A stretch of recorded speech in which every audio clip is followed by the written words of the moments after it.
What's up, fight fans? This is Kurt DeVille with Counterpunch Boxing News, and I am live once again to the Baumgardner redemption. We have the fight, and let's not forget about the good old ghost in the machines, Frank Martin. He will fight tonight. That will be on a totally different stream. I'm going hard today, either go hard or go home. So let's do both. Let's go hard and let's be at home. How about that? Great. Yeah, like Rod says, let's go, champ. Let's go, champ. Let's go, champ.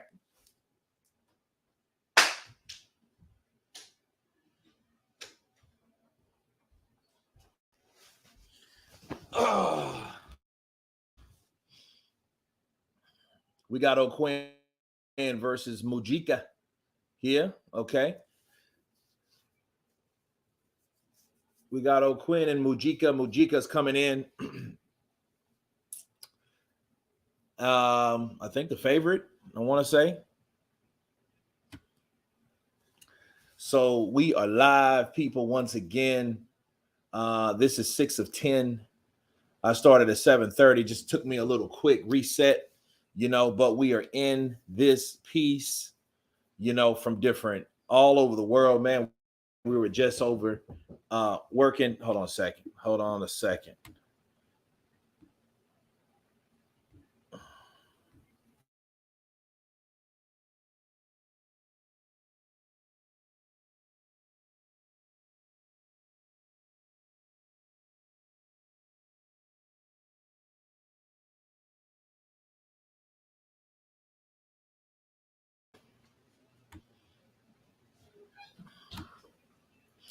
Okay, says Star Rapaka Flock. I'm here for the 989 Assassin. Let's go, Jermaine Franklin. Counterpunch to you.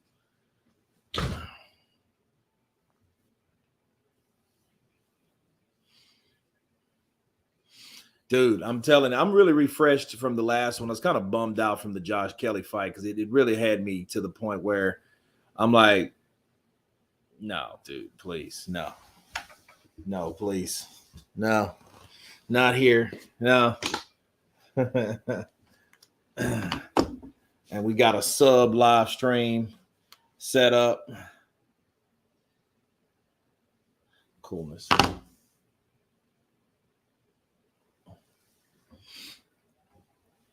So come one, come all. When you guys come in, hit that like button. We're going live. We got a stream after this, actually. And actually, I'm not missing anything. We're going to be doing both at the same damn time. So, we got to go live.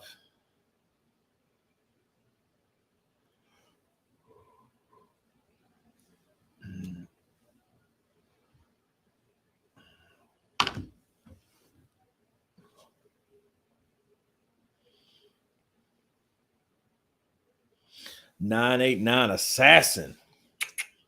I like Jermaine Franklin. I like his attitude. He's a humble guy. It really touched me when he was telling me his story when he had to work part-time or full-time at a meal or whatnot. And, and I think after the Dillian White fight, I believe he was able to retire. Definitely after the Joshua fight, he was able to come on full-time. And, and I seen him in a recent video, and he was mentioning that, like, hey, I did my dues. You know what I mean? I did my dues.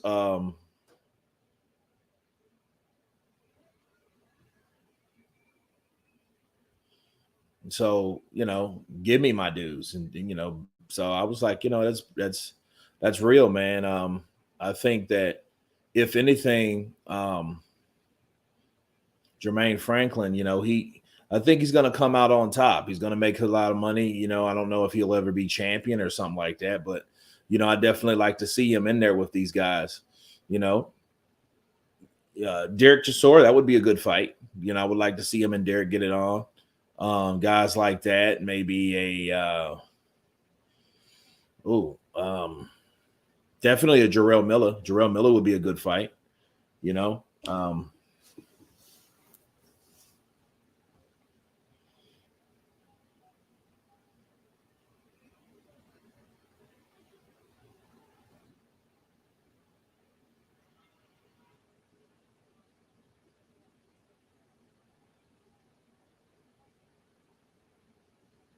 Mujica is like yeah,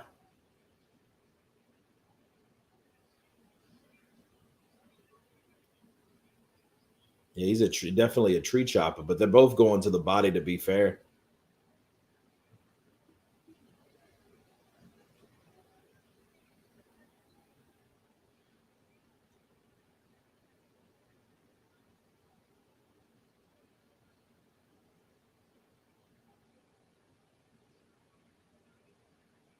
Yeah, you know, O'Quinn, his legs are getting tired. That's the second time he's been down.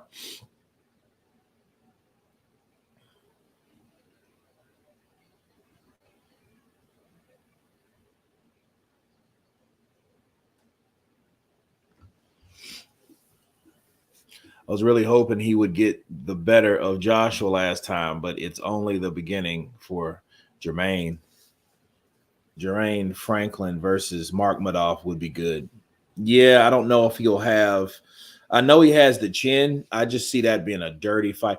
I see him fighting Mark Madoff. Mark Madoff, dude, he's just an awkward, big ass fighter. Like his style is so rough and rugged to the point it's like I don't really see anybody fighting him and looking good doing it. If they beat him, they're just gonna have. I think they're gonna have to knock him out because the way he fights, he's one of those run in and throw punches, and he's already set to rush in, throw, and grab. So he's more like one of those 1-2 like fighters that throws a two-piece combination and then wants to grab you. Franklin would even give Big Baby Anderson a good fight. Yeah, he would. He wouldn't beat Anderson though. Marshall Lee, he wouldn't. Marshall Z, he wouldn't beat Anderson. Because I think Anderson, it will be too quick. He'll dance around him and fight him. Uh, It would be a good fight though, because see, Jermaine Franklin is going to fight you. He's not going to fuck around with you. He's gonna really, press you. And since he's going to come in and press you, he knows exactly what to do. Maybe getting in there with guys like that, with Dillian White and Anthony Joshua. Those are bigger men, to be fair. Those are slower men. So he'll be in there with somebody faster than him. So yeah, I definitely like to see that, man.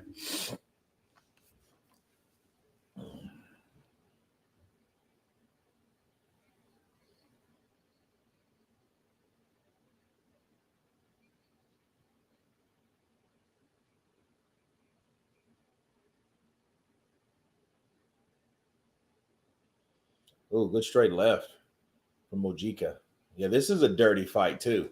And it would be a bitch to score because you got Mojica coming forward throwing punches, and they're all trying to clinch each other up. Some of the both of these guys are half clinching. You know what I mean? It's an art form, bro. It's a hitting and holding. So it's like when you get on the inside, the whole idea is to grab the guy's power arm and to throw your own power arm. You know, you hardly ever see both guys with free arms just hitting each other. That's not going to happen, especially when you're trying to half-ass use defense and then throw punches at the same time. So you're trying to use offense and defense. You're going to have a grab, bow, and there, let go of that one. Grab that one, bow, go to him, and So basically, it's going to be a lot of pop blocking. Yeah, I would say Anderson would win a decision, but a good fight. Yeah, I don't see him stopping him though. And that would be the second fight that Anderson would be in that he wouldn't get a knockout. And it just lets you know that a lot of Big Baby's Anderson's knockouts have been just accumulative punching. It ain't been because he's just had this dynamite knockout power. That's not it at all. That wasn't the case, you know. But yeah, when you fighting guys like Charles Martin, because see, Charles Martin ain't like, he's not a pushover. He's just not better than Anthony Joshua.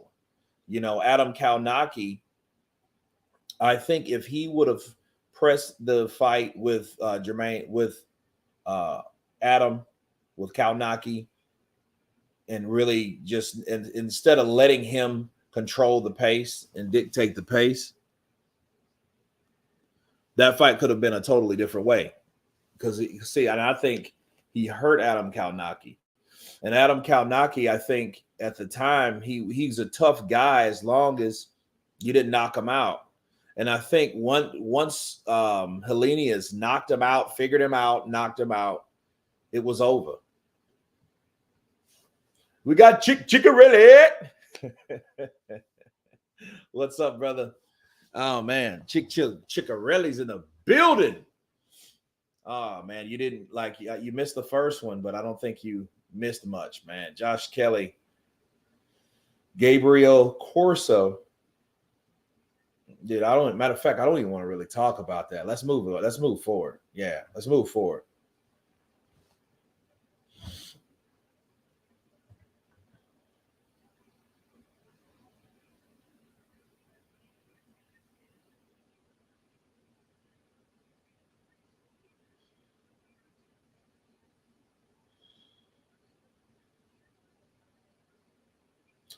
Linardatou. She's arrived, people, ready, looking in shape.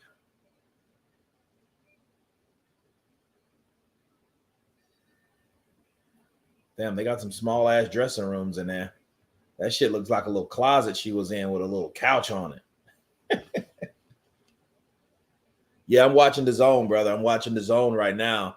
And when it gets close to 9 or 10, depending on how far this progresses, hopefully this is off. Hopefully this is off, but we'll soon see. We'll see, man. Yes, sir. I am watching the zone. Chickarelli. All I need is my buddy John. He comes in. Dude, I remember we were trashed at that. What was that? That was the Lomachenko-Haney fight. Dude, yeah, we would. Yeah. And dude, and I'm gonna tell you what was bad. Like the Wi-Fi was bad, and it's a trip because what I figured out is like, yeah, dude, we were all wasted, man. It was a great time of boxing. You know, I was just like, dude, my eyes were all dancing in my head, bro. I was taking marijuanas and shoot, man, I was done. And Presidente Lights, that's all I was on, bro. I was wasted. My boy John and Chickarelli, we had a chant. Chickarelli. Essex in the house. Costas Christolfi, what's up, brother? Counterpunch to you. Yeah, it was good times, man. Good times. I'm wondering what's going to go down at that time because we're going to be back and then we're going to have another live venue at that location and it's going to be lit as well. But you know what? I'm going to be prepared. So I'm going to have my Ethernet card. I'm going to have that with me. So I'll plug it right into the Wi-Fi. So we won't have any of the skipping around and stuff like that. And I think it's going to be a lot better for Wi-Fi purposes because, you know, with all you guys that support me, I can't afford to have shitty Wi-Fi, bro, especially if, you know, I go abroad.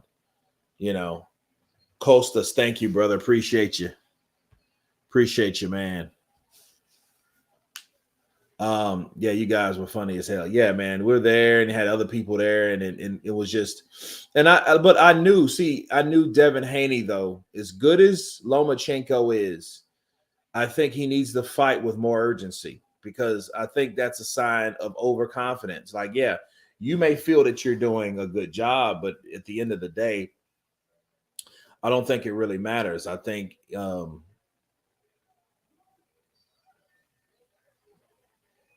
if anything, you know, you need to fight, especially you're older.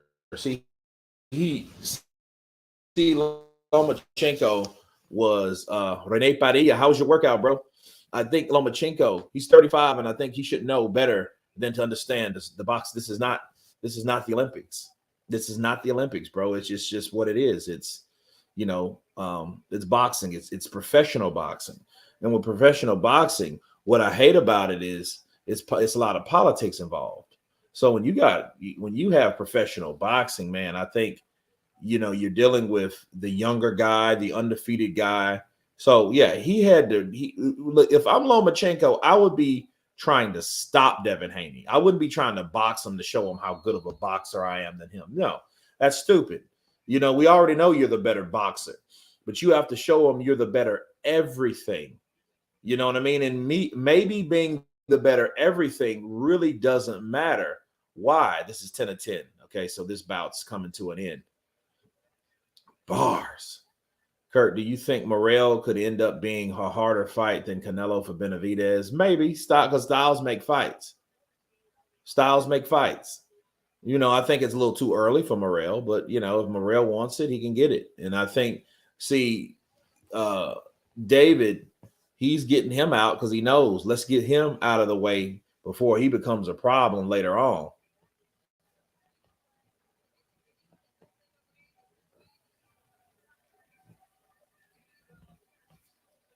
So, Morrell's a heavy-handed guy, but I don't know. He may not be, but how many fights have he had? I think he's had I don't know.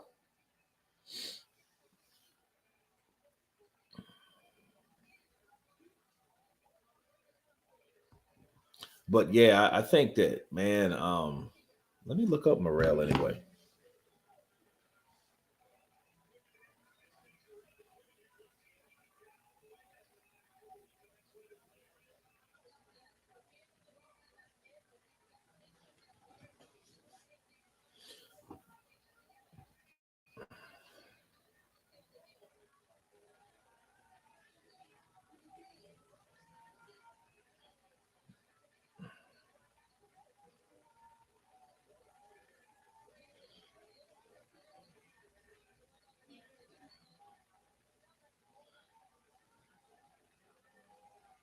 Yeah, he's got 9 fights, 8 by KO. I mean, yeah, representing Cuba, I get it, but dude, I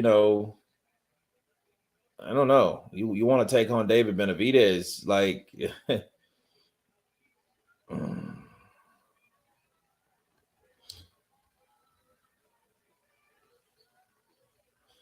it was good. G just did traps and shoulders and cardio on the bag. It was kind of funny because all buff dudes looking at me.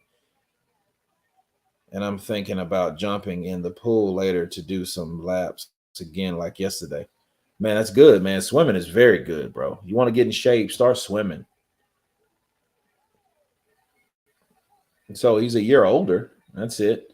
Marshall, around 10, I think. It's probably too early for him, but I'm big on Morrell. Okay. Yeah, I'm looking it up now. So, well, we have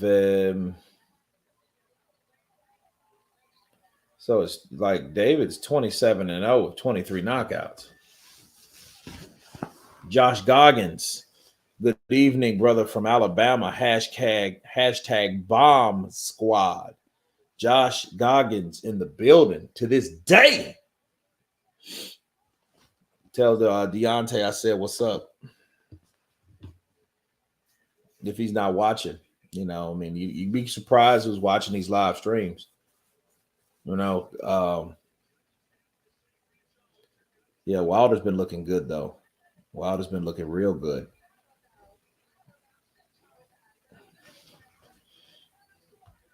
Hey Josh, I'm putting you on the spot. What do you think about the fight between Deontay Wilder and Malik Scott? Do you think that was a dive? I mean, just be honest. Do you think that was a dive?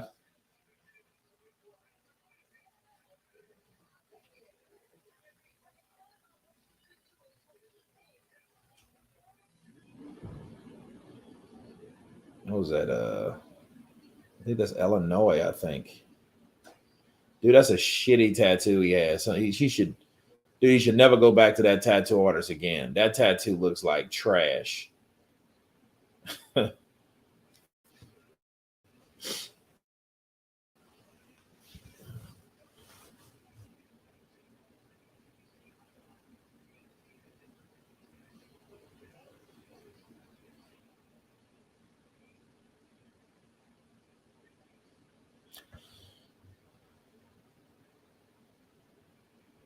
Yeah, the Benavidez versus and Morrell fight should marinate for longer, but that's a super fight in a few years for sure. But if they fight now, it won't be. It'll just be a tough fight. I got a homeboy that lives in Austin, Kurt. I should be over there soon. Maybe I could run into you. Absolutely. Shit, let's do it. And you're in Dallas, right, Renee? If you're in Dallas, you're probably, and he's in Austin, you're closer to me than you are him.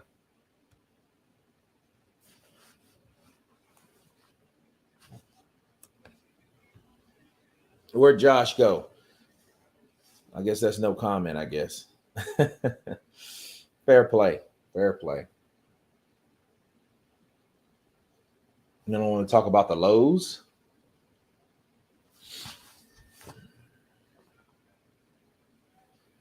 I'm near Houston. Okay. Well, shit. Well,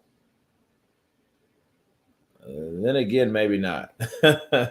Maybe not. Because I would have to come.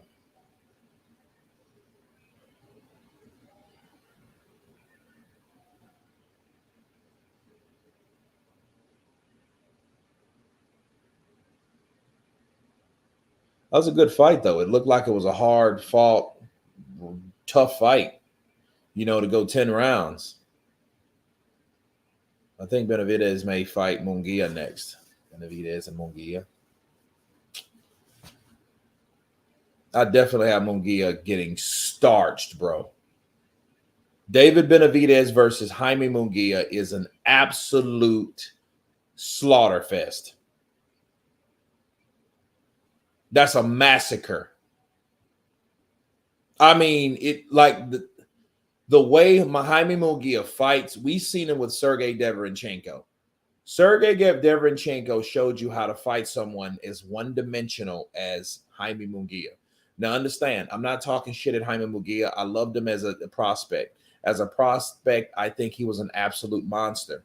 It's just he had a horrible run with Oscar De La Hoya. He didn't get the fights that I think that made him improve as a fighter, or just ultimately gets beat to make him improve as a fighter at all. I don't think that he had that. Since he didn't have that, someone like David Benavidez fighting someone like that, dude, he will definitely dissipate Jaime Munguia. You know that shit that he does, that David does, that that you will see so much of that in the fight. And Jaime Munguia is a tough Mexican fighter. You can tell he has that Aztec blood pumping through his veins. He got his fucking mouth open like he's just, and I'm sitting there like, dude, why isn't this guy's jaw broken? He has to have a decent chin to take the punches that he took against Deverenchenko. Yeah, man, I agree with everything you're saying, bro. Yeah. He will get stopped. He probably won't get knocked out. He'll just get stopped because the referee would not be comfortable with seeing that amount of punches landed from one fighter to the next. That's how that fight will go down. David Benavidez versus Jaime Munguia. I've seen enough. See, had these fights like Oscar De La Hoya, he's a supreme matchmaker. Okay. He's a supreme matchmaker. See, promoters are no good as the matches that they set for their fighters. See, if they had every hard fight or every fight that looked like their fighter was going to go, or made their fighter look like they were struggling, or made their fighter look ordinary, that's not a good match. That's not a good pick. Why do you think Oscar is up Eddie's ass 100%? Because of the Bivol fight, the Bivol loss that Canelo took, the Alexander Usyk defeating Anthony Joshua. See, because Oscar knows I know how to pick fights for my fighters. That's what it is.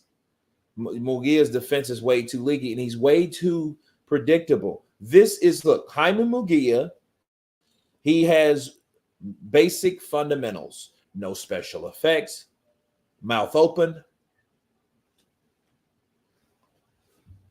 That's it. Jab, right hand, left hook. He might go to the body at times, but That's him. That's him all day. That's him all day long. And Deverenchenko, that's look, he knew because if you've seen the formation of the head movement that Sergey Deverenchenko had, Ukraine shit, right? If you've seen that, you've seen how he was able to avoid those punches. That a lot of fighters that are just too habit forming, that don't know how to move their head, they don't see the relevancy in moving their head. They're the ones that get beat up and overwhelmed by getting hit with too many shots, like Gabe Rosado.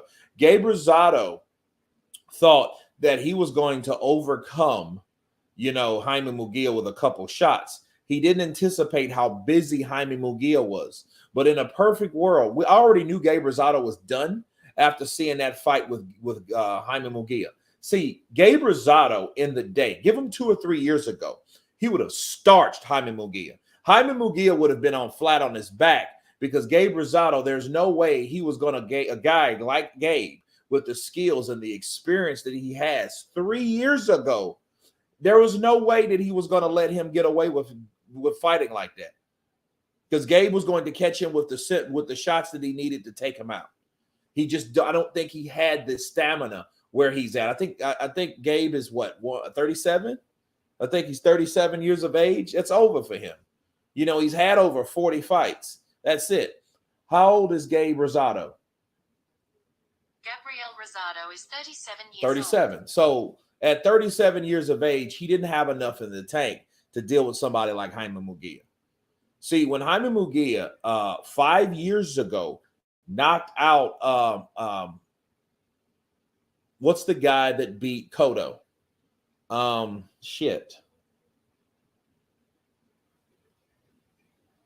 It'll come to me. Kurt, my brother, how many fights you covering tonight? I'm covering God Bomber, Alycia, and I'm doing the Ghost as well. So 2 more. We're gonna be busy. Someone who parries, jab, cross, hook, and counter will crack Munguia. I mean, that's why I would rather see, and that's why Oscar knows he's not stupid. He ain't gonna put Jaime Munguia in there with somebody like Berlanga. Berlanga is a guy that will knock out Jaime Munguia, because he's just Jaime Munguia. Well, he's not skilled enough to come forward. He's not.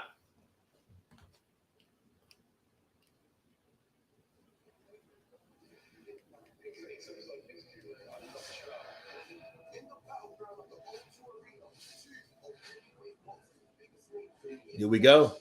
AJ versus Dillian White. Yeah, that was lit, dude. That near riot at the first round.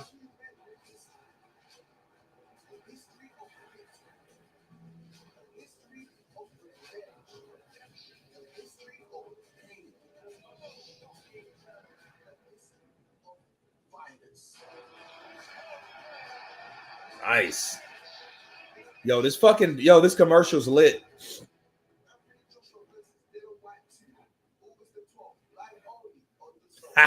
Love it. Yeah, that shit was lit. That was lit. Yeah. AAR.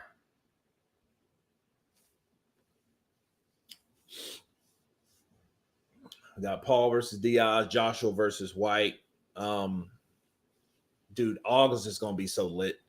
It's gonna be it's gone. Okay. All right. So we got Franklin. Oh my God. Franklin's taking on a big state puffed marshmallow Mexican looking motherfucker. Okay, yeah. So Franklin's next, guys. So we got Franklin live. I like Franklin. He's a gritty. He's just a gritty, like in your face, let's get it type fighter. That's Franklin. Franklin, I liked Franklin when I seen him. And see, when Dillian White picked him to fight, he's supposed to fight Franklin over here. And you know something funny? If he would have fought Franklin over here, they probably would have. They probably would have. They probably would have gave the decision to Franklin. See, he's 21-2-14. He was 21-0 with 14 KOs. See, Isaac Munoz is 17-0, one draw with 14 KOs. So they're around the same level. Gabe was a game sucker.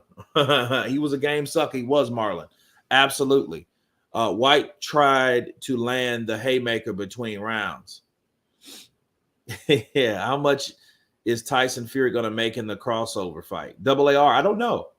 I mean, that's what it's about. I mean, that's what should be the $1 million question, because I really don't know. I really don't know how much he's making. I do know that Ngannou's going to be a happy camper. He's going to be happy. He's happy about his. So he made a good move, you know. Fuck Dana White with his Fidel Castro bullshit that he does over there at the UFC. I don't care how good the fights are, you know, and that should want you to pay your fighters better, because they're fighting the fighters that the fans want to see fight, instead of the shit that you're seeing over there. They're putting blood, sweat, and tears, elbows, knees. You know what I mean? They're getting takedowns, you know, and then their rules, when you go down, it's time to pound. Bars. I like to see Franklin fight Wiley. That would be a good fight.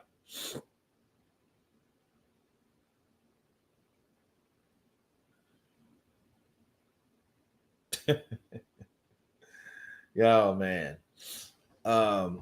So yeah, that's a good question though. I don't know how much Tyson's making though. Which fight are you more interested in, Usyk, Dubois, or AJ White? Usyk, Dubois. I'm more interested in that fight because it means more. You know, you got a champion defending his titles. What's the worst thing could happen? Well, the champion could fall, and then Daniel Dubois, you know, good for him if he does. You know, this is boxing. But then if Dubois beats Usyk, and I want people to understand what I'm saying. If Dubois knocks out Usyk, okay, it's almost like the enemy won. And what I mean by the enemy, it's like the plot for this all to be tumbling down is fulfilled. See, Danny Dubois is that guy that he's the guy that is the resistance. He's the guy that's supposed to be, hey, let's save Tyson Fury. See, that's to stop Tyson from ever getting in there and seeing what Tyson can do, because you know any chance of Usyk fighting Tyson Fury, and if you had any chance of that, Usyk has to keep winning.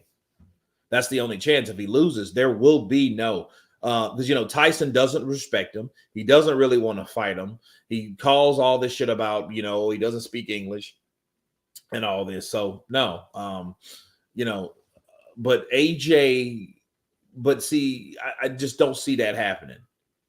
You know, AJ versus White is a domestic dust-up, not that big of a fight outside the UK. But understand, this is a UK channel, okay? This channel is more UK than anything.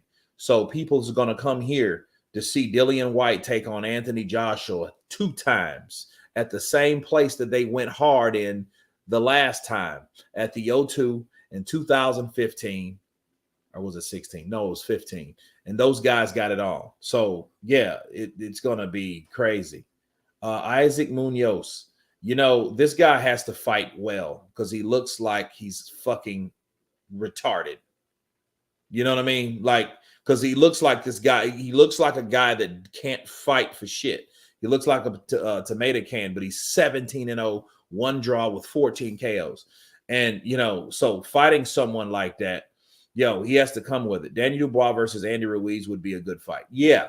But see, Andy Ruiz, though, he has to change the narrative. He needs to sign the fucking contract. He needs to fight Deontay Wilder and do exactly what he did to Anthony Joshua the first time he fought him.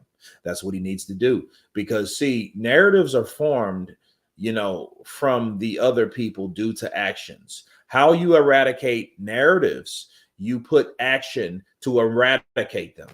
See, if Andy Ruiz wanted to fight Wilder, he would fight him. Fuck the extra money they're asking for. See, that's like, fuck all that. And then you're going to say it's not about the money. So if it's not about the money, fight him. And then this kid there, you see, he's a big, kind of burly, but like, he's a big fucking burly, overgrown child looking.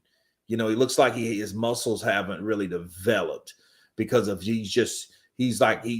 but I guarantee you hit that motherfucker with a left hook to the side and it may feel like, look, he's hitting himself. He looks like a tough dude. It looks like he's really there to take punches,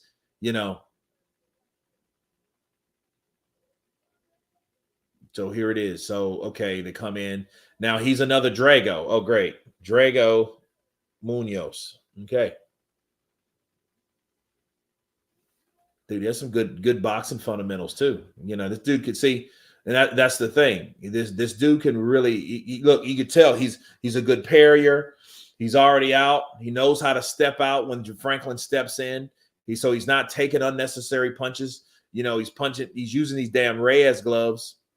He just took a right to the body and he answered quickly with a jab to the body. And here comes Franklin coming in.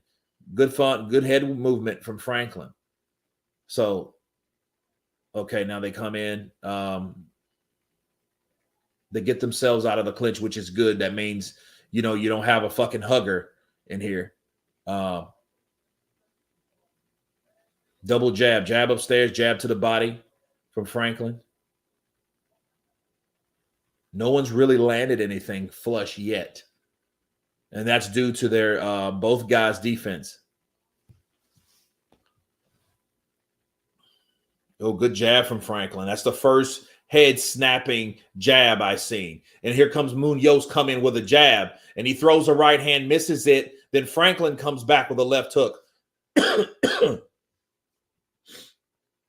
Good shot to the body. Oh, good right.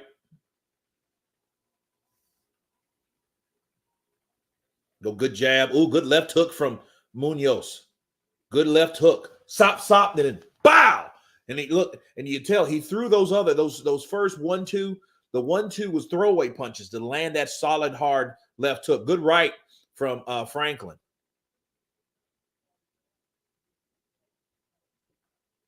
Good for keeping your hands up, Franklin, because I don't think the referee actually said break. Oh, what? Oh, left hook. Oh, Franklin eats another left hook. And see, Munoz, this is good right from wait a minute. Oh, yeah, I think that was a clash of heads. I don't think that was intentional, though. Good parry from Franklin. See, Munoz comes in. He comes in behind the jab, and he throws either a right hand, a right upstairs, or a left hook. And that left hook is coming. Yeah, these are big, sturdy guys, though. I see this being a hard-fought 10 rounds. I can't wait for these guys to get warmed up, though. Good jab to the body by Franklin.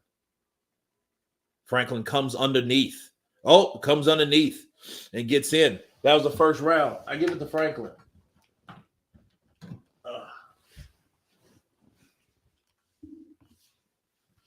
AJ and White stock would drop of it. This guy KOs Franklin.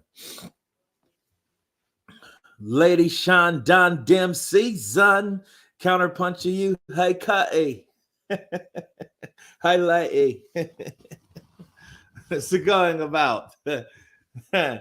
Everything's good. Shout out to Lady Shan in the building. It's been a long time. Long time. Yeah, it's grind time. We're going live for this. We're going live for Frank Martin. Okay, so we're doing it. We're doing it all today. Yeah, well, if Franklin gets knocked out by XK shots, so he comes in. Yeah, see, but he rubbernecked that shot. So when he took that right, when he took that right hand, he rubbernecked with it. So when you rubberneck with a shot, you go with it. So that wasn't too much impact. The worst thing that could happen, you could get some leather scrape of debris when it does come in contact with you, but it's not hitting you. It's not, socking you. Nice. Follow it with me, lady. Yeah, Munoz. I haven't heard of this guy. I never heard of him ever. And see, Jermaine Franklin is a stand-in for somebody else.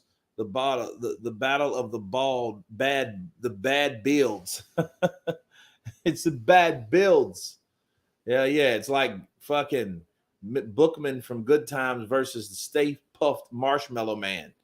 Fucking yeah. Oh, good right over the side. Oh, another goal. That was a good answer from Franklin. He nails him with a right hook. Left hook, then a jab. Follow with the jab. Oh, then Munoz comes back with a right hand. Now this is a fight. This is the type of fight I want to see. You want someone strong and durable that ain't fucking afraid to get punched, to go in there and give Franklin hell. And I think that gets the best of Franklin out of Franklin, okay? You want the best of Franklin? Go in there and fight like you don't give a shit. See, Munoz, he's blocking, but he knows this guy got to pop because he has speed. Speed is power. You don't have to have these huge, hard punches. There had to be some reason that Anthony Joshua just didn't come in just, I'm going to go in and fucking like a surgeon and fucking knock his face off. He didn't do that with Franklin. Ooh, good right hand from Franklin. Damn. He stepped in. That right hand was right there. Oh, good left hook to the body. Then with a counter from Franklin. From Munoz. Munoz countered. So Munoz took a left to the body, right hand. Then Munoz comes back and bow, nails him. Because Franklin likes to take pictures with his shots. When he lands a shot, look, he likes to sit there and watch it. He likes to sit there and watch the sweat fly off the guy's face. And he's coming in. I'm wondering is Munoz, I wonder what kind of gas tank he has. I'm not worried about his chin, but his gas tank may come into question based on, good right to the body by Munoz. He steps in, then he nails Franklin right to the body. Remember, Joshua caught him with that same shot. Now he rips to the body with a right. He comes over the top. Munoz rubbernecks it because he knows what he's going to do. Yeah, he likes to admire his work. Absolutely, Lady Shine. He does. Counterpunch to you. Great. Yeah, that was a good round. Tough kid, got a birthmark on his face. You probably bullied as a kid. And somebody said, hey, you ever tried boxing? And the rest is history. There you go. You know what I mean? He learned how to box. Keep your hands up. And then next thing you know, he went there and beat the shit out of the guy that used to bully him. Munoz already looks tired. That's what I'm saying. He looked like, it's almost like his energy dropped once he started getting hit from Franklin. And I mean flush. And what I want people to understand is something about when you get hit. It's not all about how much energy you disperse. It's how many times you get punched. Once you get punched, if you ever knew what it's like to get punched, your adrenaline changes as someone punches you. When someone punches you, okay, that was a good right. He got that in. He followed with a right. Franklin grazed him with a left. That was a nice, nasty little exchange. But like I'm saying, this is round 3. Your energy has a lot to do with your adrenaline. So when someone nails you and you get hit, your adrenaline spikes. But what happened? Your energy level goes down a bit because, oh God, he's throwing for Franklin's throwing for the fences, bro. He's looking to try to knock out Munoz. Munoz better be careful because the way he's throwing it right, I don't know if he can take that. Ooh, good elbow.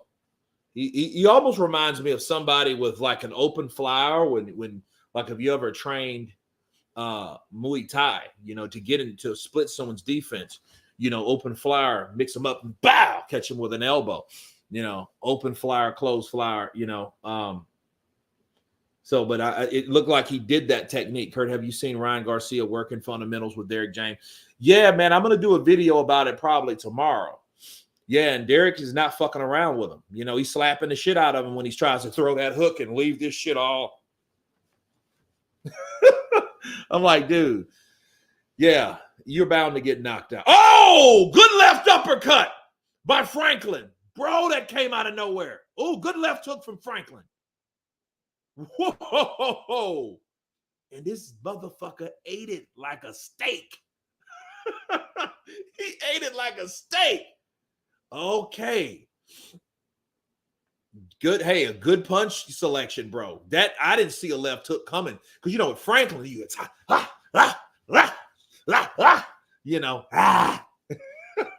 that's Franklin. Oh, good right from Munoz. He catches him flush. A good sticking right hand from Munoz.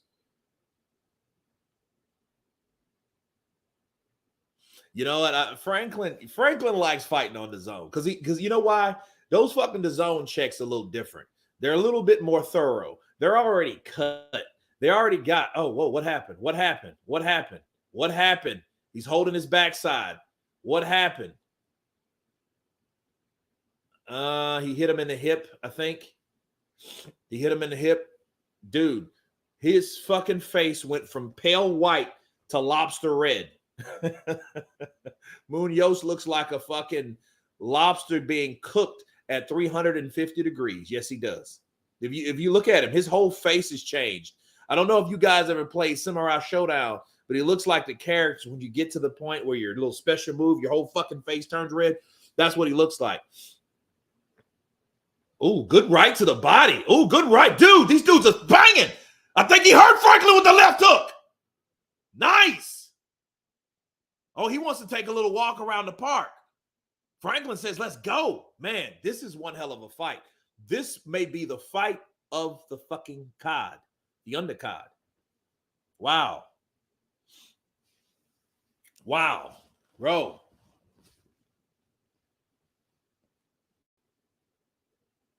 Yeah. Oh, man, this was good. This was some good work, bro. Jermaine Franklin, you know, Jermaine comes to fight, though, bro. He comes to fight. Look at that. Okay. He goes a left. Boom! That left uppercut shot a big loogie of spit into the row of the second row. Oh. Damn. Munoz has a chin, bro. Yeah, you better watch out for Munoz because, see, Munoz, I don't know if he has power, though. I just think he's like a what's the German guy's fight? What's the German guy? Christian Hammer. He's more like that guy, you know? He's more like a Christian Hammer.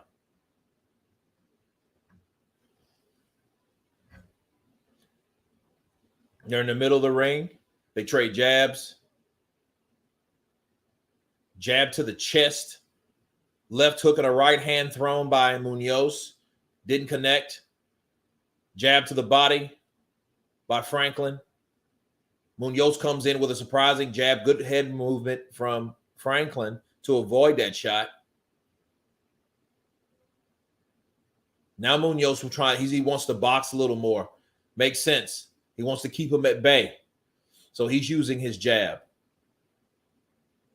1, 2, 3.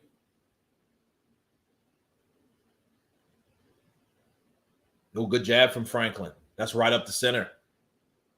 Oh, good right uppercut from Franklin.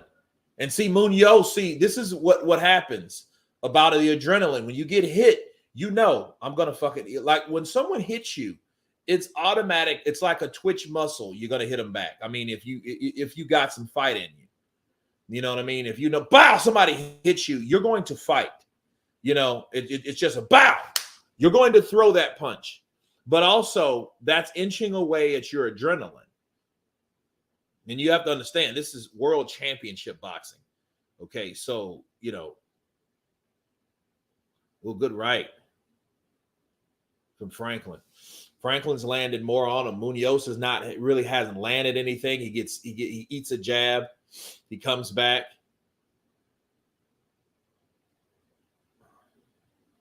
You know, if I'm Munoz, I would throw a jab upstairs or right to the body and then see what Franklin, he has a bad habit of dipping down. He slips undershots to get in close because he's a shorter fighter. But if he can catch him at bay, he can probably land an uppercut of his own, simply because, Franklin looks to dip down to avoid shots. Oh, good jab by Franklin.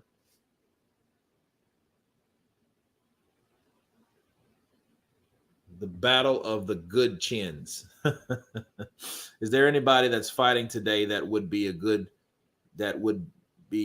with the Roy Jones Jr. style?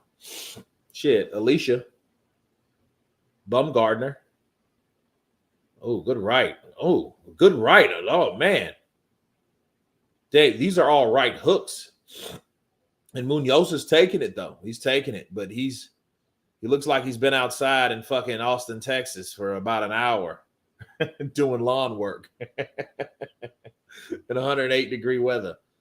Yo, that was a good bet. Yeah, that's a Franklin round because, Munoz, he's like he's slowing down.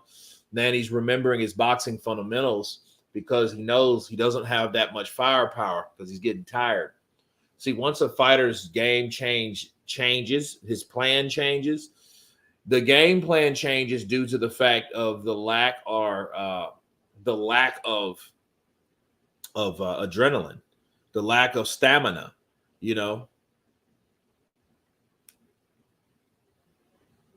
Ooh, see that right? That hurt him. Oh, that right to the body. Boom! Yep, that hurt him. He dropped that guard immediately. He dropped it immediately.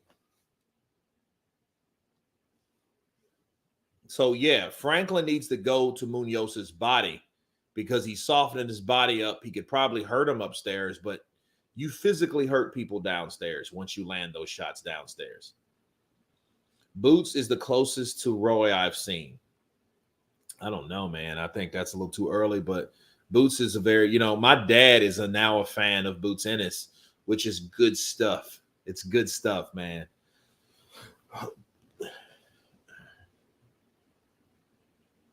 Then Franklin shoves him off. He's like, nah, you don't get that close to me without doing nothing. You better come with something that's going to, excite me. Like, this is with that right hand, Franklin. And, you can tell, good right from Munoz. But he eats a jab. There's that right to the body again from Franklin.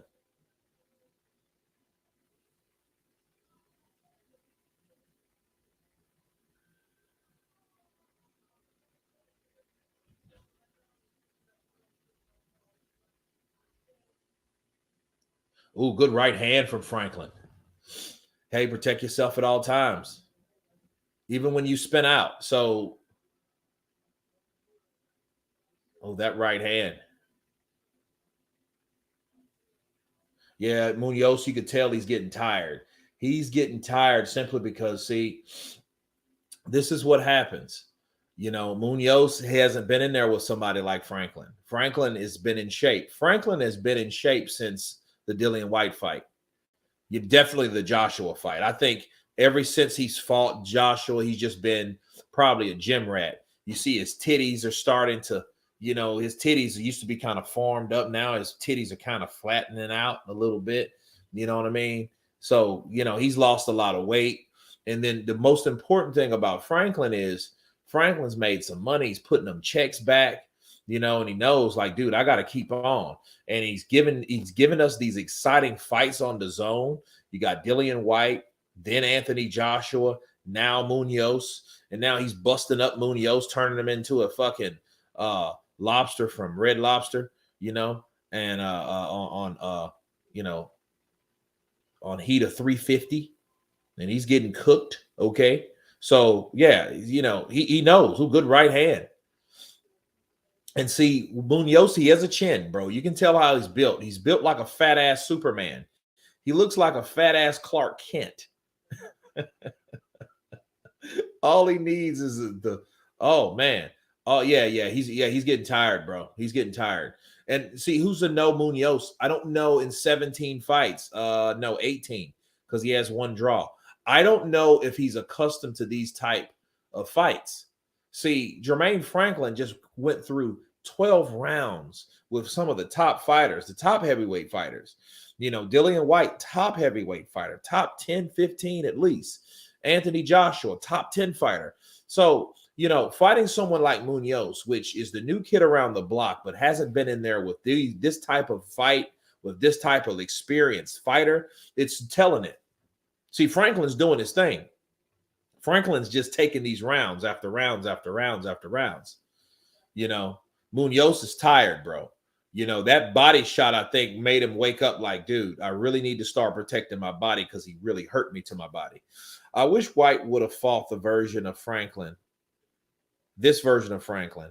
I would think so close it was in a rematch. I'd pick this version of Franklin to comfortably beat White. Well, here's the thing. I know she would be. I know she was going to be there. I'm so proud of the GWOT. I'm so proud of the GWOT. She fixed her teeth. You know what I mean? That was really important. That broken, bent-in shit she had. Yeah. You better be careful. A chick like that, she'll try to fight you. Clarissa will try to fight you, man, because she's smelling herself. And I'm like, no. Good right hand to the body from Munoz. That wouldn't be good, because, you're still a woman at the end of the day. So, on a given day, probably catch me coming out of bar, and give me about a 3-piece. You might get me as soon as it lasts. Oh, good right from Munoz. And I think that woke up Jermaine Franklin and woke him up. And, when Jermaine Franklin gets hit, you can tell because he sticks his tongue out. You know what I mean? I have to disagree, Lady Shan. White never got out of the second gear against Franklin. Yeah, he did. He got out of the second gear in the 12th round when he tried to take him out. He discarded all of the Buddy McGirt, cross arm defense shit. He just started throwing punches. And see, the thing about Dillian White is so top heavy. Understand, he's a dangerous guy if he can hit you. Okay? He's a dangerous guy. That left hook is nothing to play with Dillian White. If Dillian White hits anybody with that left hook, that's Wilder. If it was Fury, if it's Joshua ate that shit. You know what I mean?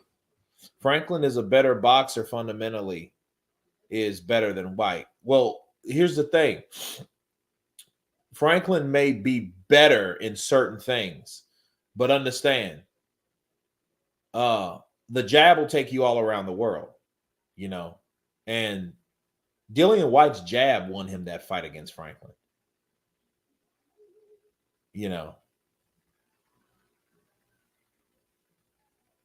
Franklin is better boxer fundamentally, better than White. Joshua ate White's left hook. Yeah, he did. He did. He ate it like a bowl of spaghetti. You know what I'm saying? He was he was ready to he was thinking about going somewhere after that, but he ate it. He was hurt. And this is 6 of 10. And it just shows you. See, Munoz did all of a slowing down. He just threw a 1-2. He's looking more and more like Christian Hammer. He's looking more and more like Christian Hammer. Oh, good left hook by Franklin. Good catch and shoot. Then a left hook downstairs and a right hook to the body. And you could tell where he's landed that right hand because, this guy is red. He got red whelps and he hits him again with that right hand to the body. And here comes Munoz trying to make, and a lot of his punches are subtle. He's trying to fight within Franklin's punches, but Franklin is so much explosive. Then he's still on his defense and shit like that. Oh, good right uppercut. Good right uppercut from Munoz. And see, Munoz actually, it's weird. Munoz will just take a walk.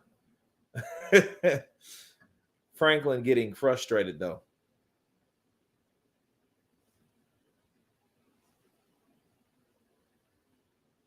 When White KOs AJ, a lot of people will be eating humble pie. Maybe so. I got to grab a water, dude.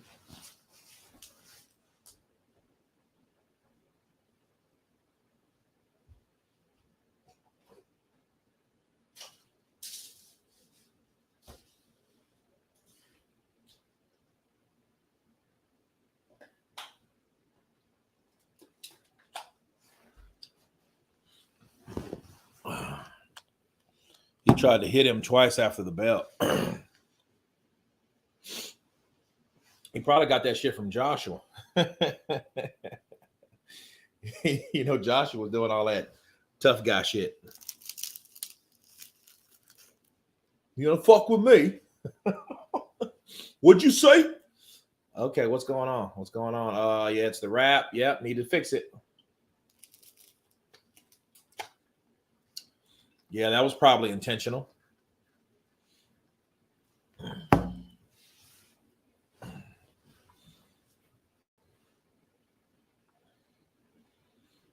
Jab to the body by Munoz.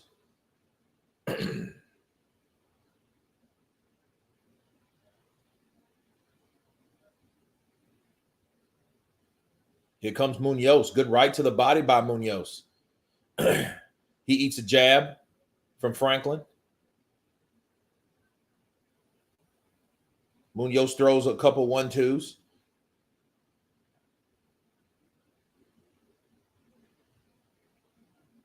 Oh, good 1-2 from Munoz. That one's kind of steers low. That right hand to the body by Munoz. Oh, he's doing a little Canelo feints. He throws like he's going to the body and comes up with a little left uppercut. Catches Jermaine Franklin.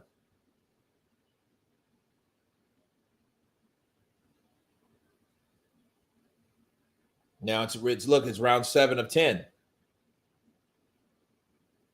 Munoz eats a nice jab.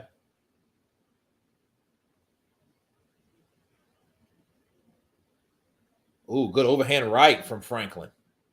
That's right around the guard. Good punch selection.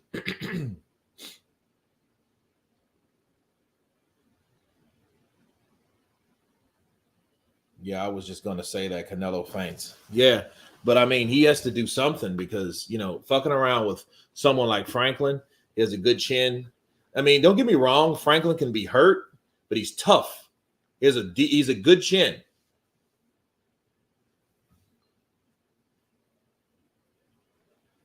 Oh, good right to the body. Good right upstairs from Franklin. Another right to the body from Franklin. That's what I'm calling. That's tree chopping punches. Bow, then it bow, then bow back to the body. Nice. Another right to the body. Oh, good jab. That kind of buckles Munoz. I don't know if he was off balance or not.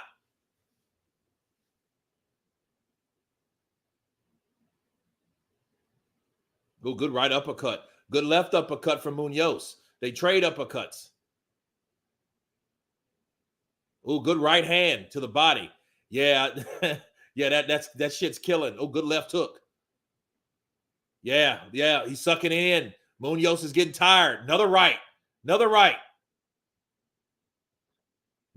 right's killing him. It's either eat something hard upstairs or keep taking that right hand to the body. That is classic stuff. This is how you break fighters down. Good shit, man. Good shit. I like to see Franklin versus Parker. Yeah, that'd be pretty good. I think Parker, though, has some pretty good punching power. Wasn't Franklin supposed to fight Dempsey? I don't know. I don't know if he was supposed to fight Dempsey or not. You know, well, hey, a fight a check, bro. We get another check.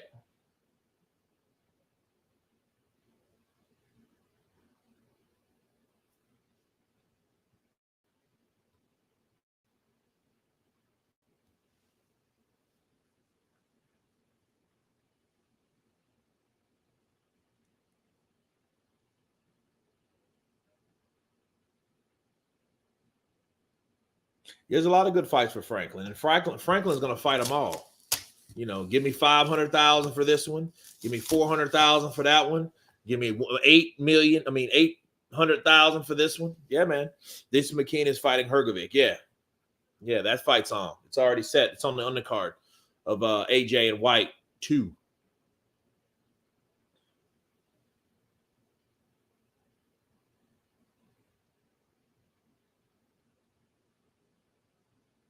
Ooh, good left hook. Man, Munoz has a chin. When he snapped that left hook to that boy's face. I was like, damn. Franklin, the can man. Yeah, he is. People are underestimate Bud Cross with punching power. Yeah, they are. They are. But, we'll see. We'll see that work happen. We'll see it this month. Bro, it's coming.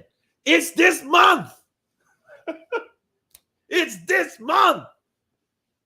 Franklin, man. Yeah, Franklin fighting everybody. Oh, wow. That was a hell of an exchange. I got to see that again. I got to see that exchange again. Because Franklin caught him with a left and a right. Munoz comes back with a jab. Franklin hits him with a right. Munoz comes back with a right and knocks Franklin back. And Franklin got to kind of assess, like, yo, dude, he caught me with one. Good right uppercut. Now Franklin leans in. You got to be careful because, see, this guy can take a shot and then he can take a punch as well. I would rather see him. You know what? I would love to see him fight someone like Andy Ruiz. That would be a good fight. Oh, good right. Dude, they trade right hands.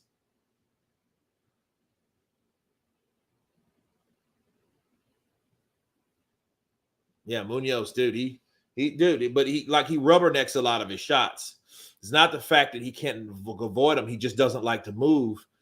Because, see, if you understand something about Munoz has to be set to punch. He's not a like on your toes kind of guy. He likes to throw his shots because he chops with them. Anybody likes to chop with shots don't like to fucking dance. Okay? A lot of guys don't. He rolls the punches. Yeah. He rubbernecks, but he wants to be in position once he takes those shots. See, he would rather do this, rubberneck, than come back and land his own because he's already in position because he's in front of the guy because the guy's just landed on him right. So, yeah, he wants to know. See, Munoz, he's rolling with it because he knows, like, oh, good left from, oh, nice left hook from Jermaine Franklin. 17 seconds left.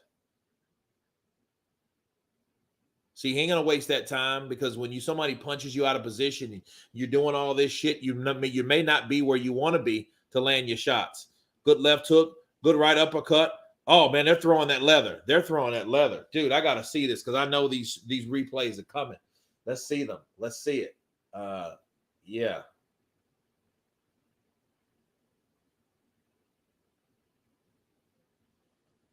Dude, is my fucking camera up? That's what Canelo does too. Yeah, he does.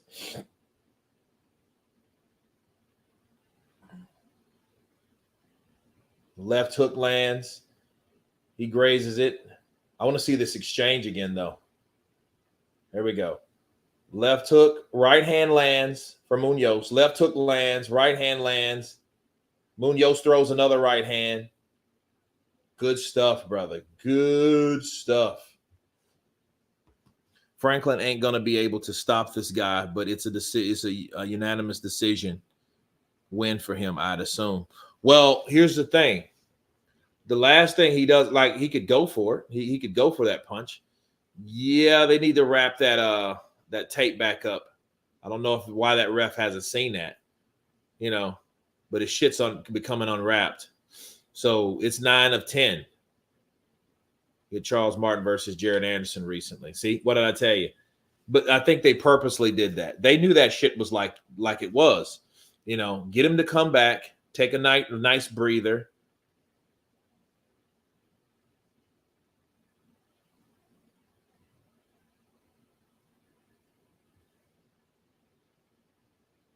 See, that's 15 to 20 seconds right there.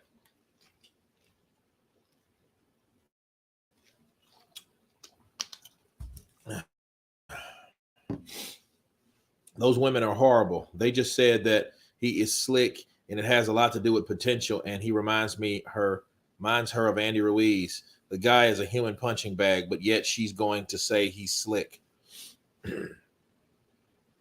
Well, he's handling himself well. He's just been in there with a guy that's been in there with other guys that's more experienced.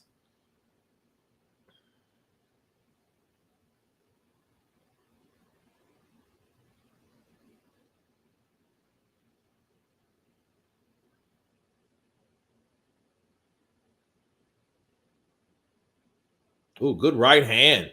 for Munoz. Munoz knows, hey, dude, I gotta pick up the pace. Oh, good right hand. Oh, good double jab. Another right hand for Franklin. Franklin said, I ain't gonna let you outdo me, Munoz. You know, you got your little second win. Oh, no, no. Oh, no, so.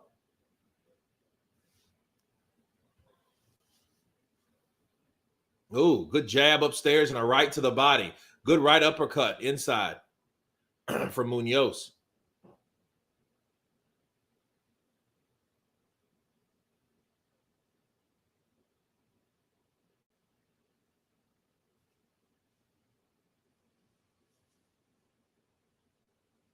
Oh, good right hand.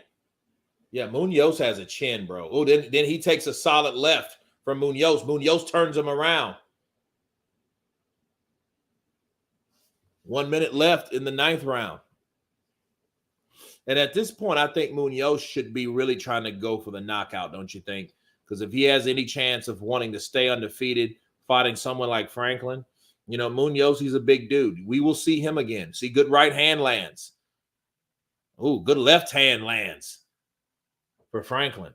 Oh, good right to the body and another left hook. And the grazing rubberneck right hand lands for Franklin. Munoz has him. Munoz must be hurt. Oh, good. Oh, nice.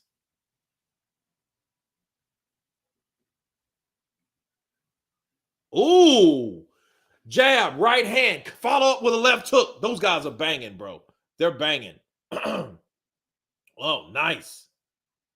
Nice. Dude, yeah, woo, this is a good man. I love that combination. I love that combination from Franklin. I got to see that. I got to get that on the CP cam. Great. Great.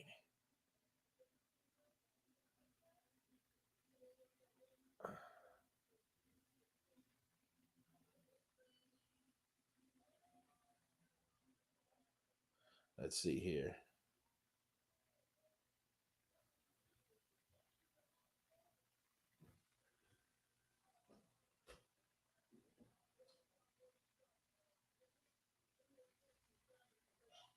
Yeah, that was a good jab. That right to the body.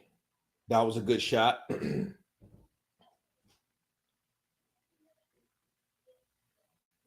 Yeah, Franklin gets tough within the fight. I want to see more of Munoz. Yeah, me too. The real big baby versus Franklin. That would be a good fight. Well, you know what? I want to see Jarrell Miller against this guy, Munoz. You know, like the more I see heavyweights, the more I want to see possibilities of these guys getting in. Cannot wait to see Baumgardner versus Christina. I think Miss Baumgardner may have a little bit of a hard fight. Still think she wins, but close fight. James Rudd. Well, hey, we will see it tonight. We will see it tonight.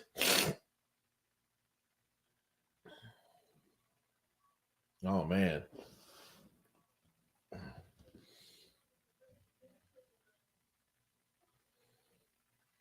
Jermaine Franklin's right eye's swelling a bit.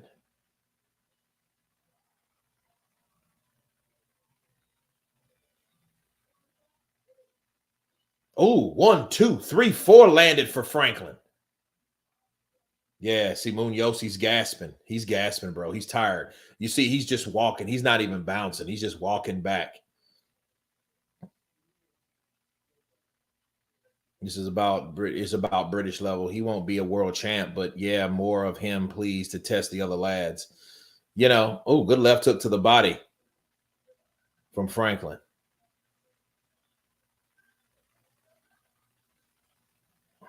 Oh, good right hand from Munoz. Munoz, dude, he runs over there so Jermaine Franklin can shit. Oh no, he better not get joiced. I hope he doesn't. Big Baby Miller versus Andy, Battle of the Blobs.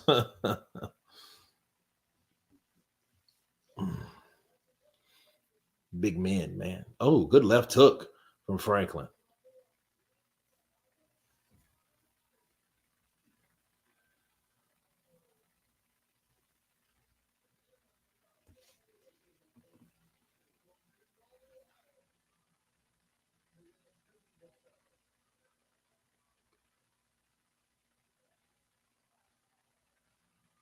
40 seconds left.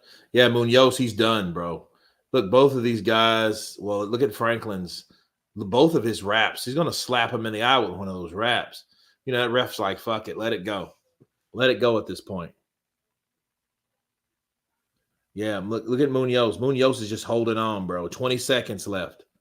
Look at him. He's tired. He's like, dude, I'm ready to fucking go home. Ooh, good left hook. And he gets belted with a jab. Oh, take him out. Take him out. Take him out, Franklin.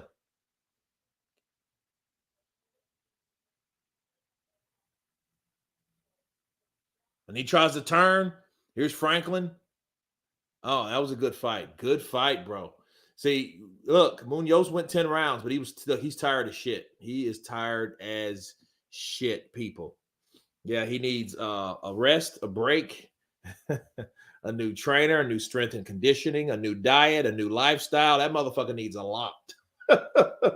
You know what I mean? He's a big boy, though. He's naturally a big guy. He has big calves, you know, no neck, big ass head, jaws. You know what I mean? So, yeah, you know, so it is what it is. You know, Franklin came by and did this thing. And look, he did it on short notice. So that shows a lot about Franklin. You know, Franklin's in shape. He's ready to get, you know, like, hey, let's get Franklin. So they'll go get Franklin in there. They put him in there. And there he is. First time him doing 10 rounds. I'm pretty sure, Lady Shan. I'm pretty sure because you could tell it. You could tell how he was moving in there. He didn't jog, and the motherfucker walked. You know what I mean? Because he's like, dude, yeah, this is like, dude, I'm tired. I'm tired. You know, and now had it went 12 rounds, Munoz probably wouldn't have been here. You know, I just got to keep it a buck. He probably would have, you know, fatigue makes cowards of men, you know, and Franklin just shows you how you become a man. That's how you do it. Hard work, dedication, kicking ass wherever we go, wherever we flow. That's what we do, baby. That's what it is. Franklin's a good boxer. Yeah, you know, look, Franklin is a good boxer.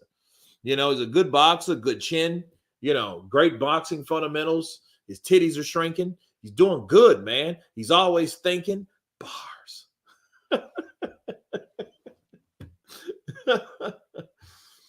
Hold on just a second. Hold on, guys. Hold on.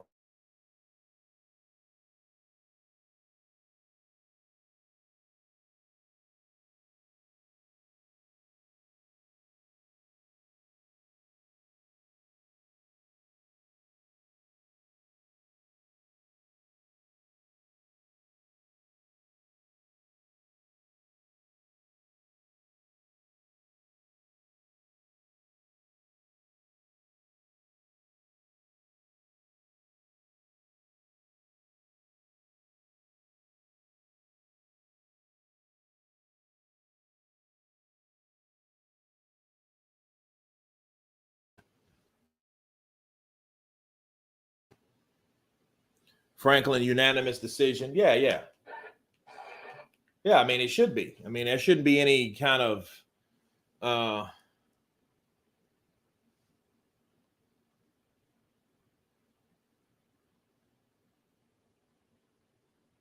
yeah, that right to the body. Dude, that was always that game changer.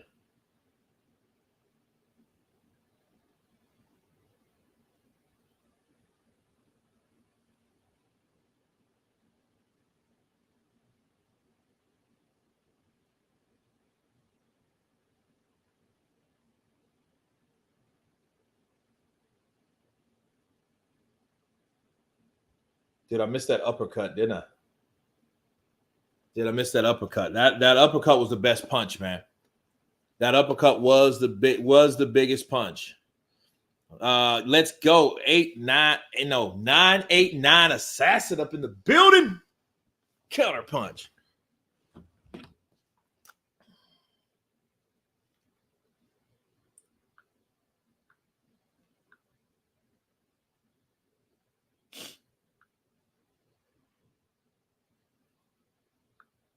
King Kurt, I'm back, champ. Skrilla 50 back in the building, baby. Yeah. Oh, it's on now. Skrilla 50 back in the building. Let's get it on, peeps. Let's get it on. Okay.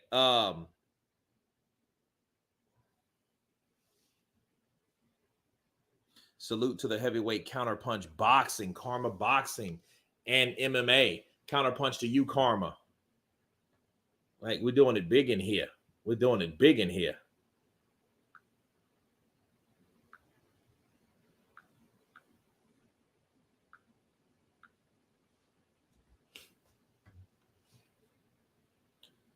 In the building. In the building. I'm like, oh my God. Not the building. In the building. St. Don, what channel are we on? The Zone. St. Don in the building. What's up, brother? Counterpunch to you. Yes, we are in St. Don, the heavyweight Tyson Fury resistance. Is Andy Cruz next? I'm not sure. I am not sure, my good man. I am not sure at all.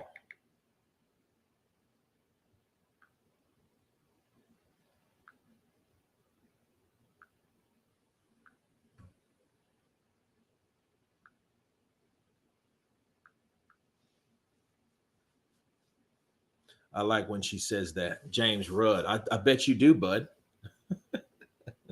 I like it when she says the build this. Yeah, I bet. Lady Shine in the building. In the building.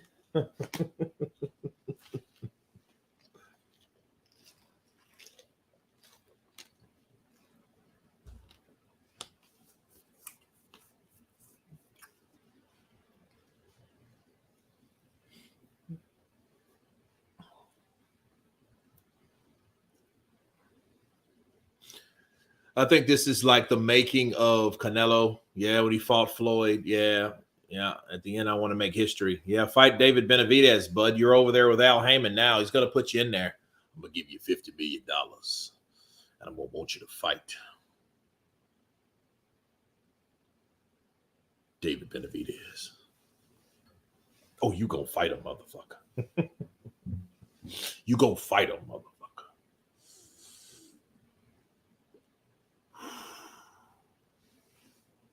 Yeah, the making of Saul Canelo Alvarez.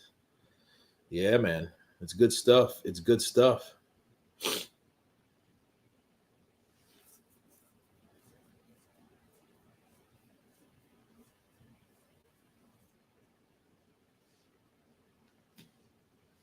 Kurt, I feel like Spence wins against Crawford. He will get the Canelo fight before Benavidez.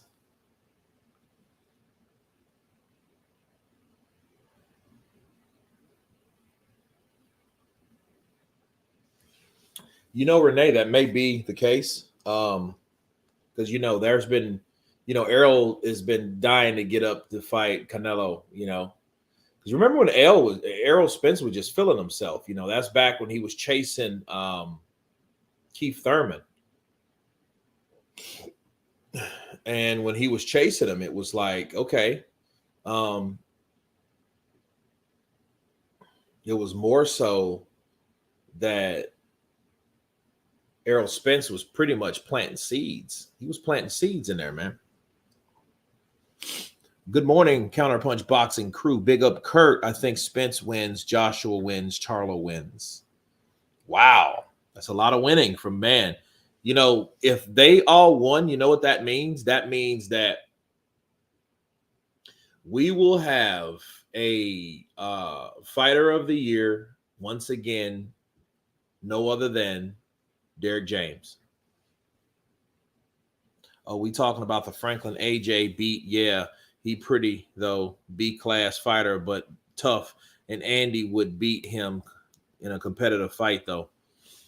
Andy's pretty good. I hope he gets that fight over the line. I just hope him and Wilder ain't just talking a bunch of shit. You know what I mean? I just hope that's not the case. Because, it is what it is. Oh, we're talking about, yeah. So if Jermell Charlo is fighting Canelo, is it considered ducking from Charlo towards Tim Tszyu? No. I mean, no. Hell no. You got an opportunity to fight Canelo Alvarez for millions of dollars. Why the fuck would you ever want to fight Zoo? No, it's not a duck. He's not worried about that. You'll be a fool to fight someone like Zoo. And what if you get beat by Tim? What if Tim Zoo beats you and then you miss out on that shit? No, bro, that's not even business sense. That's not going to work. That's not going to work at all. Wilder needs a fight. He done about a minute in 2 years. St. Don, you ain't never lying. You ain't never lying, because a lot of people are not looking at that. You can, oh, he's in shape. Dude, Wilder's been taking it easy. Wilder's been eating good. Wilder's been drinking. He's been training here and there. He's working on boxing fundamentals. He's dropped that much needed weight. But, all in all, bro, all in all, I think he's I think he really needs to fight more. See, people don't understand. Joshua whoops White. He went 12 rounds with Franklin. He's fighting, and then he fights Wilder at the end of the year. Wilder says, fuck Andy Ruiz, and just fights Anthony Joshua at the end of the year. The last time he got in the fight was against Fury. He went 11 rounds and got knocked out. You go a whole year later. You don't fight. You fight for less than 1 round. You knock the guy out. Then you go a whole nother year and then some. Okay, because that was from October to October. Now you're going from October to December. So now we're looking at 14 more months of you not fighting anybody. And then what ends up happening? I'll tell you what ends up happening. You come in that motherfucker against somebody that's fought 3 times. So he's not only in shape, he's ready for you. I'm just saying. People are not taking that. Everybody's worried about a right hand, but that's what people do.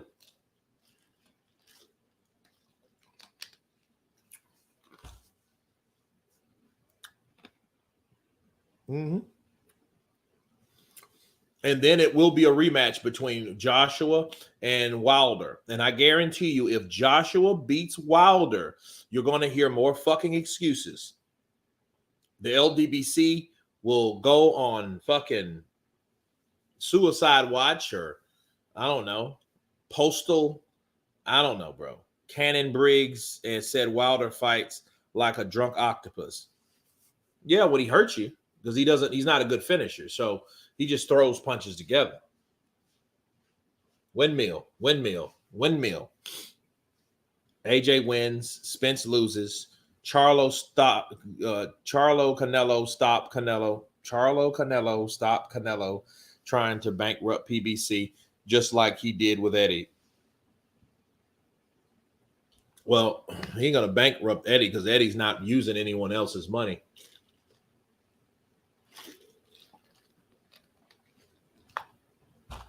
Wilder needs more time with more fights. He does. But see, this is what happens, though. This is what happens when you got arrogance. Overconfidence is arrogance. It bleeds into that. And you dealing with this kind of guy with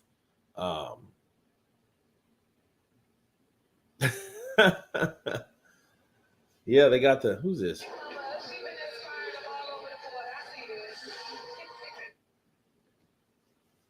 But yeah, but when Joshua knocks out Wilder, James Bash coming in with that cash.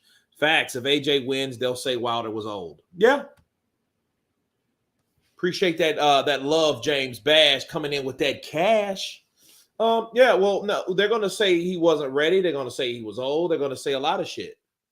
They might bring up some gloves. They might, and here's the sad part. Whatever they say, Wilder's going to go with. That's the problem. Lion's opinion. My reasonings for Spence winning: bigger guy, naturally bigger puncher, Mayweather doghouse gym. Doghouse was one continuous round.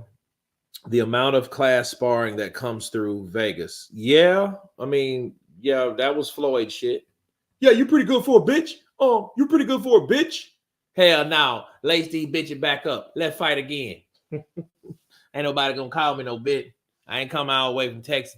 Somebody called me bitch, little ass Floyd. He ducked Keith Thurman and everybody. He ducked, I know he ducked Wicked Right on the cool. That's the ride home. That's what he's saying. He ducked Wicked Right on the cool. Wicked Right would have boxed the shit out of Floyd. He didn't want to fuck with them. Paul the Punisher William. He ducked all them boys. I hope this fight happens. AJ Wilder. I got AJ by stopping Wilder by the 7th. You know, it's possible. You know, you got two power punches. You know, the only thing about AJ, though, AJ's talking about, hey, fighting smarter. You know, hey, well, you know, people, you're not going to get fans that way. But he don't give a shit about fans. AJ had all the fans or whatever. Tijuana. Juan Carlos Burgos doesn't want to miss out on that Saudi cash. Well, I mean, at that point, I'm like, dude, do or die. If you're going to fight Wilder, don't fight Wilder scared. This dude been calling you scared, coward, everything in the book for the last 4 or 5 years. You don't have the heart of a champion. You know, all that shit, man. All that. Seriously. St. Don, maybe, but it's just as likely he is because of fitness.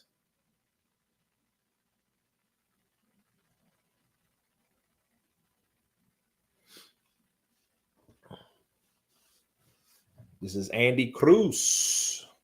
Hello, Andy Cruz. St. Don. Oh, who's fighting? Burgos versus Cruz. James Bash coming in. He say, if AJ ain't coming to KO Wilder, he should stay at home. Bro, that should have been a fucking $100 super chat. Because that shit felt like a $100 super chat. That's some real shit. James Bash blessing me with that cash. If AJ ain't coming to KO Wilder, he should stay at home. Absolutely. Nobody wants to see a 12-round AJ versus Wilder fight. In fact, if Deontay Wilder allows Anthony Joshua to box him for fucking 12, because he's not, listen, let me tell you something. If AJ outboxes Deontay Wilder, I would blame both of those motherfuckers. You got to blame both. Why? Because AJ for not taking the initiative, Deontay for not making the initiative. Bars. That's how that shit works. Fuck the clock. We keep fighting until someone drops. Spence.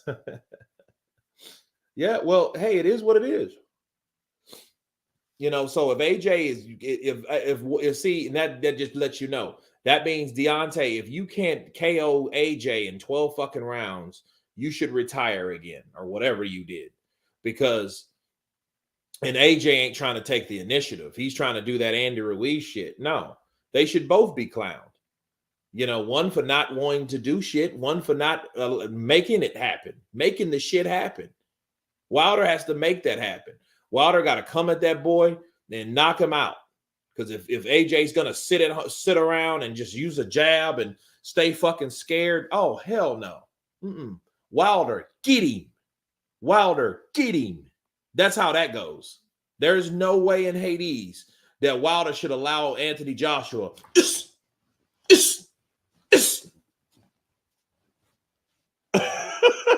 that's all that's going to happen. You know, and I could see that happening, though. I could see AJ just using that jab, but understand, the jab can be countered by the right hand. So Wilder will. Motherfucker. Oh, if he doesn't deal with White, then he won't deal with Wilder. Those are two different fighters, but, you know, because he's talking about, I have a video on AJ tomorrow that's coming out.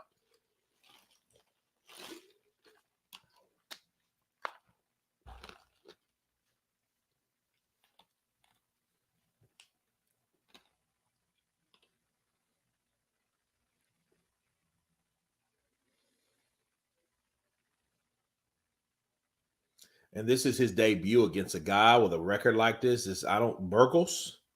Burgos is not like, I don't think he's the kind of guy You know, I guess they had to have tape on this dude or something. Because he has like 35 fights, 3 losses, you know, like 20 some odd knockouts. And this is his debut. Dude, they're throwing his ass in the frying pan, bro. Spence is bigger, but yeah, he is a bigger puncher. But is he a bigger puncher? I'm not sure. AJ fights better against tall fighters. He does. He does fight better against tall fighters, and he's been against, you know, guys that have been shorter than him for what from 19, 20, 21, and 22. So the last 4 years, he's been that way. And see, Burgos is you know, he's showing this guy, this is how it's done. You may hear all this shit here, all this fast-paced dancing and shit like that. El Cubano, I see the Cuban flag he has there, but, you know, understand, you know, he's up against this Mexican, and this Mexican can fight. And this is his debut? Are they fucking kidding? Let me see what they say, dude.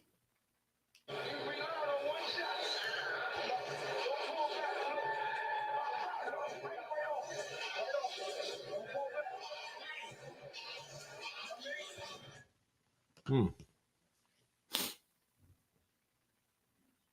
10-rounder first fight takes some heart. Derek James as a trainer will be like when Manny trained Lennox Lewis. Bold prediction, but AJ beats White by KO. AJ KO's win versus Wilder 4th round. Out cold, then a tune-up fight, and back in with Usyk. Well, no, he would be fighting Fury at that point. He would be fighting Usyk. See, that's the problem. And look for this to happen. Look for this to happen when Wilder gets knocked out by AJ. If AJ knocks out Wilder and Wilder don't catch him with that hand cannon, okay? What's going to happen is Tyson Fury will duck Usyk to fight AJ. That's what's going to happen. You guys didn't catch that? See, if Joshua knocks out Wilder, Tyson Fury will avoid Usyk like the plague. Yeah, he will avoid him like the plague because he knows that the biggest fight that he can make when AJ knocks out Wilder is AJ. And then that money from AJ and Tyson gets bigger. Why? Because Tyson and AJ haven't fought yet, but they both beat Wilder at that point. So both of them have beaten Wilder. That breaks all of Tyson's credibility because they knocked out they ain't knockout. They've beat or defeated the same guys. Vladimir Wilder. Joshua knocks out Vladimir in the 11th and knocks out Deontay Wilder. Then they got to come together. Usyk wouldn't matter because then Tyson knows, hey, I'm running right for that Joshua fight. Fuck Usyk. I'm going to take this money when I can while this guy's hot. I'm not going to get in there with Usyk and let this motherfucker outbox me. That's not going to happen. So Tyson Fury will duck Usyk for Joshua. That's what's going to happen. He said, Juice ain't knocking out Wilder. Juice is done. Scants Rant's back in the building. Not if AJ loses to White. That would upset a lot of people. Yeah. But this is boxing.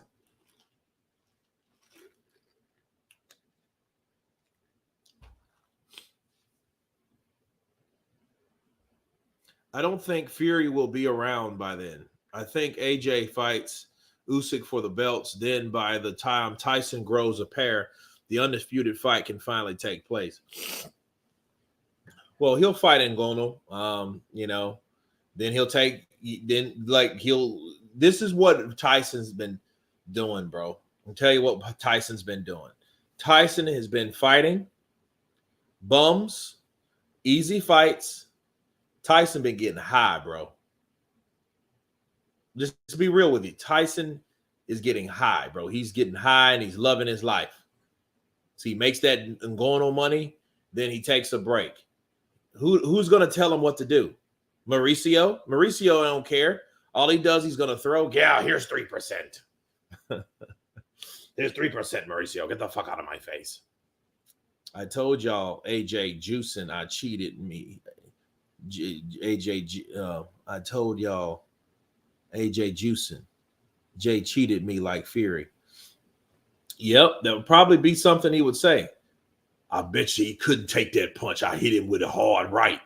And he looked at me and smiled. Hearing how I see the Fury and Gono fight, it's like racing motocross in a NASCAR race. And Ngono got the motorcycle horses for courses. Damn. Tyson is waiting on that AJ payday. He'll hold the WBC belt hostage until then. Well, he has something that AJ wants. See, AJ fighting Tyson Fury at that point, would be good. And see, if he knocks out AJ, everybody's going to swear that AJ knocks out Wilder. Everybody's going to say that AJ's back. And AJ really ain't fucking went nowhere. He's just decided to not fight like he's supposed to. Not saying he lacks ability. He's just not doing this shit. Damn, oh boy's WBO's falling off. They didn't stitch his shit up. Tyson is, he's waiting for that. Yeah, he's waiting for that payday. 60-40 AJ, 60-40.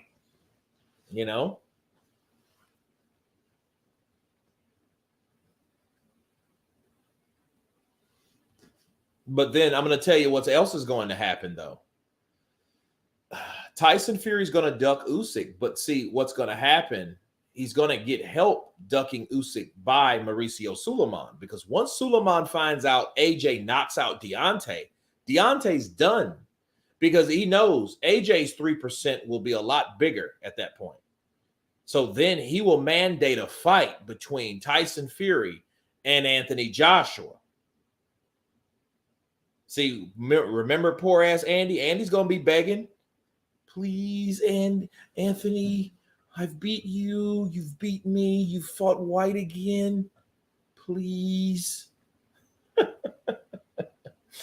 Fury is my number 4 heavyweight, just ahead of Wilder, but I still like Big Bang and Frank Sanchez over Fury. Yeah, they may beat Fury, It's not a far-gone conclusion, man, of who you think will win these fights. Burgos, he ain't coming to bullshit people. He's coming to fight. Yeah, he's a little older, too.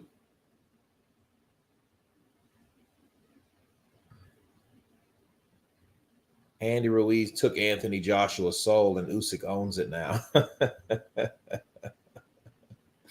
I am very feel. Fury said in an interview that he never wanted to fight Usyk because Usyk doesn't speak English and he doesn't generate any money.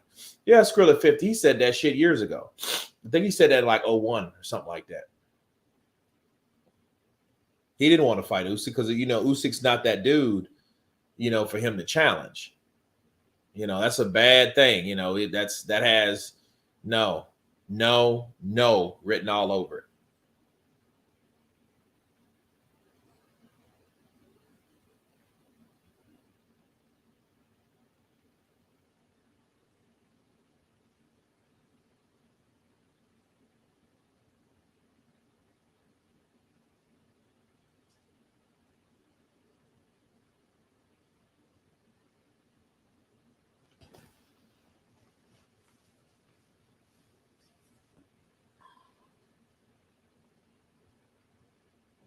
Look at Tommy Hitman Hearns in the building. Look, man, 2012 Boxing Hall of Fame inductee. What took him so long to fucking put Tommy Hearns in there? Really?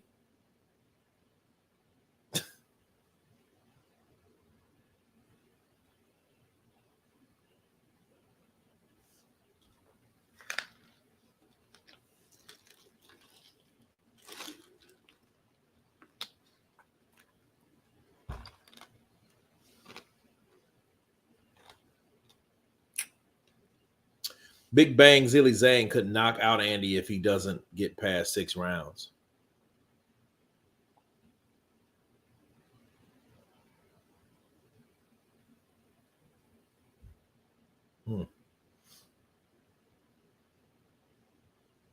Maybe.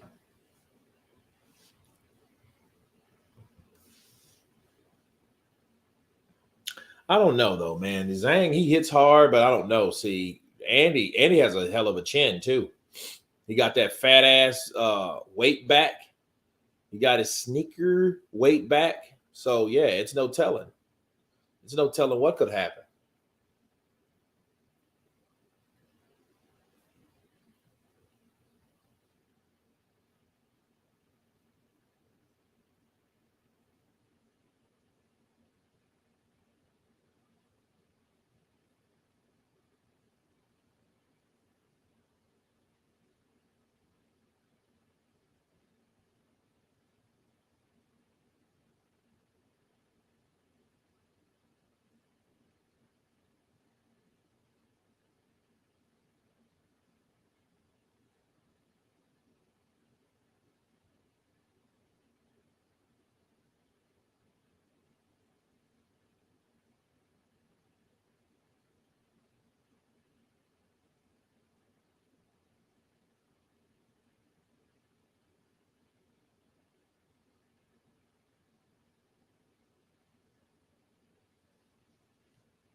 I mean, Cruz is good though, man.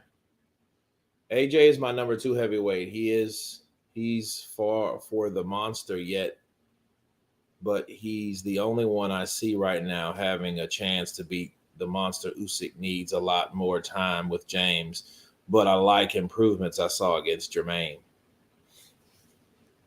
I didn't like all the holding, but then again, Joshua fighting a shorter fighters he doesn't gel well with him. Got to give Usyk his dues. It's embarrassing the lengths Fury has went to avoid him. Yeah, that's true.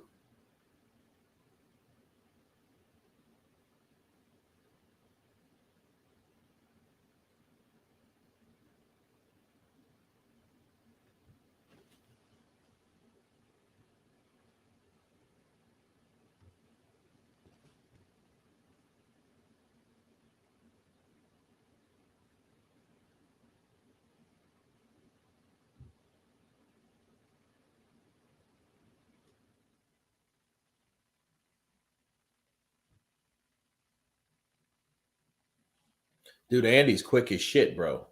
And Andy Cruz is quick as shit. Yo, he's a bad boy. And I can see why they're doing that now, man. He's countering, he's switch hitting. I don't think he has the power unless he's in Burgos. It don't look like he's not a tough guy because you know, he looks like an old seasoned vet that's going to get a check. That's what he looks like, man. That's exactly what he looks like. White said the same thing about Ortiz not speaking English. That might be in the UK playbook to duck a fight. Scance Ranch coming in with that counter punch. Usyk is that guy beating AJ twice. 2-time was big. Yeah, nobody thought he was going to do that. People thought he was going to get knocked out. And nobody would even be talking about Usyk at that point. But yeah, them saying, oh, yeah, he doesn't speak English. I'm like, what the fuck does that have to do with anything? But, a lot of people are like, hey, man, that's true. You can't market a fight with it. I'm like, what? Dude, come on, man. I don't buy that. I didn't like that at all either.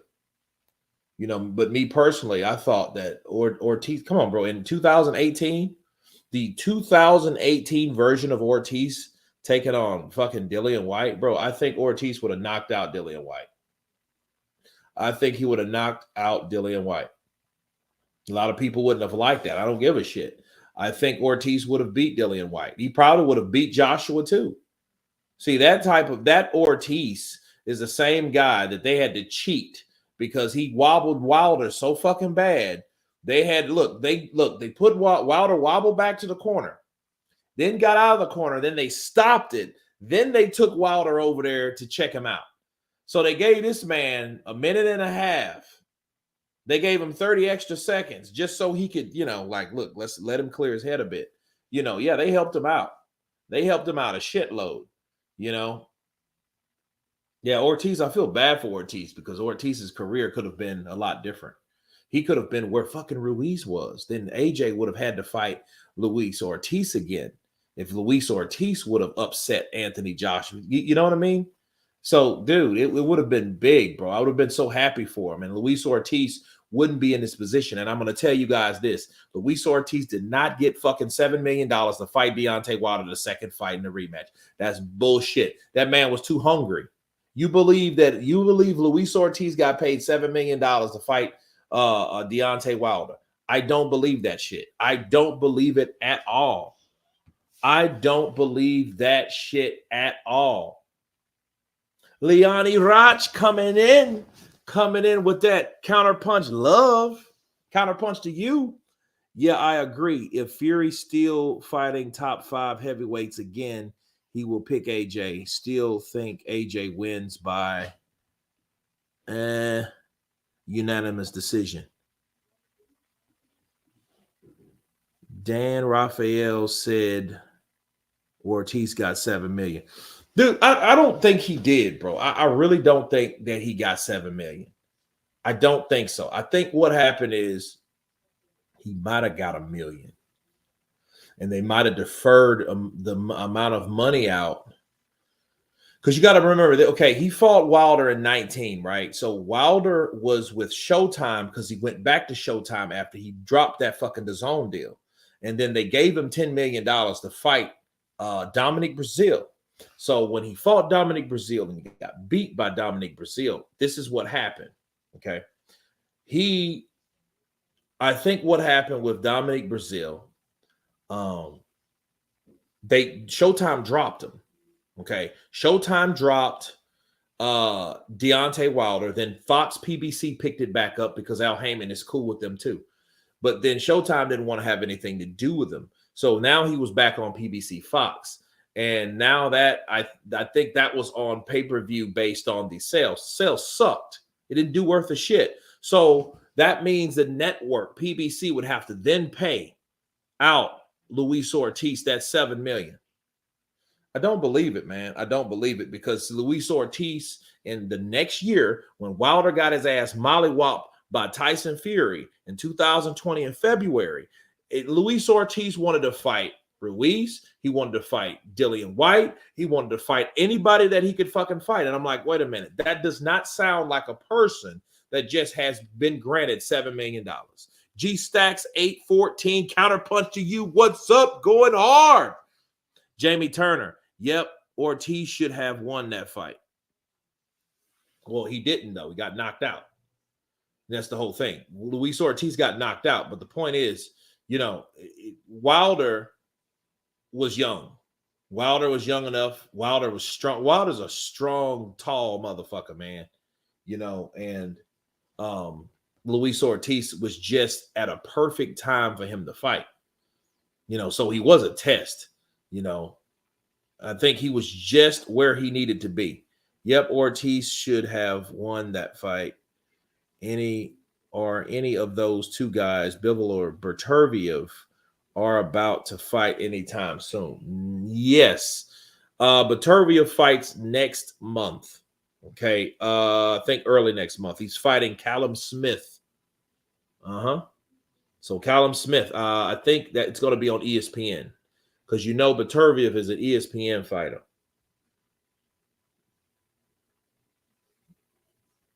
Bivol, I think, supposed to fight. I forget. Is it Bivol? No, Yard. But man, those dudes, man, it would be a shame if those guys never fight. Because see, Berterviev is like 19-0 with 19 KOs, no losses, no draws.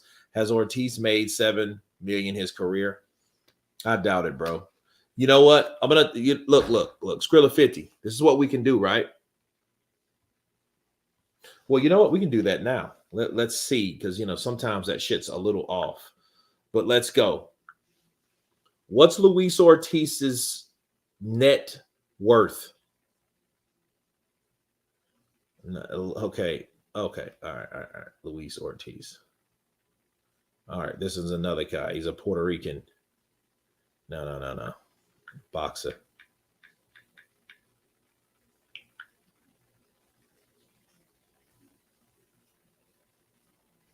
Check this. Luis Ortiz's net worth is estimated to be $8 million. Ortiz's facts. Ortiz stated his amateur career. All right, let's see. See, Ruiz receiving a guarantee of $1 million and Ortiz getting $550,000. Okay, so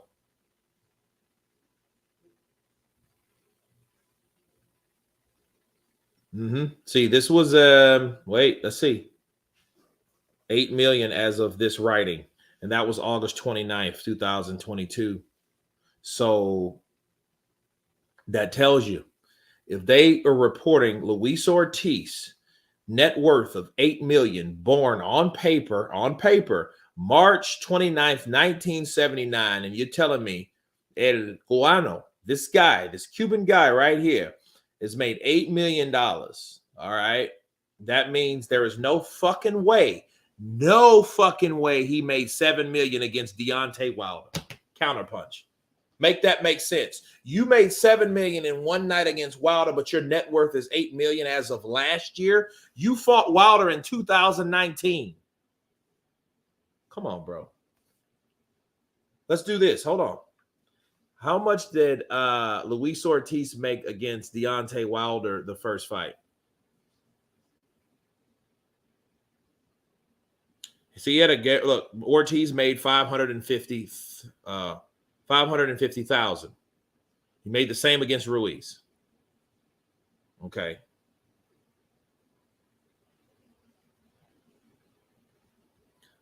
So they're making and they're adding up his net worth for all his fights. How many fights have Luis Ortiz fought? Let's see. What's Luis Ortiz, the boxer's record? Here is information from Wikipedia. 38 fights, 33 wins, 28 by KO. What the fuck? Oh, let me see. He's lost only 3 times. Okay. 33 wins. Let's go to BoxRec. Shit. More accurate. Okay. 33 wins, 3 losses. He was knocked out twice and 28 knockouts. So he has a high knockout percentage. And in those 38 fights, he's made $8 million. So there's no way you can factor in $7 million unless that's $7 million. You know what I mean? Compared to all those fucking fights.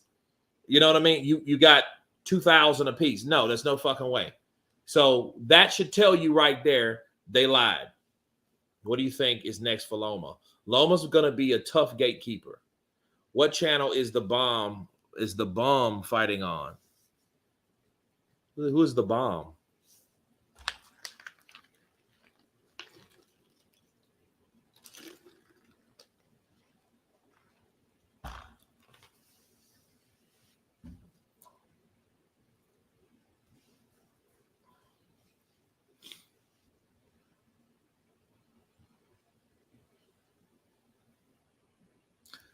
For some reason, I don't think Baumgardner. Okay, I was going to say the bomb. What the hell?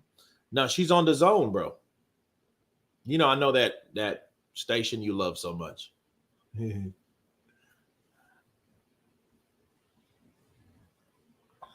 would love Loma versus Tank. I would have loved Loma versus Tank 5 years ago. Come on, bro. Tank is almost 30 years old. We're not gonna do that. Lomachenko, nobody told Lomachenko to be an amateur that long. Shit, that ate up his professional career. Tank is the future. Loma's getting old. Loma's getting old. There you go. Taxes, trainer, strength and conditioning coach.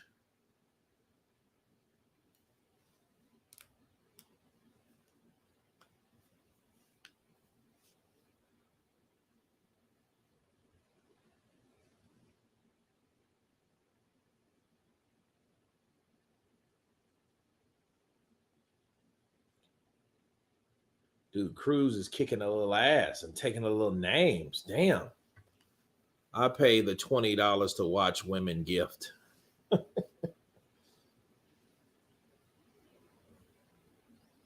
Alycia Baumgardner said, or should be a model as well as a boxer because she is beautiful. Yeah, Alycia is beautiful, man. She's hot. Here's the deal, though. Why isn't she not? Bars. Why isn't she not a model? I mean, why isn't she? Fuck the model. How about endorsed? Why isn't she endorsed by like Range Rover and Under Armour and you know what I mean, Puma or whatever? Hall of Fame Ortiz, $7 million went to taxes. Conditioning coach advisor, so he probably walked away with about $2 million. It's possible he actually got $7 million, net worth of $8 million. But no, he would get more than that. No, he would get more than that. So that tells you if he got $7 million in one night and $8 million net worth, you're saying in 3 fights, right? 33 fights or 38 fights. You mean to tell me this dude has fucking only made $8 million? That should be really $15 million. That should be $15 million. I know they take 40%, and that's if you're in the UK or the USA. Death and taxes is what it is, but understand, like, you're dealing with shit like that, man. I don't know. It just doesn't seem believable. No, bro. Because it should be a lot more than that. Net worth should be a lot more, regardless of how much he had to pay out. He probably received about 3 million in his hand out of that 8 million. But I don't think that one night he made 7. That's all I'm saying. Because you got to factor in, 30 fights. Let's do this. Let's say this man made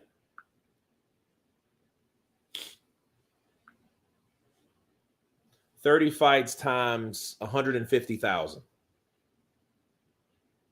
Come on, dude.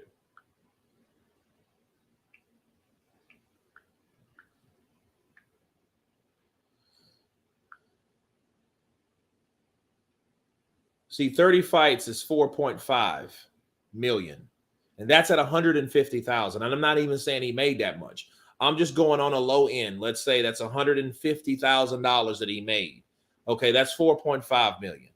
Okay, so if you add that $7 million that he's supposed to make to that, what the fuck do you really have? 11.5. So you got 11.5 over that much.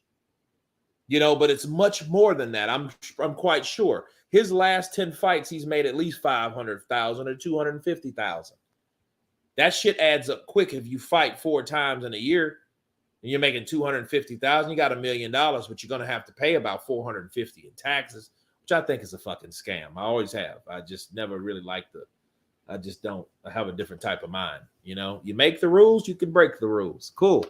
You don't get paid much for fighting cab drivers. I think Baumgardner fans not looking at Christina at all. First, she's pretty too, and she's coming to fight. At least I think she is. His net worth is not his entire salary combined. It's a combination of things: property, cash on hand, debt, etc. You think? I thought that's what net worth was, what you fucking made throughout your career. I could be wrong. That's what I thought it was.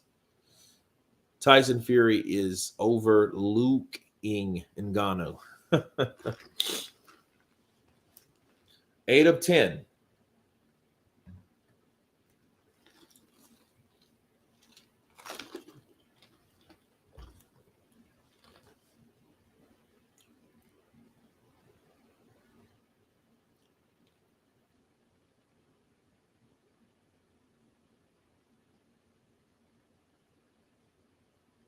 Tyson,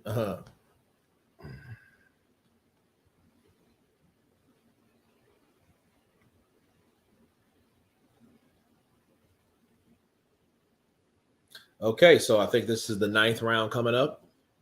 So we got 2 more rounds to go. I guess that's good for, Cruz getting his first fight at 10 rounds.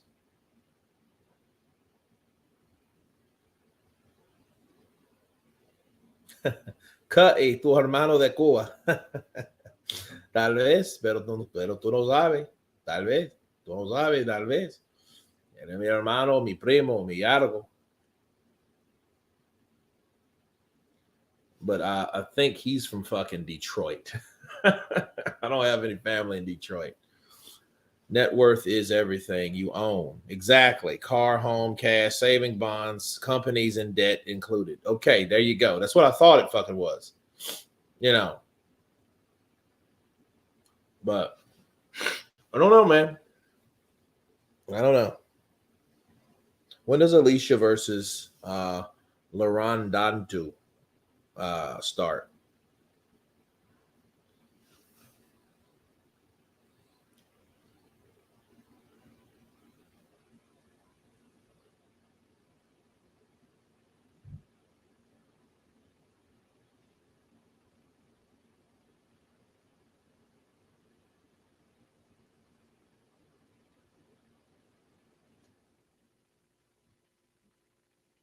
Yeah, dude.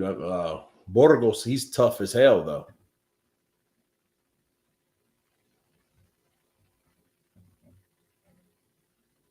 Overlooking Ngannou. Yeah, he should, bro. He should be overlooking Ngannou. That's what he's doing. He's giving him a lot of money to go in there and dance around with him. He needs another dancing partner. He needs another easy pick'ems. He doesn't need to fight because see, why would you fight if you're Tyson Fury though? Let's look at this in a business standpoint. Why would you fight Usyk and you could lose? Then you could lose to a smaller dude that lost to another dude that you didn't fight. You know what I mean? That wouldn't be good. And nobody wants to be the first to do it. See, Joshua's always the first. He's always think about it. He's the first one to get a shitload of money in a fight. He's the first one that gets his ass whooped. He's the first one to do a lot of shit that a lot of people haven't really even done. So it's about 4 o'clock, 4:30 UK time, so around 11 or 12 in US time.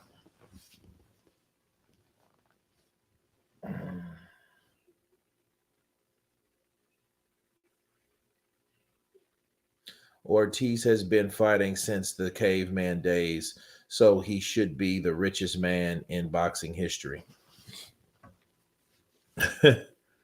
I hear you.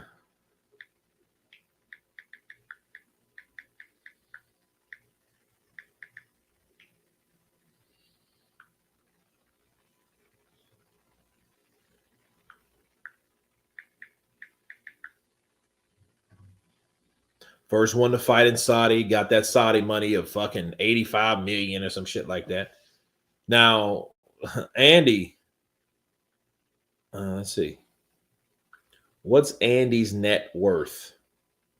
I'm saying Andy. According to his USA, Diario is Andy Ruiz's fortune. According to Celebrity Net Worth, Ruiz's fortune amounts to $10 million, a figure he reached largely thanks to the $7 million he earned for the fight in which he scored an upset over Joshua. Okay.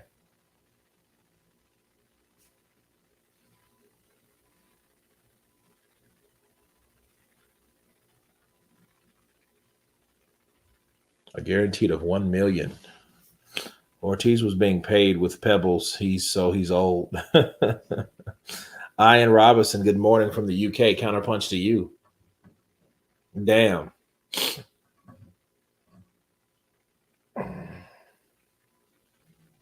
Tank would win, but Loma is a hard fight for anyone near his weight.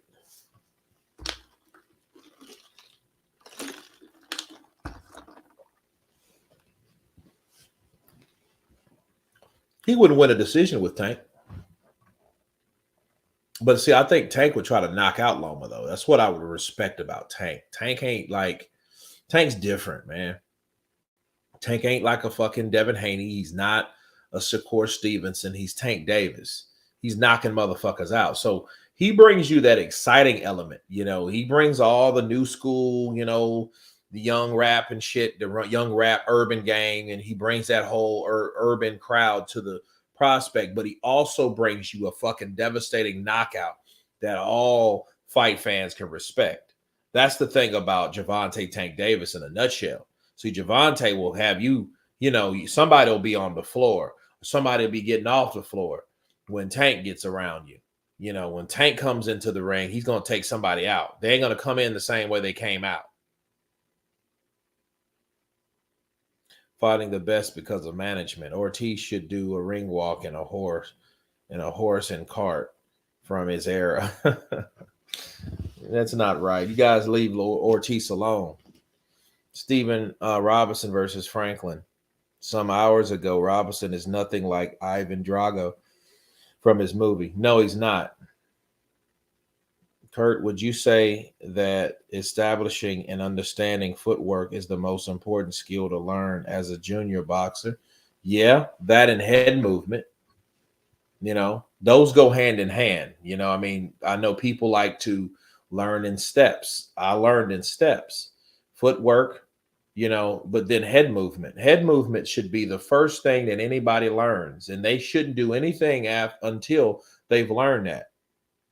Defense should be the first priority for any fighter because you want somebody to protect themselves. You want someone to know when and how to get the hell out of the way. You don't want anyone like that. Oh, like, hey man, throw a jab, throw a right hook, put your hands up. You know, that's not how you properly train somebody, because a lot of times people come into boxing because they're angry, they're scared, they got problems at home, they need an escape.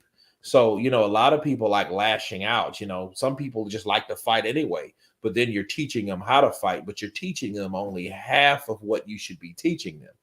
Okay. So, you know, since they don't know defense, then that's why you got guys like fucking Jeff Lacey, Deontay Wilder, and a lot of people that know how to punch the shit out of you, but don't know how to defend once those punches are coming back at you. See, that's the problem. Cruz just hit him with a floating rib shot.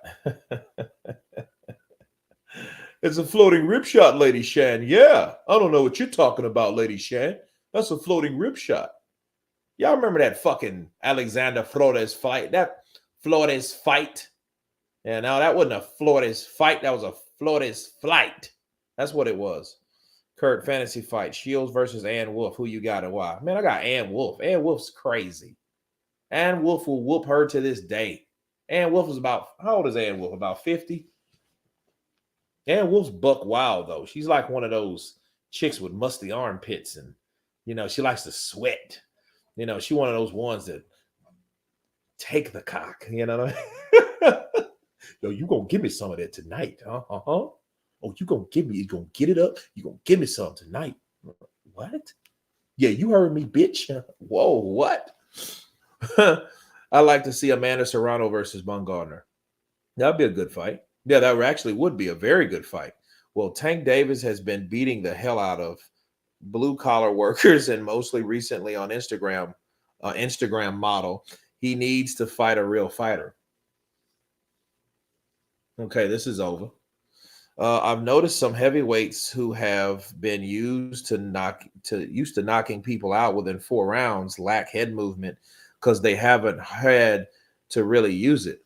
Well, I feel for them, because if they haven't really used it, that means that they haven't went in there with anybody that actually made them use it. Kurt, a prime Duran versus a prime Chavez. I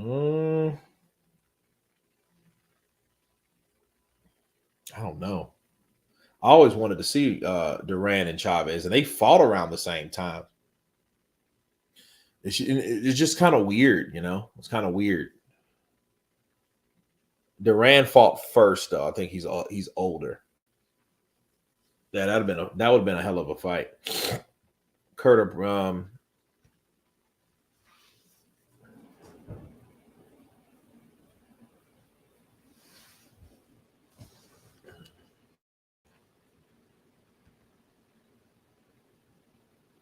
Joshua needs to work on good head movement.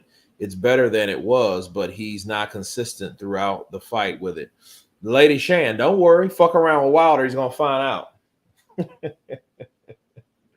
I was moving my head good, and then he caught me. Yeah, he sure the fuck did, didn't he? Winner by unanimous decision, new record 1-0. Wow. Andy Cruz. Okay, Andy Cruz. You know, you think you're a good boxer, man. I tell you, you lack power and boss. You should have knocked this fucking Mexicano out. I see you got your mamacita back there. Oh, she looks good, man. She looks good. She looks like your Dennis Uga's wife. She looks good, too.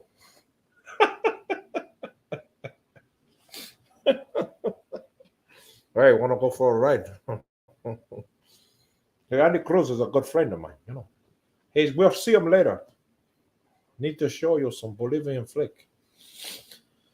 Kurt, you got Spence or Crawford? Personally, I got Spence. I think he's too street wise in a boxing ring, not outside the ring, of course. Nah. He ain't gonna whoop Crawford, bro. It's gonna be a good fight, though. He's gonna fight him, but then Crawford's gonna show him why. Yeah, if he doesn't move his head with Wilder, he's in problems. Yeah. Say hello to my little friend, It's gonna be a little because I've been on the cocaine, But don't worry, it's fucking duro. It's duro and the fucking cocaine is puro. Okay. Yeah.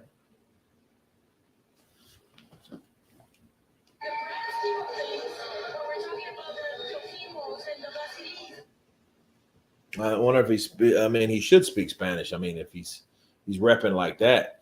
But you also had like Peter Quillen. Peter Quillen was up there and he was representing, because his dad's from Cuba, but he didn't really speak Spanish that well. He knew some things, some shit he used to remember, but other than that,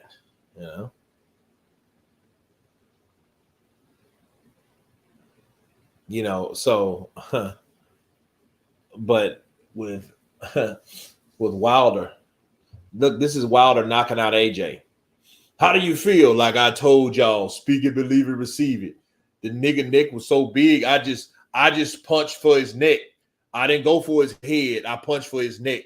His neck was this big. His head was this big. So like Malik Scott just say, punch him in his neck. His chin is mostly where his neck is. So I just belted him and threw it, and it landed. Because you speak it, you receive it, and you believe it.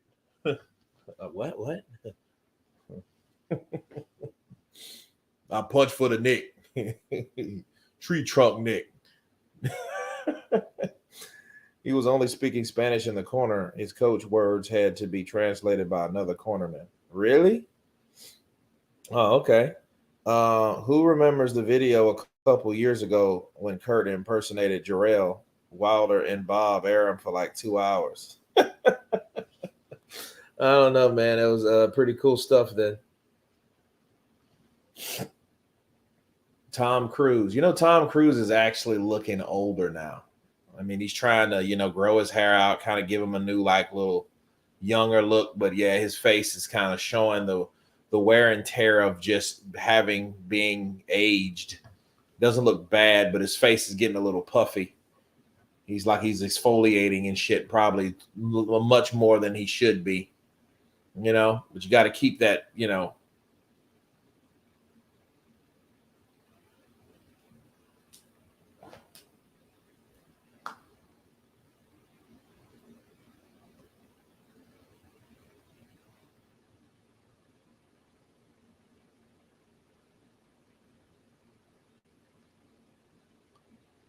Wilder still ducking Ruiz.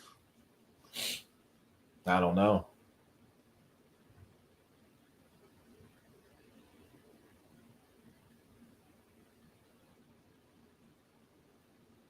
Oh, yeah, that's crazy.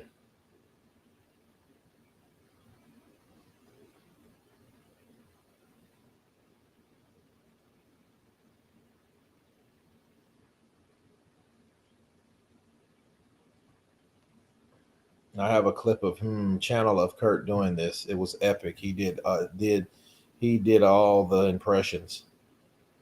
I came on your channel, Lady Sean, and I was on there, and it was you, me, Boxing Wave. It wasn't Ring IQ. It was just you, me, and Boxing Wave. I was impersonating Ring IQ. I was impersonating every fucking body. I mean, everybody. Wilder getting kids to speak on his behalf is kind of pathetic. You know. Hey, Andy, sign the contract. If you ain't scared, you still ain't about the money. Sign the contract, boy. At least he was respectful. At least he wasn't really like cussing and shit. That would have been really shit. Yeah, that was the show. Yeah, it was cool. You know, actually, I'm gonna tell you how good my memory is because I attached things to certain days. I was on a Sunday. And I remember that day because I had talked to my one of my stunt brothers, Phil Fournier, and we were talking, and right when we were talking, Kenneth Williams, the actor with the little cut right there, was on Boardwalk Empire, Brooklyn's Finest, a shitload of stuff. He has a resume like that. Well, anyway, he just had a fentanyl overdose that same day, that same Sunday. I remember that. And I was, my car broke down that same day. So it was like a lot of shit happened that same day. And then I was at a Hampton and I was waiting for them to, because I had got my car towed to the shop. And, you know, I caught you guys live and I went on live with you guys after I got off the phone with one of my stunt brothers. So, yeah. Ring IQ sounds a bit like Christopher Walken. Huh. Never put them two together. I was pretending to be a reporter and you was all characters. Yeah. Yeah, that was good stuff, man. That was good stuff. Yeah. Yeah, I remember that day, man. I remember a lot of shit happened that day. It was crazy. Fucking fentanyl overdose. And you know, the sad thing is, do you even know, like, I don't even know if he was trying to take fentanyl. You know, because what I hear about that shit, it's like, dude, that shit kills you like that. And, you know, it's really taken out a lot of people that have been like legendary lifer crackheads. They take that shit one time, they're done, bro. And it's crazy. It's like, dude, you know, it's crazy. The Clipper, Lady Shan, salute. Yeah, two chicks are both hot. Let's see what they're talking about.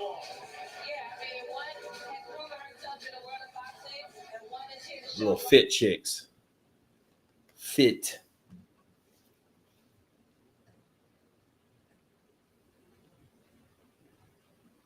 Yeah, Tony Harrison. So let me get this straight. Is Tony Harrison, Alycia Baumgardner, are they a thing? Is that what it is? Elvis versus Postal. Yeah. What is that on right now? The Clipper. Is that on right now? Because if it's on right now, I need to, you know, check that out real quick. I need to go back and forth. Fentanyl is used for animal tranquilizers. Way too strong for humans. Well, I mean, dude, it's a drug regardless. And it's a drug that's killing fucking people like scary like shit, you know. Like it's just poison, you know, in my mind. Okay, cool. Starting now. All right, cool. Let's see. Postal. Do I want to see Postal take on whoever the fuck, or do I want to see this? I want to see this.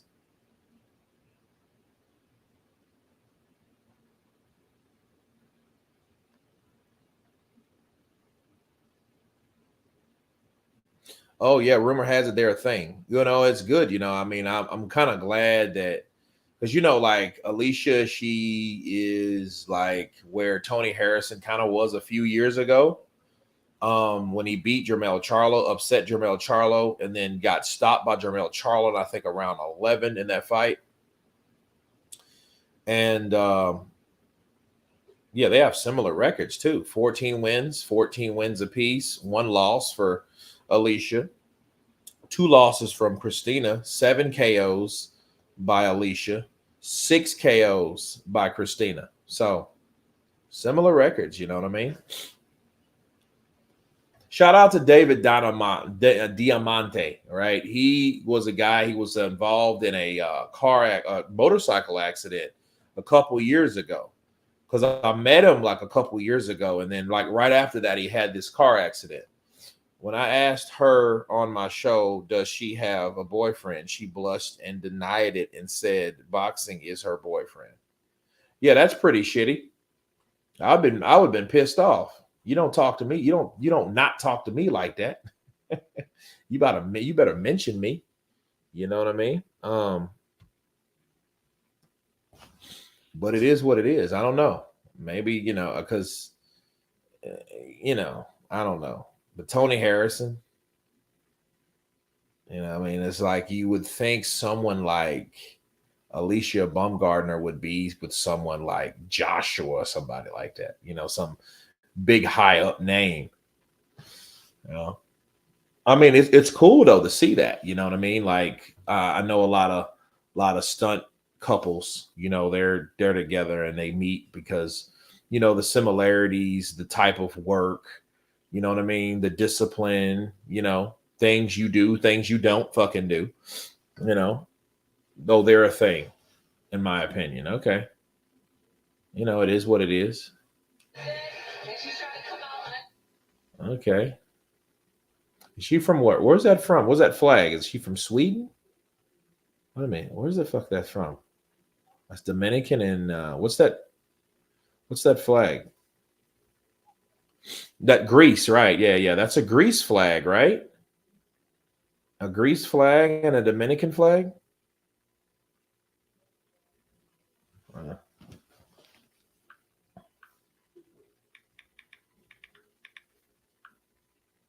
Yeah, that's a Greece flag and a Dominican flag. Yeah, yeah. Greek. Sorry, Greek. He says Greece. It's a Greece flag. Fucking idiot. Sorry, bud. Pardon fucking me, all right? God.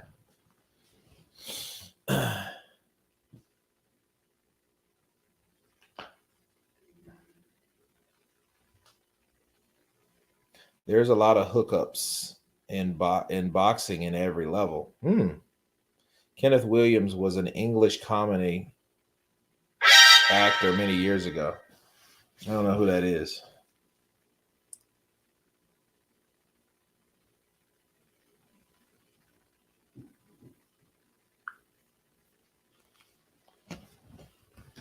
Gabriella, I'm Greek. Cool. You like joints? You like John Stay Moist? Whatever happened to the tea? Milkman, the paper boy. I just love that shit as a kid, man. Full House.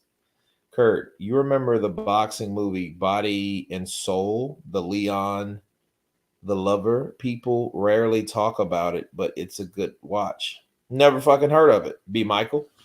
Yeah, we gotta check that out. Body and Soul. She just waiting for the right guy. I hear you, bud. Is that okay? Okay, yeah, can't get that through. One hook of that shit will shut down the whole channel. Like no. Yeah, she's a hot little chick, isn't it? Baumgardner. Uh-huh.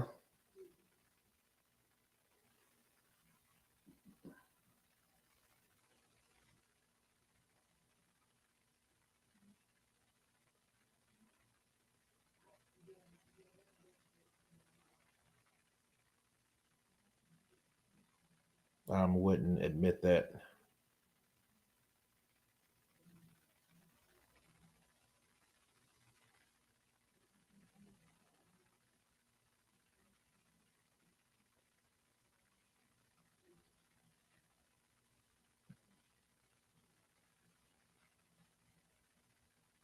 She ain't fighting nobody.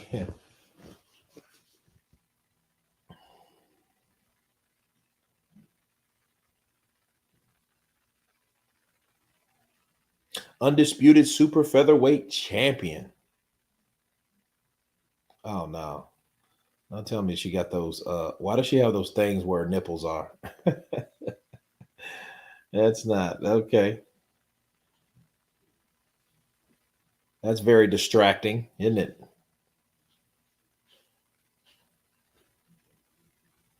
I think Triple D is Usyk's biggest challenge. Sean Watts. That's cool.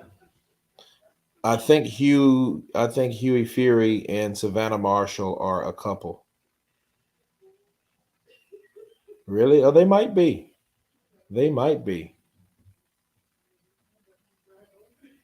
I think. Yeah,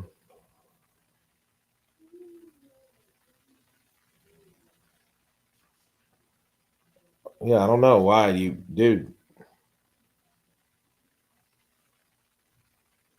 Tony Issue. What's going on? Look at those things. And yeah, those are. Show the fight we want to see. Yeah, Rod Z, the Don. Yeah, that'll be the day. Now that wouldn't be professional. No, it sure wouldn't, would it, the Clipper? Oh, because his father trains her. Oh, okay. Mm.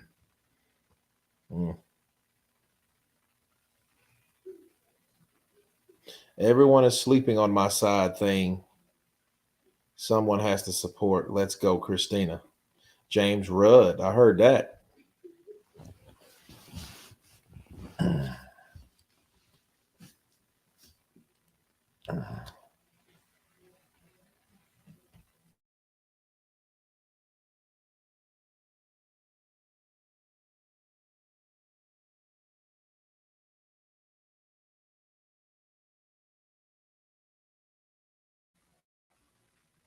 We got Frank Garza. Dude, Frank Garza is tired by now. And this is what happens, though. When these referees get tired, they start making bad decisions. Frank Garza's been around for a long time, by the way. He's one of those old school refs. You know, they can stand the test of time. You guys remember Arthur McCante, senior? Because you have junior, then you have senior, you know.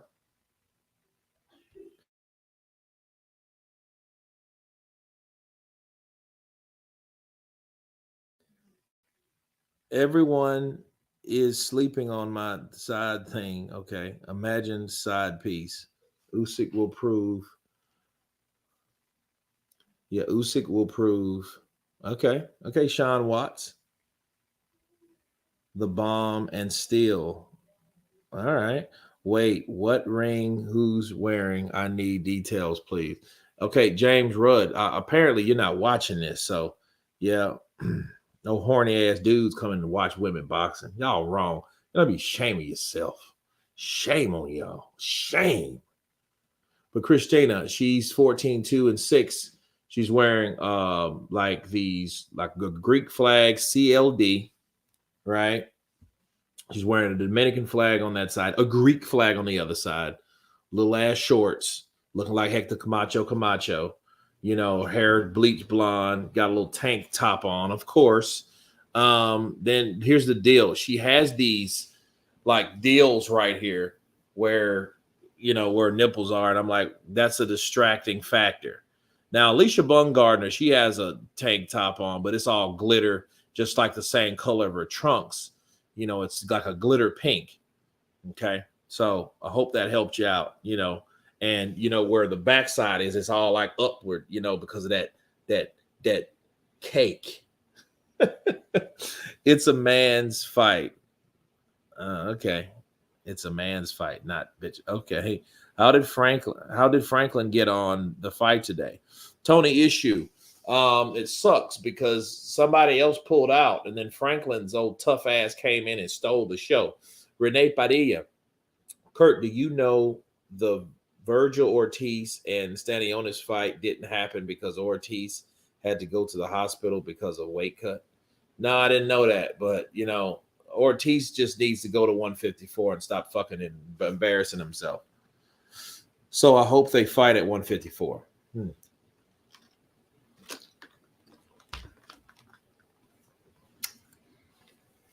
Gabriella, she says, I'm a bit attracted to Alex Krusuk. Hey, there's somebody for everybody. I tell you that for shit sure. Devin Haney, dad Bill leaving the ring gets hit by a plastic bottle of urine. Damn, was it a plastic bottle of urine? I know he got hit with something. I'm like, fuck you.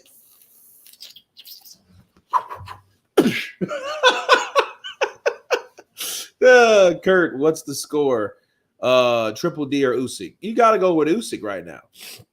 You better hope it's Usyk because, you know, like, I don't see Daniel Dubois staying around long. I see, like, if he beats Usyk, it'll be like, fuck. Because you don't see him reigning for shit. You know, yeah, he beats Usyk, but then he goes and then he changes and then he gets knocked out by Hrgovic or somebody like that. You know? So I don't really see that fight going well.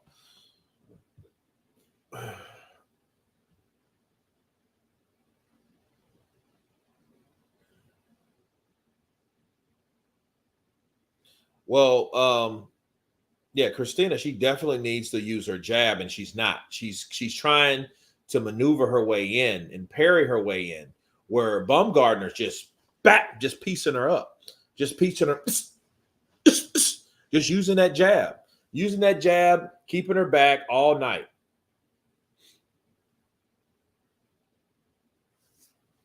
Usyk can't lose. Well, I mean, he can if he gets his ass chinned.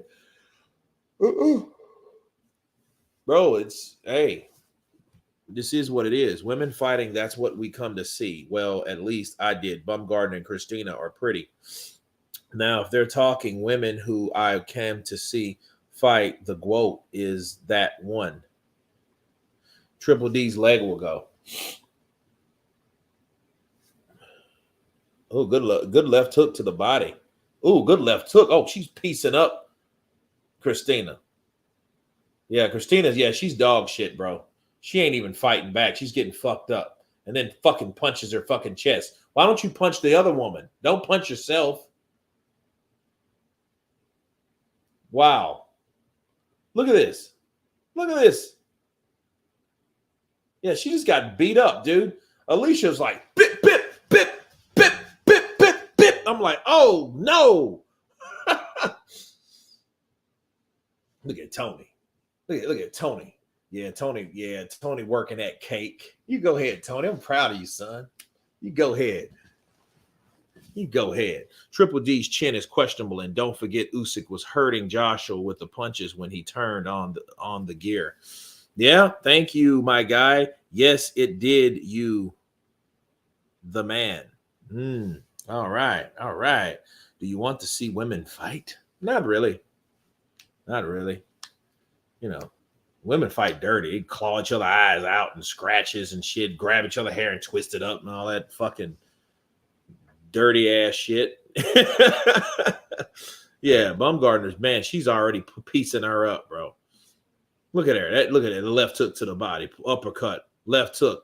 Yeah, she's tearing her ass into shreds.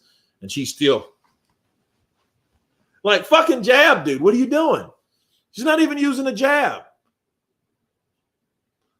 Like he's, dude, what the hell? She's not even jabbing with her. This Christina woman had a baby a few years ago, I think. Okay, that was a few years ago. That's what women do. They have children. Okay. Salute, Kurt. Did you see those boobs on the zone? They should be in jail. Someone's kid saw that indecent exposure. If John Fury got his cock out, he would be in jail. Yeah, that is true. I'd sooner see girls. Oh, stop, guys. Ricky Torre, do you want to see women wrestle? No, not really. I never really liked wrestling. That was never my thing.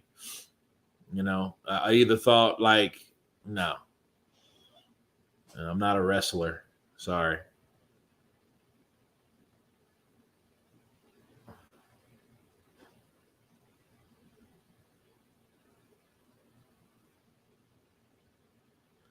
Usyk stops Triple D before the end of the fight. Yeah, I think it's going to be late, if anything. He's going to swell up. He's going to do him just like he did AJ. He's going to swell him up.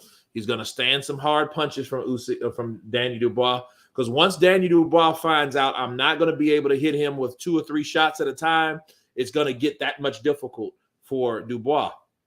And, you know, Usyk's, you know, coming in with all this. No. You think Usyk versus Dubois will be like Usyk Lerena, but Usyk wins? No, because he's not going to come like Lerena, and he's not going to bitch up like Lerena.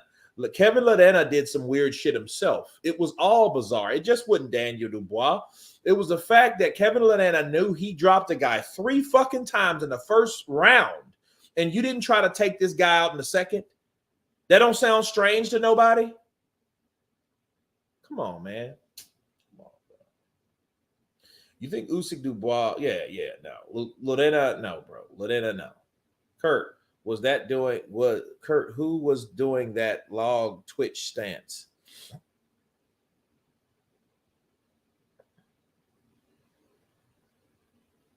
I don't know. But I know he got his ass hit. Dubois got hit, bro. When women are boxing, it feels like it's not about belts. It's just, it's like there's a man as a winning prize because they go at it. Yeah, women go at it, man. Women's boxing is great. It's pure and passionate. Yeah, it's no bullshit behind it. You know what I mean? That women are taught to do exactly what they do. They listen. You know, that's their job, to take fucking orders, you know, to be submissive. If it's not to their mate, it's to their trainer. So if their trainer, the person that's taking them to where they need to be, instructing them what to do, they keep doing it, you know, and they get better at it. That's what I like about women. Guys, they all macho and shit, and they got their own idea of how they think things should work. Like, no, I'm just going to hit him downstairs. And I'm like, no, you work the body. You do what your trainer tells you to do. But since your trainer is, you know, more than likely, you know, a guy, you know what I mean? That's what happens. I called it foul foreplay. Yeah, dude, this shit here is, you know, good thing this is only 2 rounds. So this is good. Yeah, like, now she's just learning how to jab. Like, what the fuck?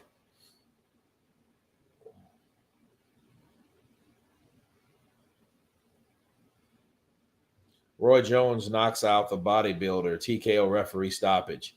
Yeah, he beat the shit out of Indo something, whatever his name is. When these dudes start getting beat, I forget their names. You know what I'm saying? Yeah, but he beat the shit out of him. Big ass dude walking around. Oh, you know, I'm like, dude, yeah, that doesn't win fights, pal. Doesn't win fights, pal. What round we're at? We're at the 3rd round. So we got 10 seconds left in the 3rd round. Now, if this actually if they should stop the 2-round handicap for women. I don't agree with that. You know, they've already taken a round away. So 2 rounds away. So why are they taking a minute off? A round is 3 rounds. That should be universal. They shouldn't change it just for women. That's bullshit. You know what I mean? The life and the society we live in, and you're doing that type of shit. You know what I mean? That's how they can warrant or justify not paying women the amount of money that they pay men. You know, because you're doing less. You're not fighting or not boxing as longer. You know what I mean? No, you should. You know, they should petition like, no, women's boxing should be 3 fucking minutes.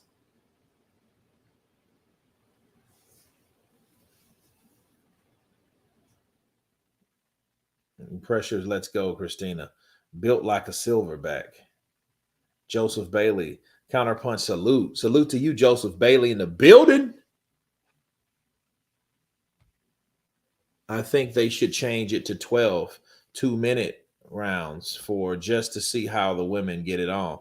Well, they should at least do that. Like, don't cut it off at both ends. You're going to cut the amount of championship rounds and you're going to take away the time. Give us something. You know what I mean? Let's see these girls go 12 rounds, not 10.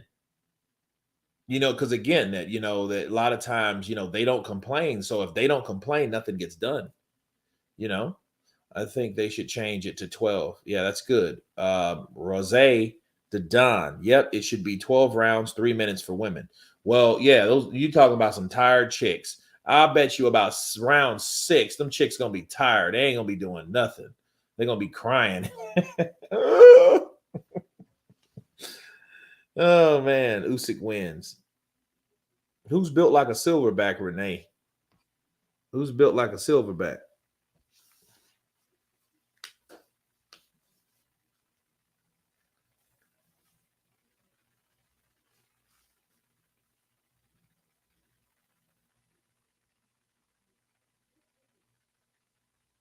Oh man.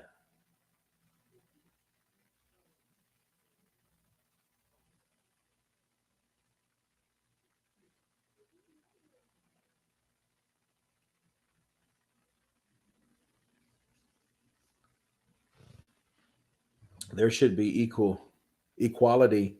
They should take everything on their boobs.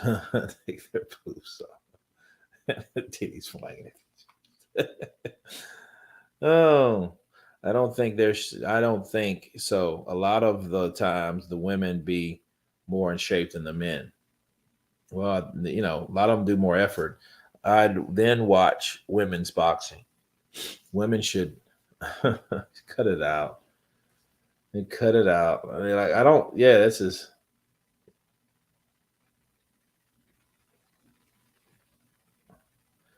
that bodybuilder you was talking about that Roy beat up. Oh yeah, yeah. Like a silverback. Roy pieced him up. Beep, beep, beep, beep, beep, beep, beep, beep, beep, beep, beep, beep, beep. And that quadruple left to man, he opened up some old Roy on his ass. He opened up some old Roy on him. Oh man, she's beating the shit out of this chick. This is target practice. This is target practice. Look at her right eye swelling up. Oh, she got a good left hook in.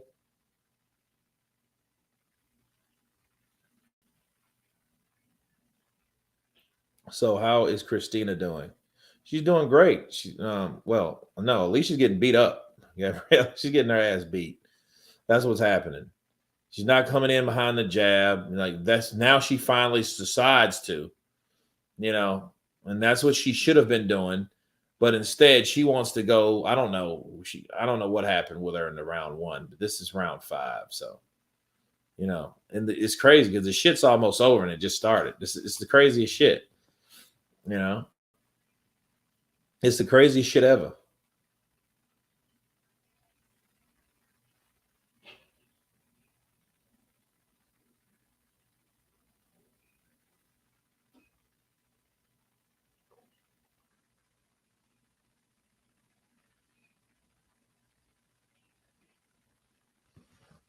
Oh, Postal down? No shit, dude.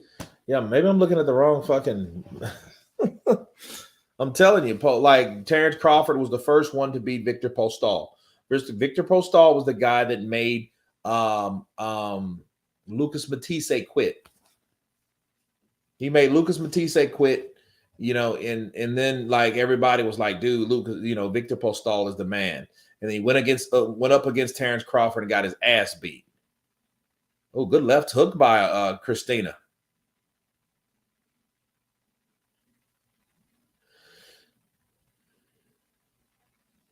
Oh, good right uppercut. Damn.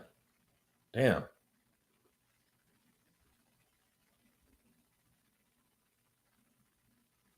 Yeah, she has to keep her back. Look, Christina looks like she's ready to kick some ass. And that's on Showtime, right? Yeah, I don't think this is going to go too many places. So let's do this here. Let's go to Showtime.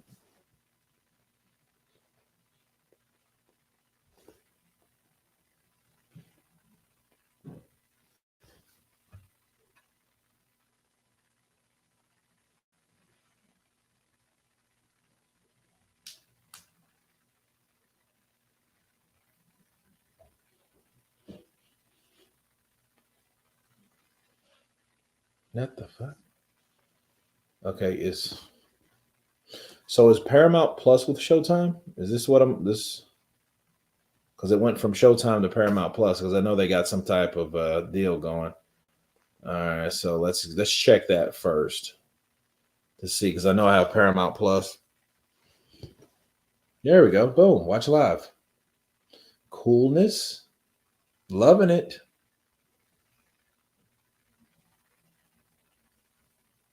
Yeah, there you go. Come on, give it to me. Let's go. Showtime East.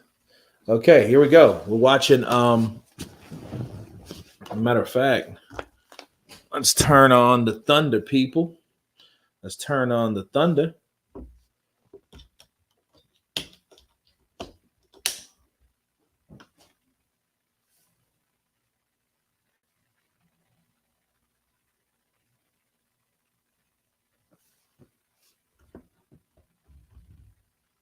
Oh well, yeah, that wasn't too big of a knockdown. He just kind of.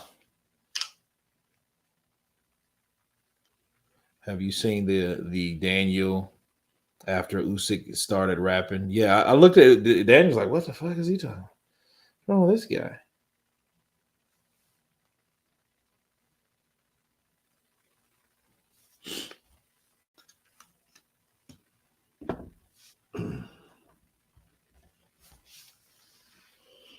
See, Kurt Wilder fights Joshua. It's made.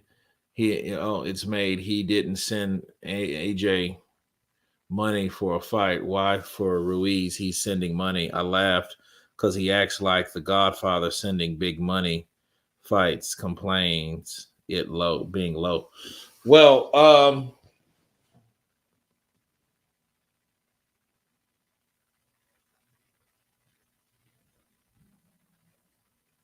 Well, I guess Victor Postal. I don't know if he won or not. He looks pretty freaking old at this point.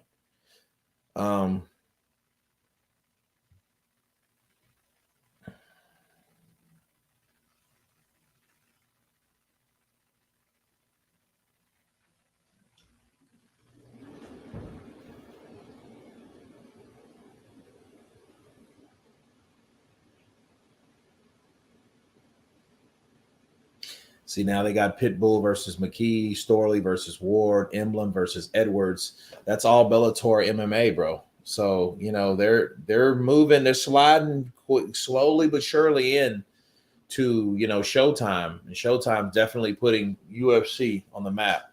Everybody is a dog until Bud whoops their ass. Then it's nothing but excuses. That's what happens. It's going to be another one once he whoops Errol Spence. When he catches Errol Spence with those shots that Errol won't be able to see, and then he'll see what happens. Terrence Crawford's going to put you down, and he's not going to be fucking around. Bars. Everybody's a dog. Okay, she should be halfway through. Now let's turn it up for Christina.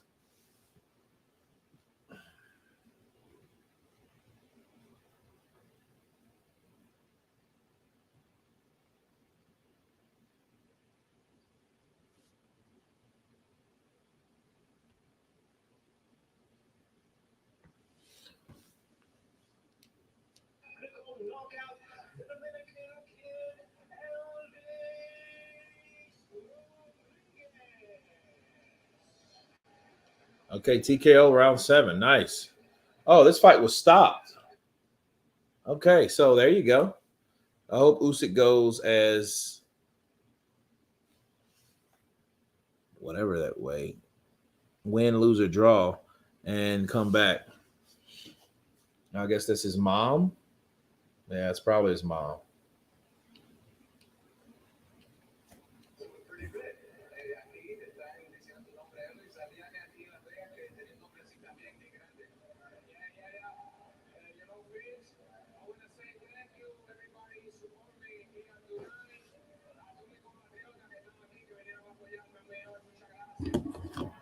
If Errol does what he did against Ugas, where does he turn? Well,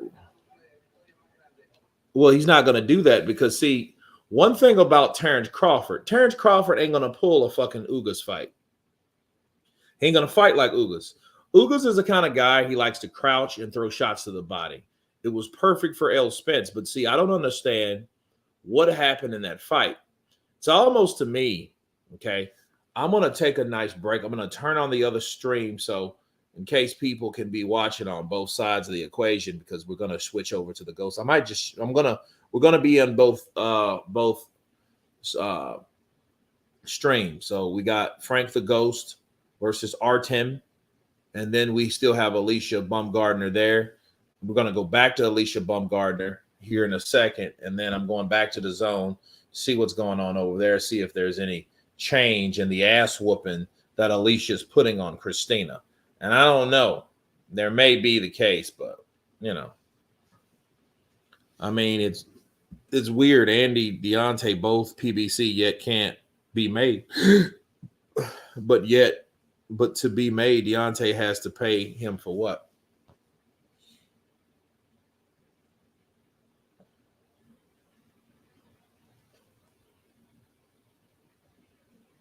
Who is Picasso versus? What the fuck is that? So this is another fight. Okay, that fight's over.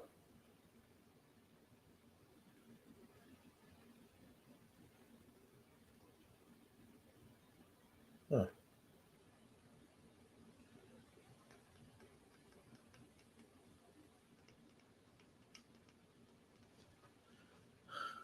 I don't know if she was hurt.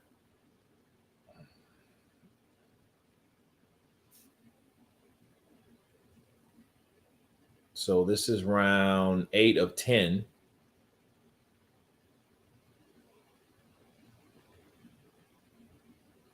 He could have finished him, but he didn't.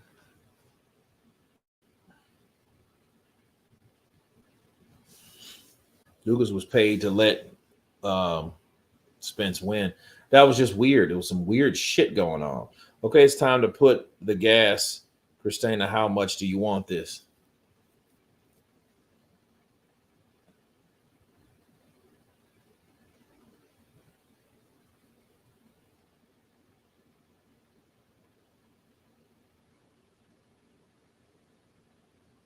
Joshua White, the zone plus pay-per-view. Hope it's good price, not over. Ricky Torre. Shit, we get it for free. Well, we don't get it for free. We pay for the subscription here. Where do you rank Freddie Roach as a trainer? He was all right. I think the trainers are just as good as the fighters and vice versa at this point, because it's all political. You know, you can teach, like you will always know Freddie Roach from Manny Pacquiao. You know, if it wasn't for Manny Pacquiao, I think Freddie Roach wouldn't be in the position that he's in now. What up, brother Kurt in chat? Charles Wilson in the building.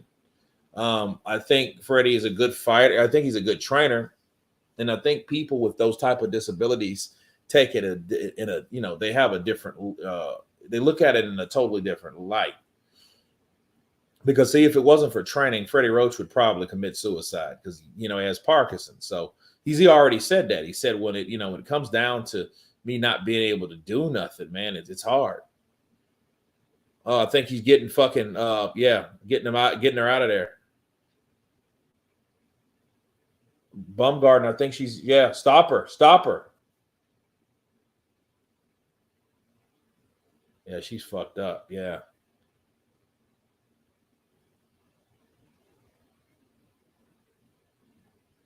Who won? Baumgardner beat up the side. Oh, yeah, that was the price for England fans. They're not happy. Yep. Nah, man, that's one thing I like about AJ's fights than Canelo. Canelo got an extra fucking incentive.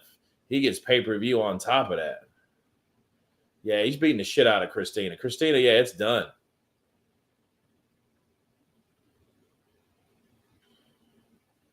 And I think Alycia ran out of juice. I think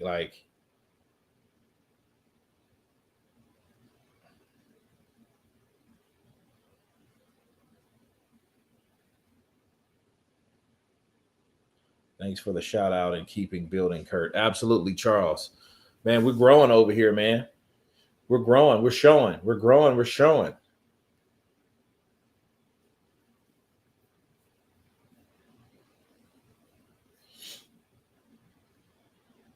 Nine of 10. Kurt, you big up Wilder, and he ain't beat or fought no one.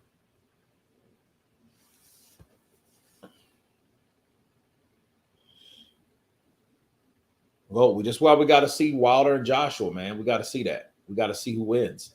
Separates the men from the boys. Separates the Libras from the Libras. You know? Kurt, which heavyweight today would have been Lennox beaten Lennox Lewis toughest? Oh, Ben Lennox Lewis's toughest fight besides Tyson Fury. I don't know. I see. I have Lennox Lewis beating Joshua. You know, that'd been a good fight. But see, an older Joshua, I think, would have fought Lennox, and that would have been a very good fight as long as it lasts. Now, I don't know how long that shit would have lasted because Lennox Lewis leaned into his shots. He threw shots to knock you the fuck out, and he was slick with it because he threw it, and he liked to block with his shoulder, and he rubbernecks with his shoulder. Detroit in the house, Beirut, Lebanon. Counterpunch to you. Well, is Alycia winning, Keith C? Hell yeah. Man, Alicia's beating the shit out of Christina. I thought they were going to stop it.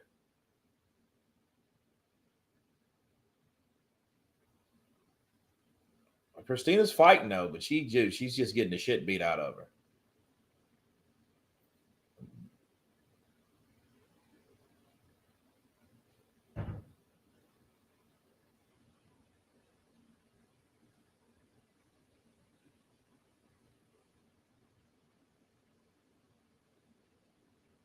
You got one more round in this, bro, and then this will be done, and then we can jump right on the other one, bro.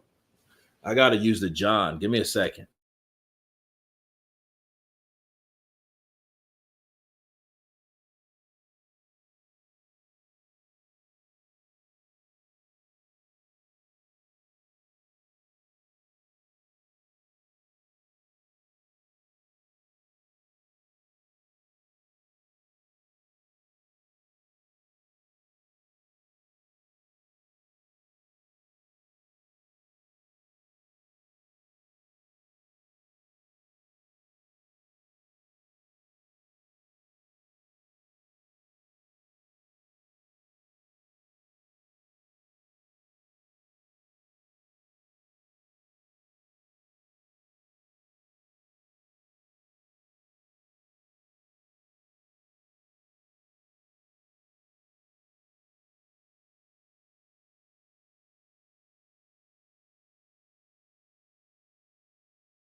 Here we go. Round 10 of 10. Damn, Christina, I still want you. At least you tried. Lennox beats them all. More than likely, Lennox does beat everybody in this. You know, I think he beats Vladimir Klitschko, too. I would love to see Vladimir versus Lennox Lewis, though. That would be some dope shit. Dope. Okay, so we got this. Okay. Oh, yeah, man. She's piecing up Christina. Damn, does Christina just hit her with an elbow? Like Christina just kind of fucking chopped one on her forehead, dude.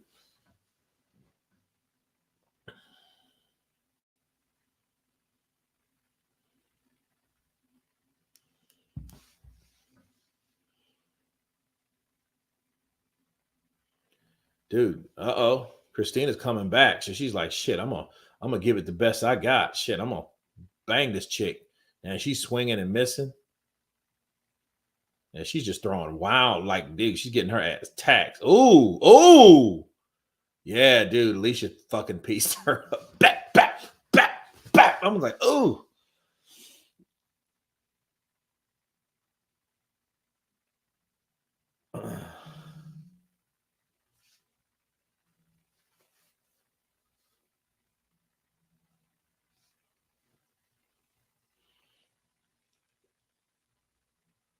Handpicked. So sad I couldn't stream the fight. Yeah, I'm sorry about that. It's a sunflower soul, but hey, it's all good. It went good, man. Frank is gonna run through this guy. Yeah, well, hey, yeah, it's time to come on over there to our last one, our last and final one. So we got to do it, man. We got to do it. Nothing to it. Paramount Plus. Dude, I love Paramount Plus, man. I'll be watching watching Evil on there. It's pretty dope. Pretty dope stuff.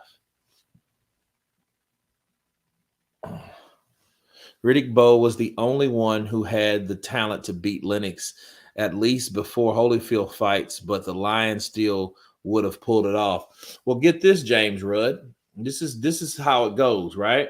He didn't want to fight him. So it is what it is. So what do you do? What do you do about it? Here we go. The Ghost. Here's the Ghost.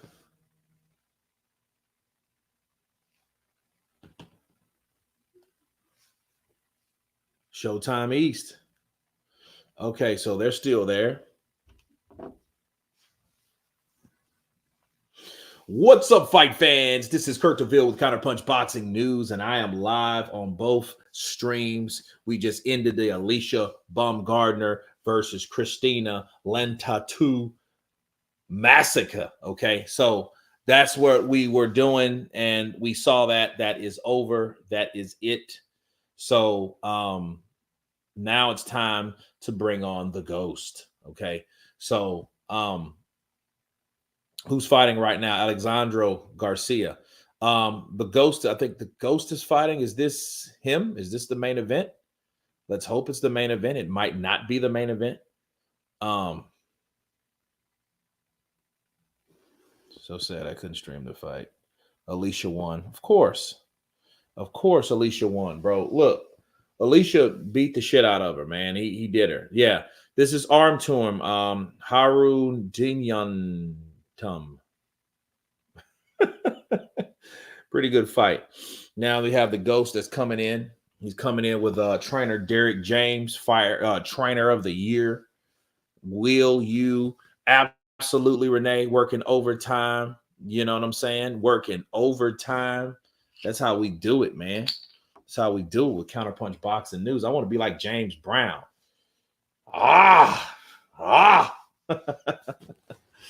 Alycia is that dog, man. Yeah, she got her good. She really put it on her. She did what she needed to do. She did this thing. She worked her overtime. That's exactly what Alycia does. There's no sense of saying what it was because we already knew. We knew what that was going to, like, you could look at that fight. If it's a split decision, that means the judges need to all be fired. They need to all be fired. That's right. Okay, and here we go. Derek James is coming in with his entourage, coming in long, coming in strong, coming in hype, coming in right. He's ready to get it on. He's ready to kick ass all night. Bars. Man, this is going good. Kurt, I like to see Alycia train with Derek James. Dude, if it ain't broke, don't fix it. That's what I'm like that. If it ain't broke, don't fix it. Right? Aaron Edson coming in with those bars. Absolutely. Throw them bows. Beer. Is that the word? Oh.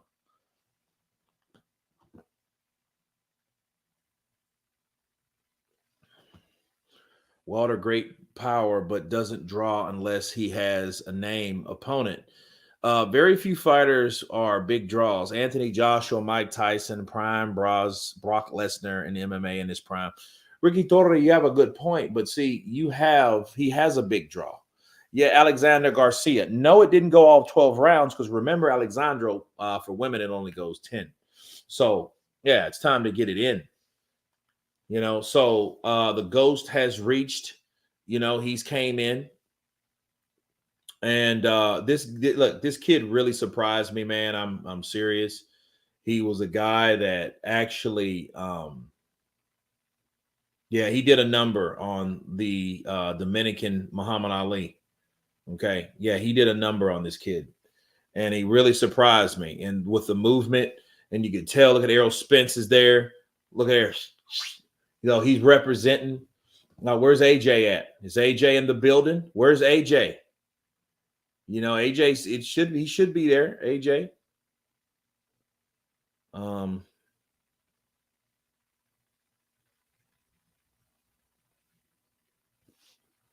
Yeah, when you guys come in, hit that like button. Will you?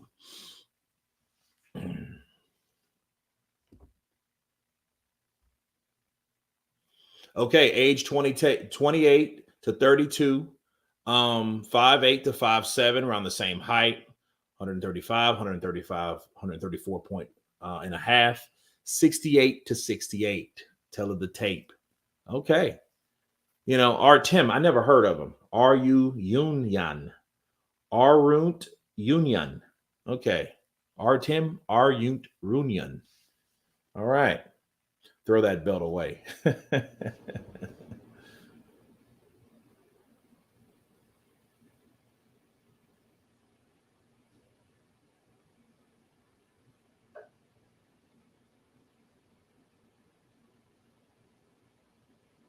So our Tim is 12-0 with 7 KOs. So, Kurt, did you catch the Spence Crawford All Access episode 2? No, but I will.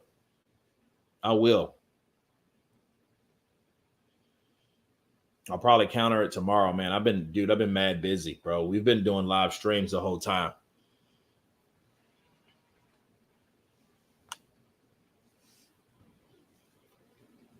Any noticeable names that he's beat? No. But hey, this should be one hell of a fight, and this would be actually the second undefeated fighter that he's fought.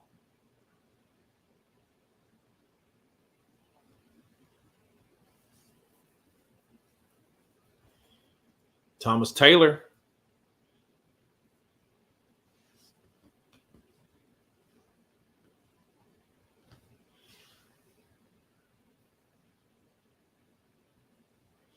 Bo was the first one to reveal the WBC we would be crooks by trashing the belt. B. Michael, shout out to one of the real ones, Bo. Because Bo knows, huh?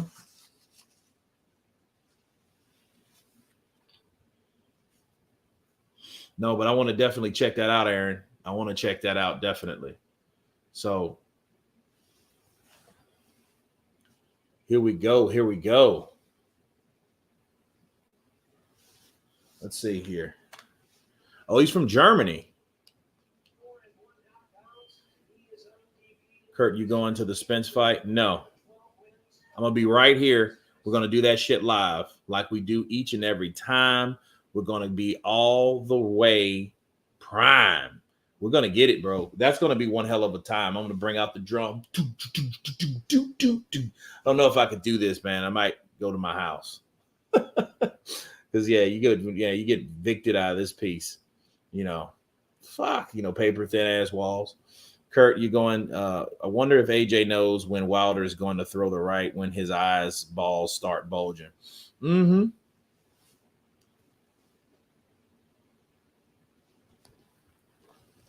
Here we go. Frank Martin, 17-0, 12 KOs.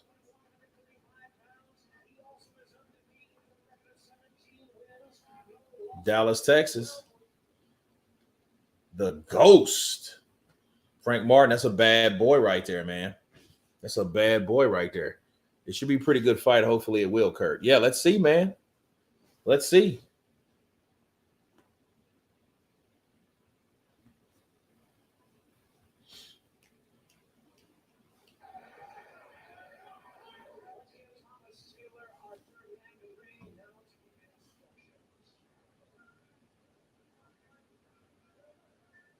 You got to get the shit off of Frank. They should have done that already, honestly.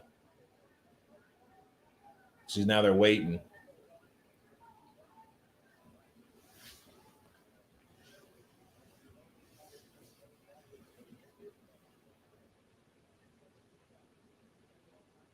Who won? AB won. Yeah. The Bomb. Boxing was so fun a few years ago. Used to watch you every day for months.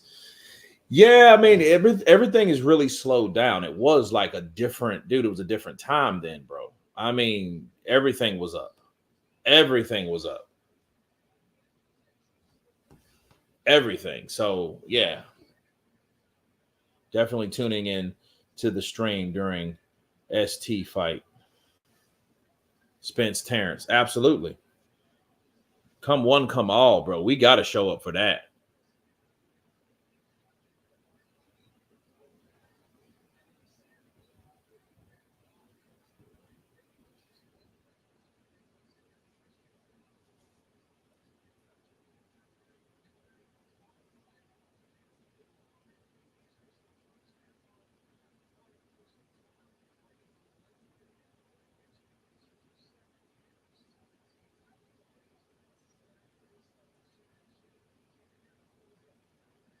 Hope you've been well, though. Oh, man, God bless. Oh, man, as well as you, bro. This is interesting so far. I haven't seen Artem really land anything. And the way he's moving, he comes in and he's giving Frank this up and down, like this kind of a, because yeah, see, he's bouncy, he's real springy, so you don't know what he can do over that. So it's already a minute, and Frank, he's trying to figure him out. Good right, I don't know, that probably grazed the left side of Martin. Nothing flush. Good left hook over that right. That's impressive, though. So something tells me that Artem has experience with these type of fighters. And when I mean these, good right hand by Artem. You got to understand, this dude is 12-0 as well. Good defense by Martin.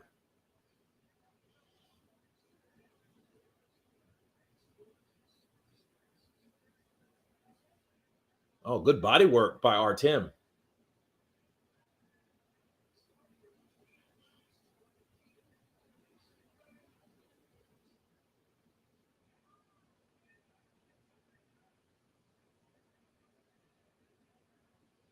Good jab by Martin. Good jab to the body by Artem. Good jab. See, Martin's getting in and getting out. It's smart. Make him chase you so you can set up shots. Good overhand right by Artem. It grazes, though, because understand, Frank has his defense up. He has his guards up. It's smart with this guy. He knows nothing of him. I never heard of this guy ever. So we're seeing a lot of guys between Munoz and, good right uppercut by Artem.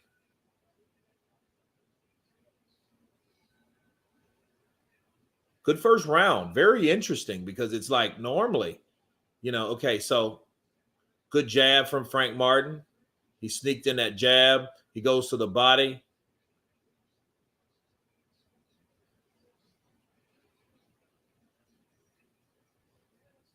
I wanted to always see Bo versus Tyson. Think it would have been a great fight. Nah, see, these guys are going to have to they're going to have to be willing to fight,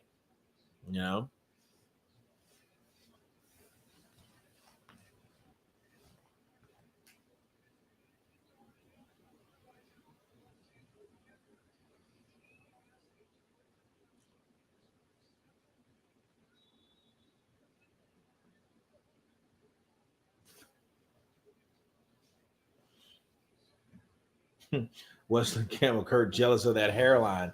Don't be, bro. Kurt, George Foreman versus Joyce. Oh, man. Joyce versus George. That would be fucking lit.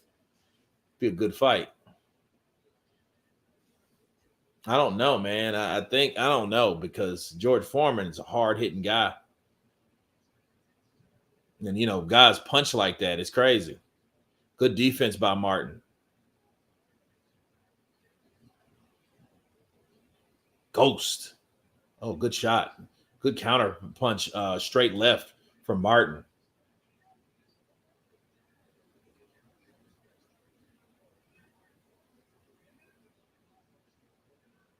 Good left hook. So he shoots a double right, misses, and then comes over that left hook. See, Martin has to be careful of this guy's left hook because he's shooting it over his right jab. So he kind of comes he comes right over it. So when Martin has that straight left cock to shoot that straight left. But then that right, he's kind of lackadaisical with it. He kind of moves with it, and you got to be careful. Good right uppercut to the body by Artem. Oh, good 1-2 by Artem.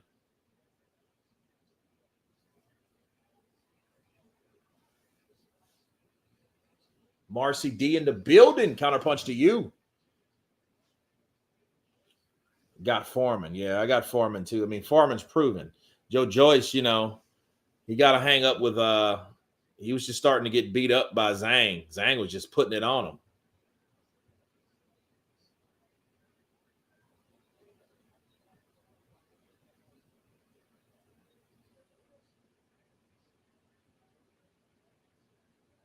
Ooh, good straight left to the body by Martin.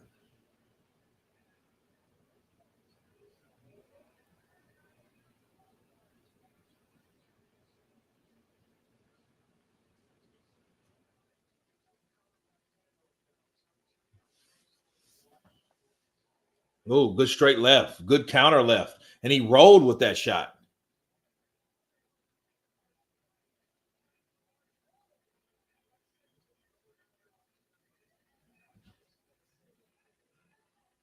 Dude, Martin's tight, bro. He's tight. Look, Derek James, he got him a good pupil. You know what I mean? You're just as good as your pupil if you want to be trained.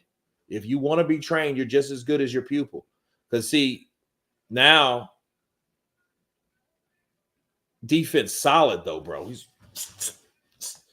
keeping it up.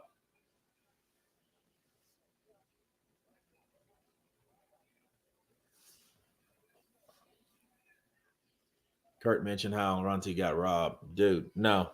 She didn't get robbed, bro. She got beat. I seen that fight. She didn't use her jab until maybe the 4th or 5th round. When she started, it really wasn't effective. Alycia started unleashing left hooks, uppercuts, right hands. Yeah. How did Baumgardner win? Doesn't make sense. She was missing shots. She wasn't landing clean like Alycia was. Oh, that knocked spit from the mouth of Artem. It was 96, 94, 97, 93 at best. Okay.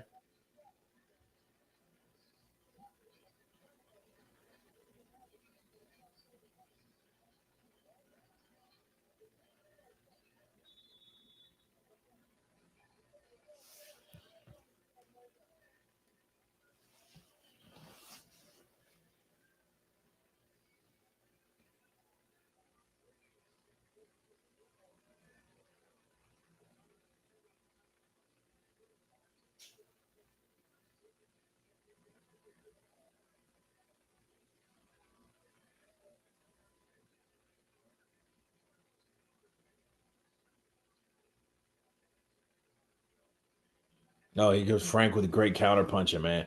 Ooh, good body work from Frank. He rips in a left uppercut and a right hook to the body.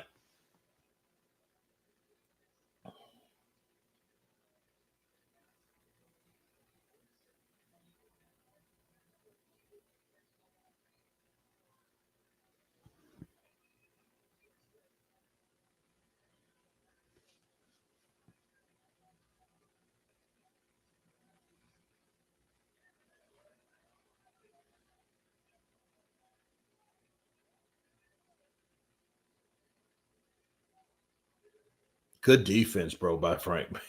Frank Martin. Yeah. Now I see why they call him the ghost. He's very aggressive.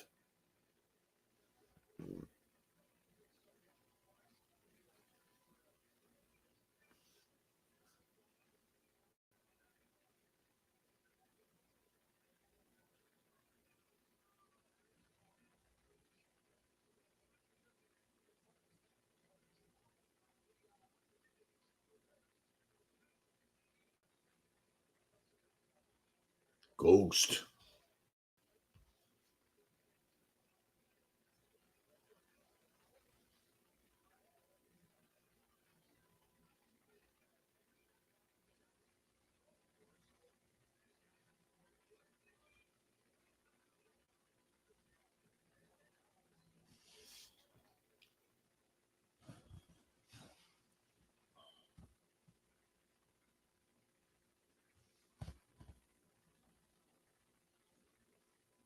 Straight left. Oh, good right from Artem.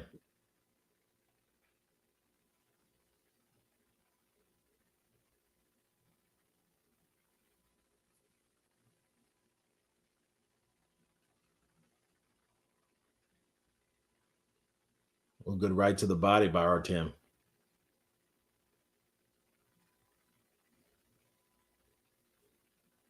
Good parry defense by Martin. Martin knows how to keep those gloves up.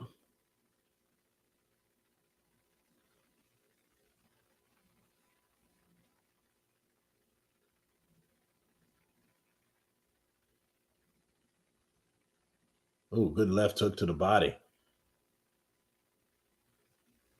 Followed by a left uppercut. Man.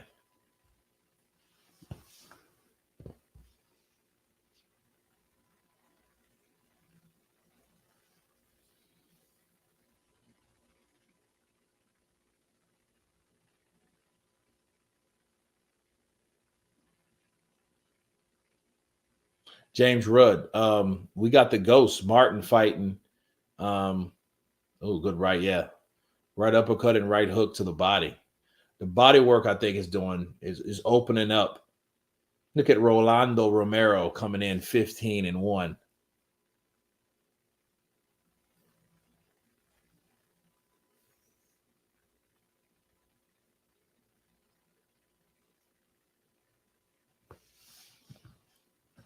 You know, he's calling out Errol Spence. He's calling out Errol Spence, dude. It's crazy. Can't make it up. Yeah, it's on Showtime. Absolutely. Or if you got Paramount Plus, it's on Paramount Plus.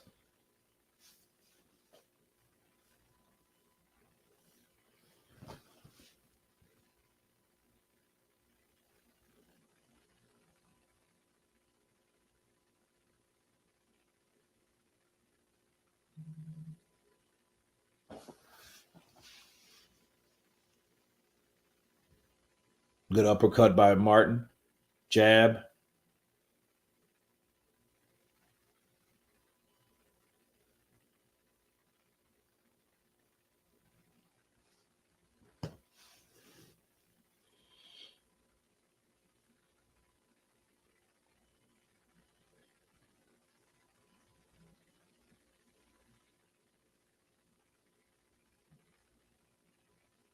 Oh, good left hook by Artem. That's how you put the pressure. Put the pressure on. Look at Martin coming in, bro. That defense, man, that's what's keeping him where he is. You know, like that's where you need to understand defense, bro. If you don't know defense, you don't know boxing at all. You don't know boxing at all. It's as quick as a hiccup. Absolutely. Absolutely. This dude, like, he gets ghosts. Yeah, it's just like fighting a ghost.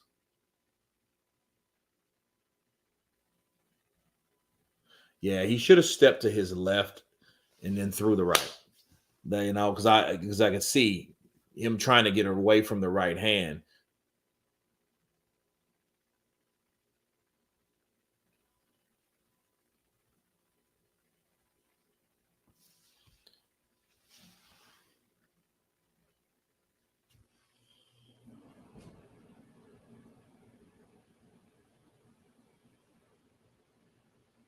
Oh, good right uppercut.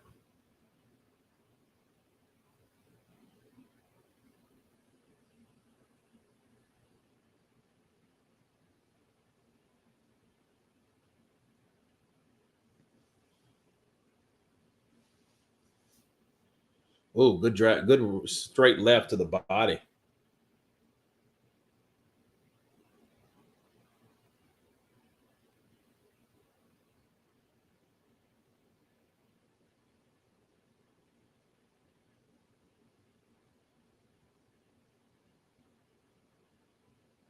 See, the thing about Frank though, he's real athletic. So a lot of his, a lot of his talent comes from his athleticism.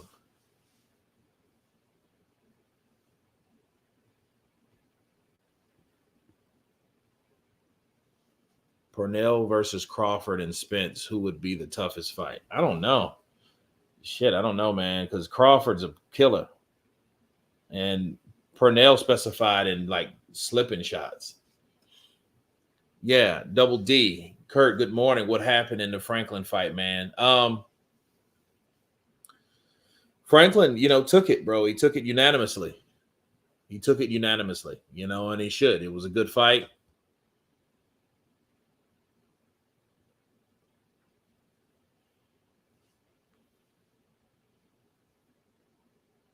Yeah, good right uppercut.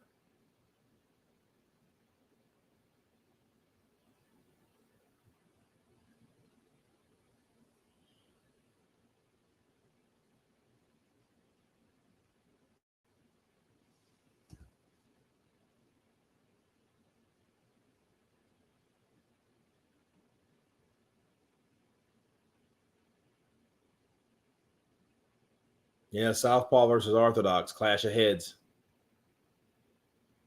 Frank is losing? No, bro. I don't know what fight you're watching, but no, he's not losing this fight.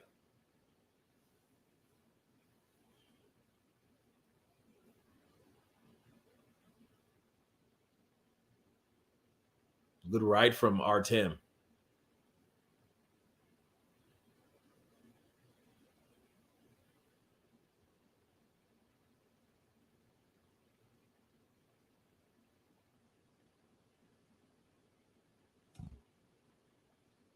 Oh, good left to the body.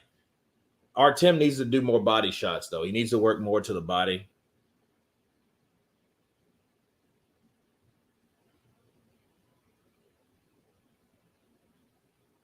Look, he's doing a lot better than Rivera is. Remember Michael Rivera? Yeah, dude, he's doing a lot better than he's doing. Because Rivera got his ass rocked.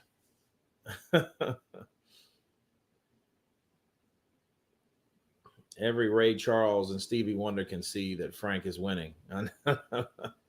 Yeah, like he's against a game opponent. He's undefeated. He doesn't know defeat.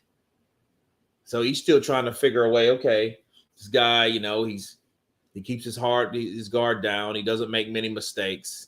His defense is pretty damn tight. So I have to find another way to get in there. What do I need to do? That's where he's at right now. But he's found something with the right uppercut. To the body.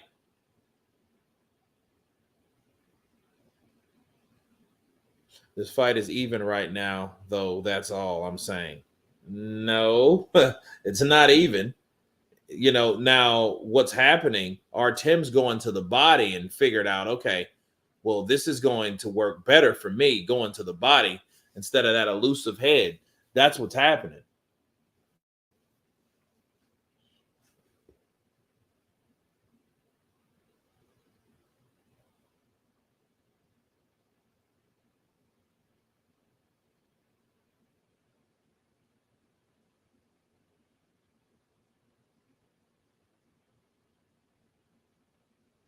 Damn, it looked like he hurt him with a left uppercut, Frank did. Straight left to the body lands. Right hook lands for Frank Martin. Ooh, good right lands for Artem. He fell. He tasted that shit. Yeah, because see, Frank was engaging. He got caught with that, nailed that right. There goes Yodenes Ugas. ¿Tú recuerdas el hombre que tenemos una pelea con Errol Spence? And I think he fucking drew it. I think he pulled that fight. Yeah, good right to the body. Oh yeah, that hit him right in the chin. Boom! He gave him a good old headbutt.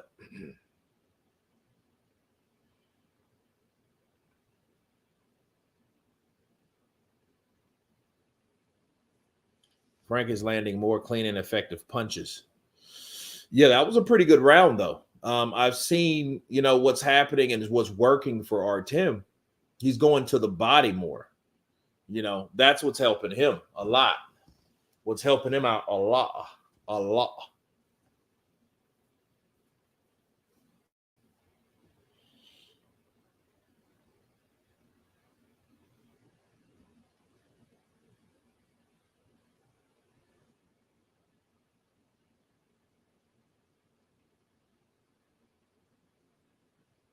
Good right hand by Artem.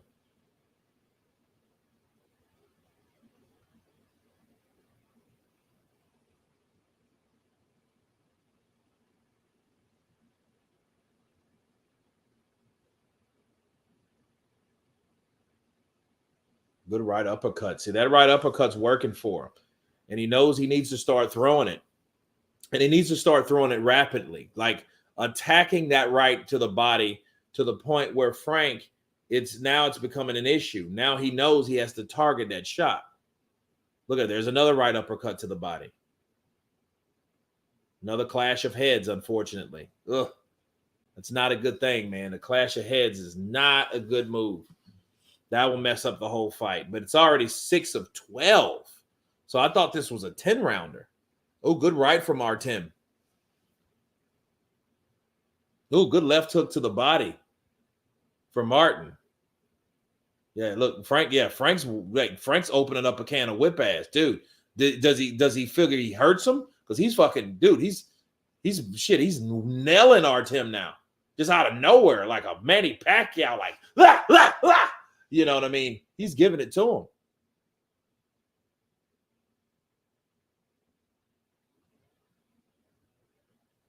Artem's sucking it up, guys.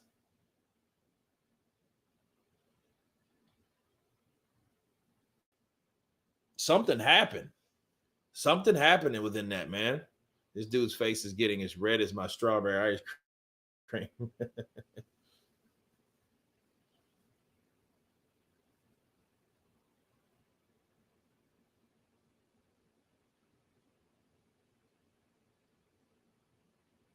Yeah, Frank's he ain't fucking around, bro. He's putting it to him. Good left to the body. KO or stoppage. Oh, good. Another right hook to the body. Oh.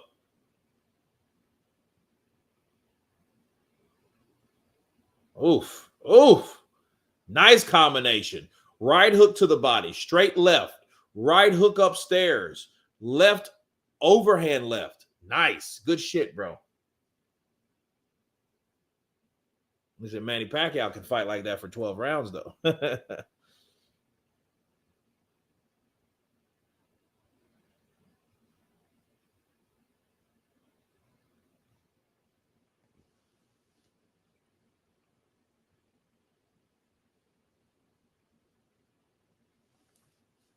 Yeah, Frank comes in, dude. He comes in with that pain, kicking much ass. Yo, he was whooping his ass all around the ring. Bars.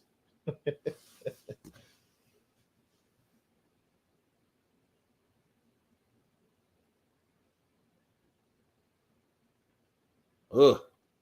Oof. Straight left, right in the middle of the solar plexus. So he's like, bow, bow, then bow, bow. Oh, man. Frank just hit that dude like with 5 extra piece crispy. No sides. Really, dude. Like, seriously. He's really putting it, bro, he's really putting it on this cat.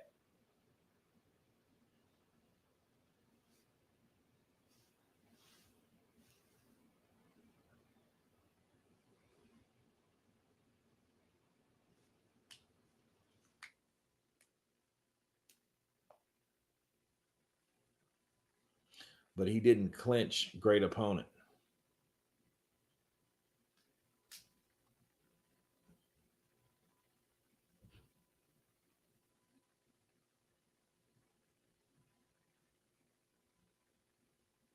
Dude, Steve Farhood has Artem up, believe it or not.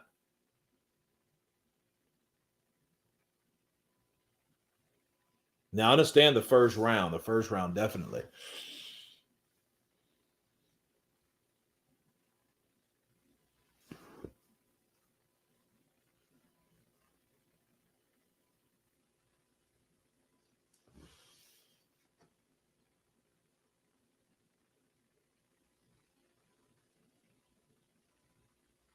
That was a sneaky left hook from Artem. I didn't see how he landed that shit.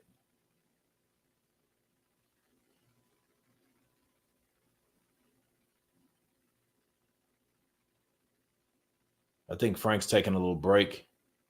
You know, he needed a little.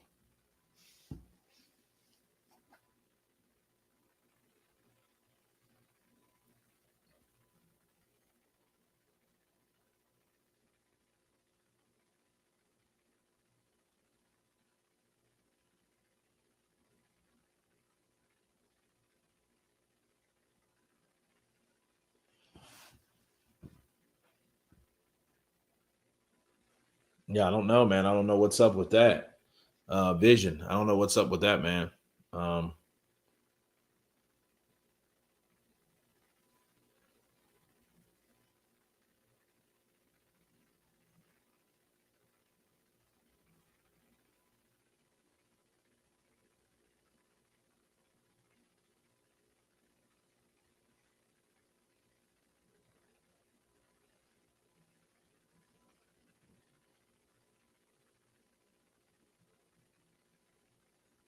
oh, nice. Nice straight left.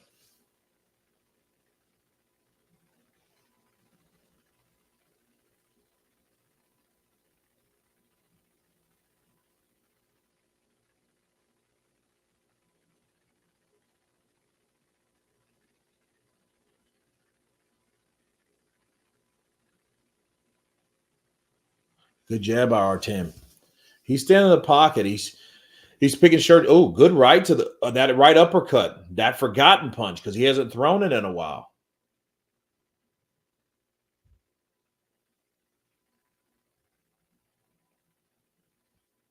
That's a pretty good fight, though.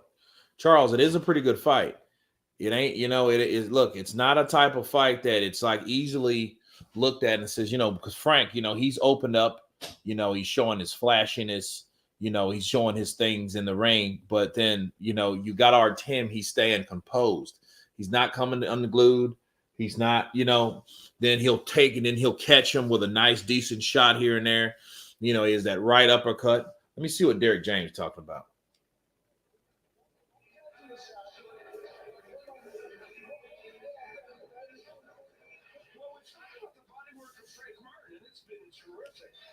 Well, see, thing is that right uppercut. See that, yeah, that made him. Ooh, he felt that shit. Because see, Baumgardner. That uppercut. Ooh, that hit right there to the left side. Luckily, there ain't nothing over there. Well, besides your heart, and a kidney.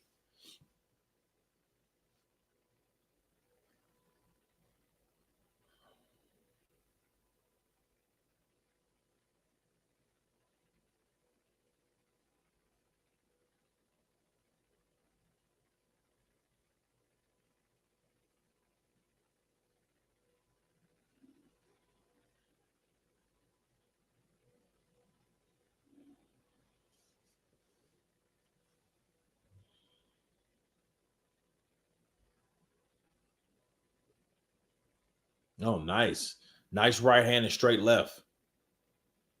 Yeah, it's eighth round.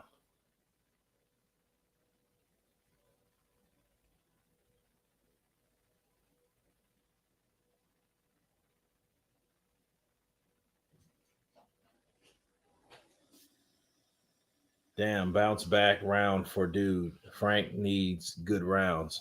Yeah, he does. But I mean, he's in there with a guy that's undefeated. You don't really know much about him. He's not giving Frank a lot. He's not like Michael Rivera. Michael Rivera was just like one fucking dimensional, and we thought it was a lot better than he really truly was. And that's that. But this guy, different style, keeps his hands up, uses the jab, works the body. Okay, he doesn't fall for all the flashiness. He doesn't leave himself too much. He doesn't give Frank too much. So good jab from Frank Martin, as I say that. But that's the quickness and the athleticism of Frank Martin. Dang, it's a looping right uppercut he threw down there. I haven't seen that since like Bob Foster. you know.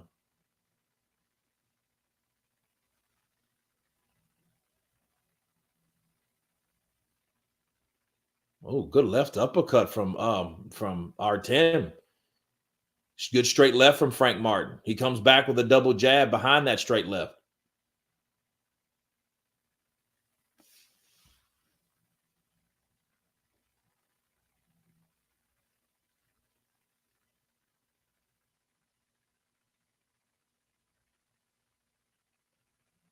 I mean, you got a game fight. Oh, good jab from Frank. Okay, this guy has 200 amateur fights and won a bronze medal. Okay, so he's a fucking Olympian. Okay, so this is what we have.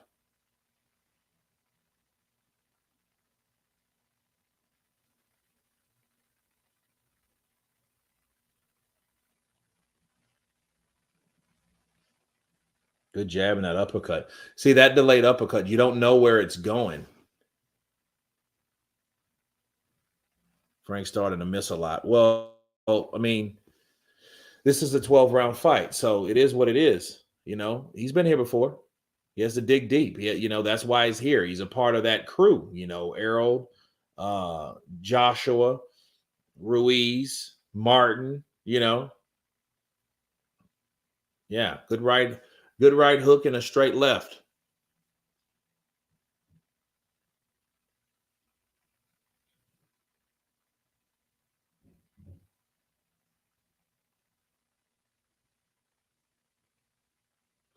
Oh, that was a good dip because he threw that left hook and he comes right up with a left uppercut. That's a sneaky shot that Frank didn't see. He didn't think he was going to come. He thought he was going to lean back, and get back into defense, but he didn't. Damn, I didn't know that. What year?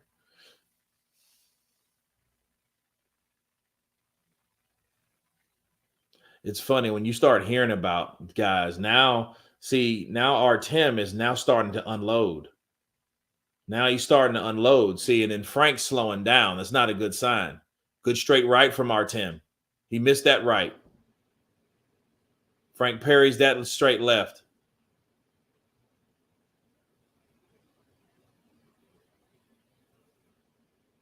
Double jab from Artem.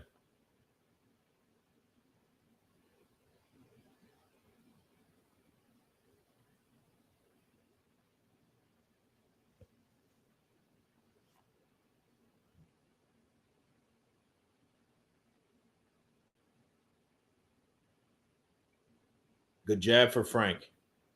Oh, good left uppercut and good look left hook to the body and right uppercut from Artem. There's that sneaky left hook over that jab of Artem. Good right from Artem.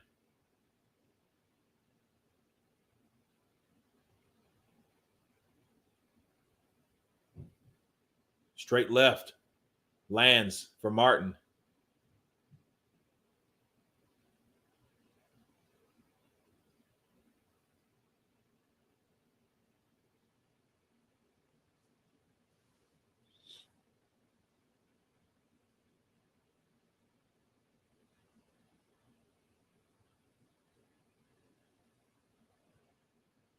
Oh, good jab from Martin. That was a spiral jab. Bah!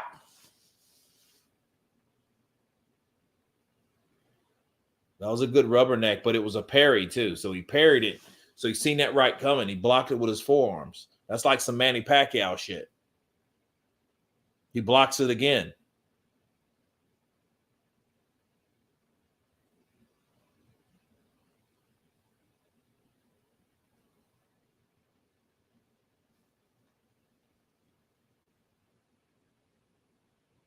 Oh, that was rather low. That was kind of low, dude. That was low. That's that looping right uppercut that he throws, and he's not throwing enough of it. Oh, good straight right. Oh, they trade rights to lefts, actually.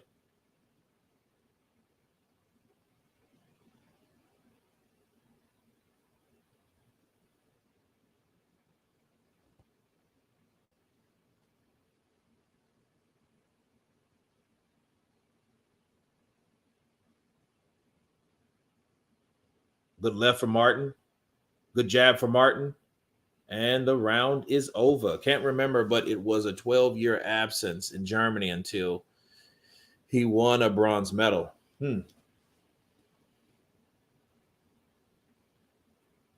Interesting fight, though. I still think Martin's taking it, but, T-Mobile Arena.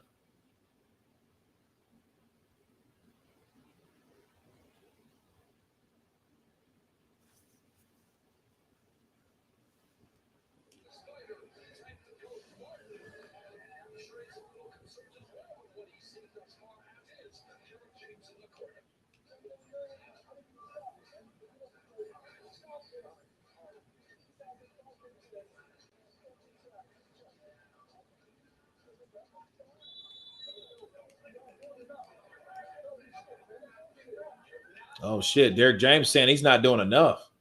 He's like, stop him. You stop him. Like, yo, this is getting, that left eye ain't looking too good on Artem. Look at Martin. Martin's coming in with the pain. He's coming in with the ravage shots. They want him to stop because it has to be something definite,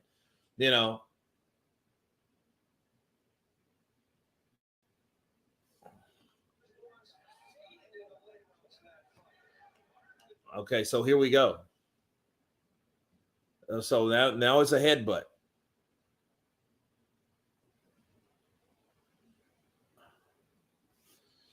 Yeah, Derek James told him to be more aggressive, and now he's being more aggressive. And it's like, okay, hey, you need to stop him.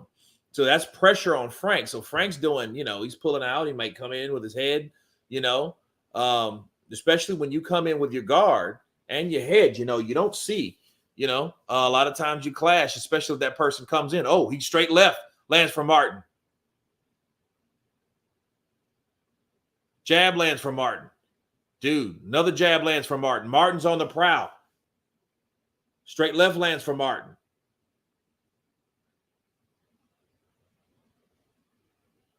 And see, Derek wants to stop that. He wants to stop that that boxing, because this guy can box. He can come in and out. He's not going to overcommit. He's just He take his time. He might throw that uppercut. He might throw that left hook over the jab of Martin. So it's one of those fights, man, where look at that jab, straight left lands. Here comes Martin. I don't see 1, 2, 3, 4 punches landing. He's blocking, but those are actual. Really depends on the referee, the judges.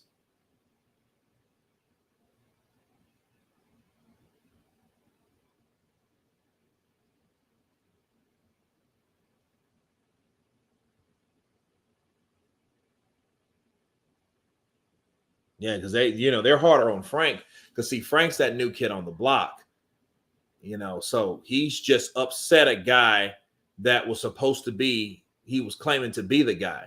So, he still has to keep doing what he needs to do.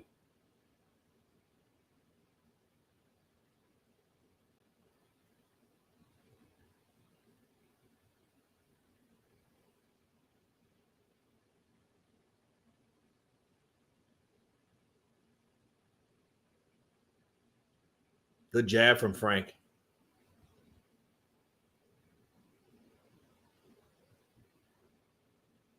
Another straight left from Frank.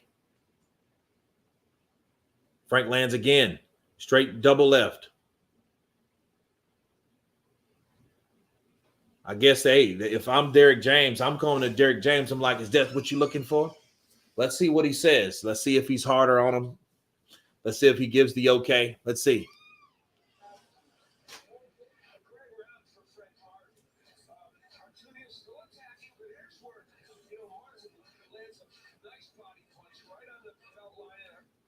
So,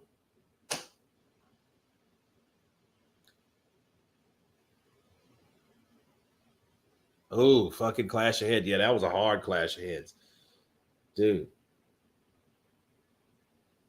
Dude looked at him like, what the fuck, dude? He's like, what the fuck, man?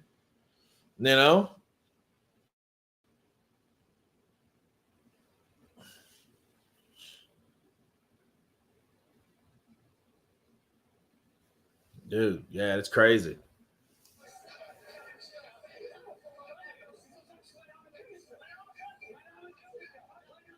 Oh shit! Now he's getting crunk. He's getting his fighter out. Got my clock. Whatever the hell he's saying. Hamburger. I didn't hear what I didn't really hear what Derek James said. So it's time for him to rally. It's round 11, bro. It's round 11. What's going on?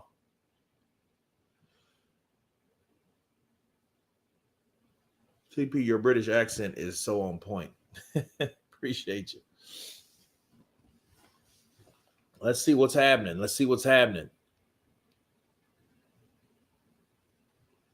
Martin comes in. He eats a right hand from Artem. Another right hand, a jab from Artem. Artem's now sharpshoot. Another right hand from Artem. Yeah, this is the fight. In boxing matches, I predict a fight. And if it's going to come down to a fight, you got to go with Martin. Because Martin's more of an equipped fighter. Now, if it's boxing, and see what happens, Artem's coming out with this aggressive boxing style. There's another right hand.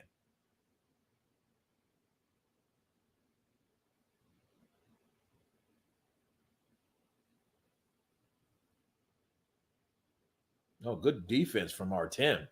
Dude, he slipped this way on out of that shit. Martin catches him with a straight, quick left hand. Left hook lands for Artem. Jab lands for Martin. Jab to the body for Martin. Right lands for Artem. Right and a left and a right, left to the body for Martin. Martin comes in with a double, with a triple jab, pushing him back.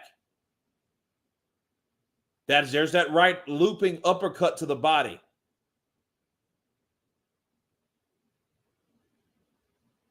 Oh, good right hand from Artem. See, that's the problem with Martin. When the rounds get a little steeper, he gets a little careless. He gets lackadaisical. Good right hand jab for him. He brings that back up.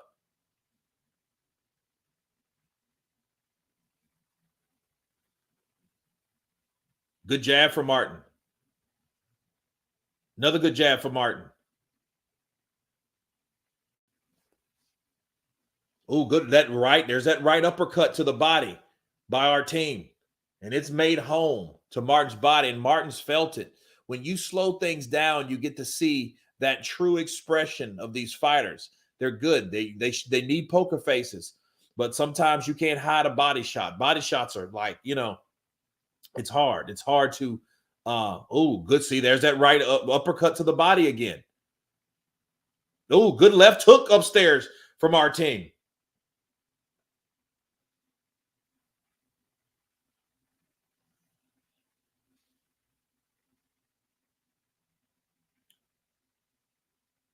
Oh, he slips, dude. And I'm like, what the fuck did he get hit with? And see, now he has Martin. I think Martin's right eye is starting to swell.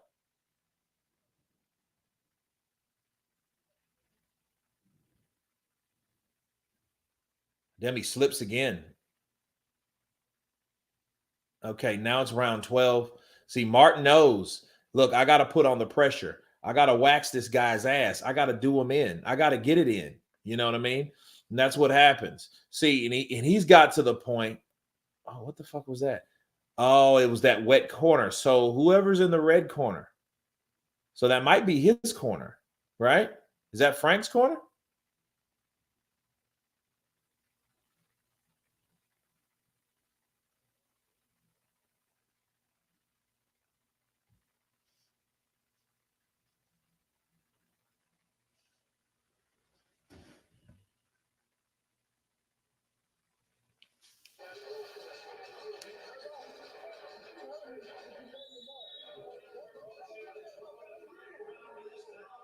Yeah, those ads on the canvas.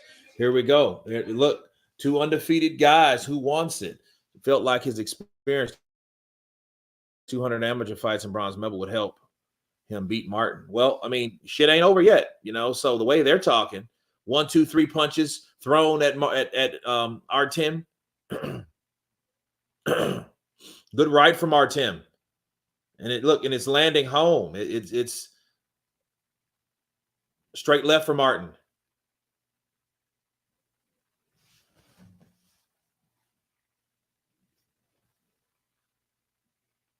Good left hook for our team.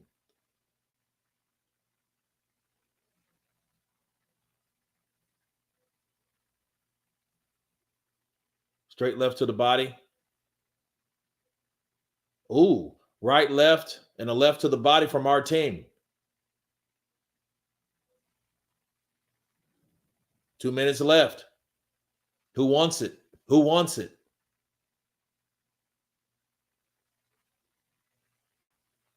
Yeah, that left eye is bothering our Tim too.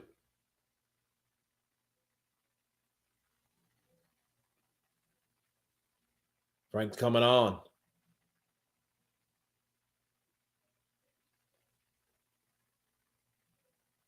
He's blinking it a lot. There's that right uppercut again to Frank's left side.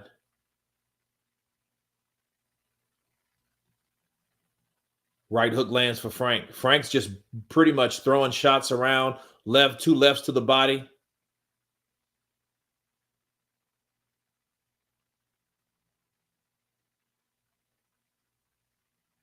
One minute left.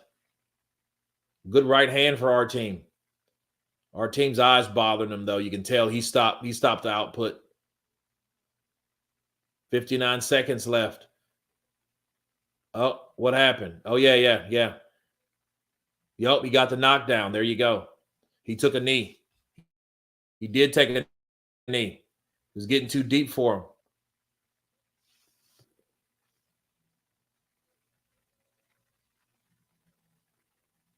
Oh, good straight left for Martin. Can Martin stop him? Can he stop him?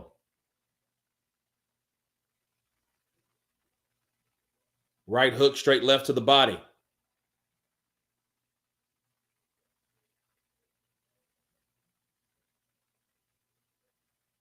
Straight to right lands for our team. He throws a shot.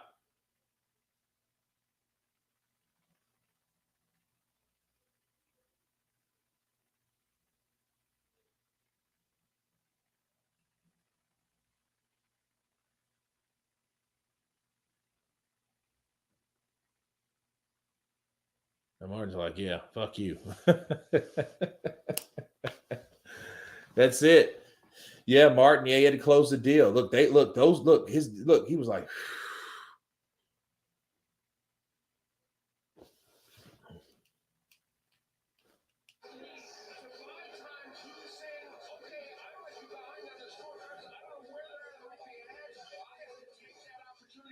I don't know, but I mean, that should have done what it's done. It should have, that should have done the deal for Frank Martin. He had to take a knee. So yeah, that eye was bothering him. I don't know if that was the reason he stopped fighting. So yeah. Hey man, this is the school of hard knocks. This is what it is. You got to respect Frank Martin. I think this conditioning that conditions him to fight other people. That's what I think it does. Guys like our team, he don't come around, but every so often. See, a lot of people will keep in note, like someone like Rolly fucking Romero, he won't fight anyone like our team. He won't. He won't fight anybody like that. Tank Davis needs to challenge himself. His resume is shitty. Tank, that's Floyd's boy. He ain't going to do shit like that. You know what I mean? Because Floyd ain't made him do shit like that. But, yes, I think it was a left hook. I think it was his eye that made him take. Yeah. I don't think it was it wasn't a body shot. It was something that Frank hit him with upstairs that made him say, you know what? Let me go down. Let me take that knee. And he took that knee. This will be either a draw or Frank will lose by a round or two. Nah. You can't. Nah, man. I don't think so. Shots landed. Okay. So, all right.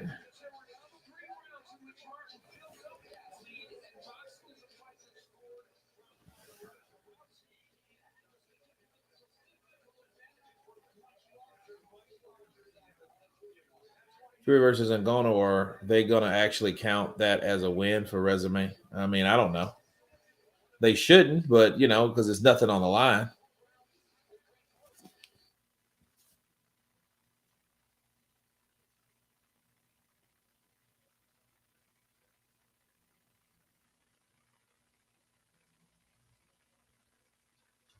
Look at this. Punches landed. 117 to 167. So Martin outlanded him. Yeah. So I mean, I don't see how.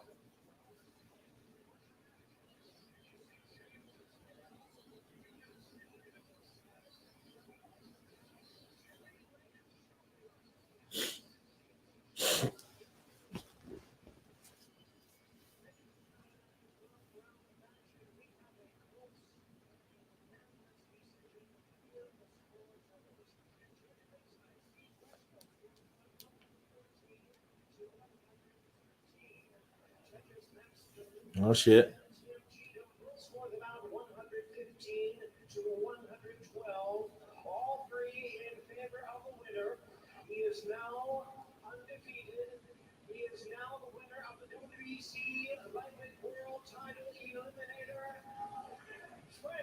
There you go, Frank Martin. Yeah, dude. And you know something? That's fucked up. One was 113, 115. They're both was 113, 115. No, 113, no, 115, 112, right? Then the other one was 113, 114. So basically, if my man wouldn't have took that dude, that would have been a split decision. That shit was close. I didn't even see it really was that close, but hey, it is what it is.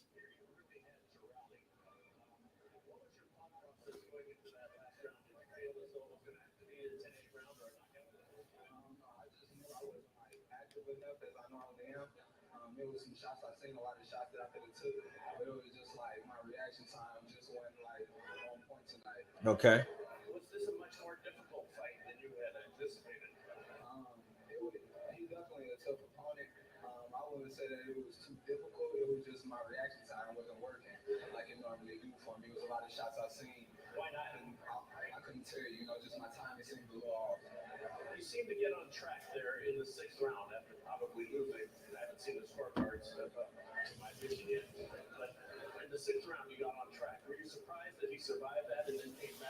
It's like everything else, folks. Everything is political.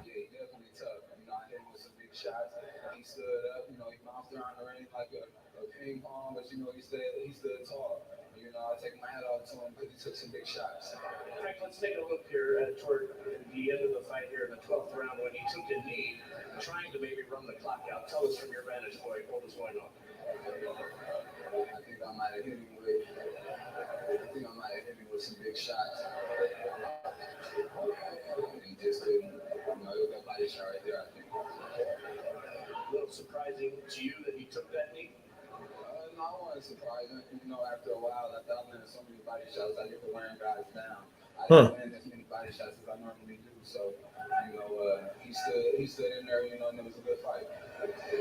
So it was a body shot then.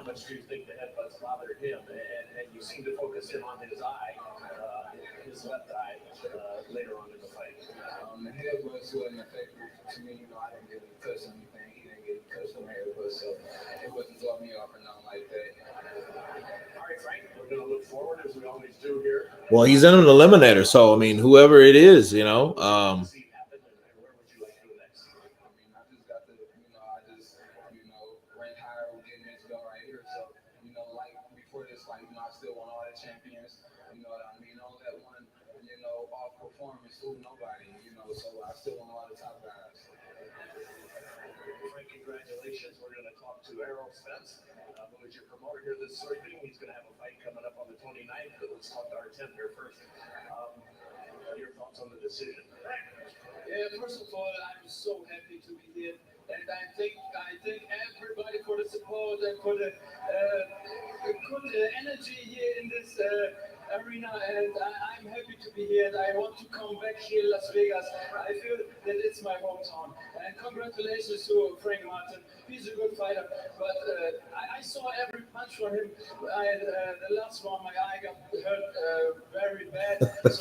Look, Harold Smith's back there laughing. That motherfucker be.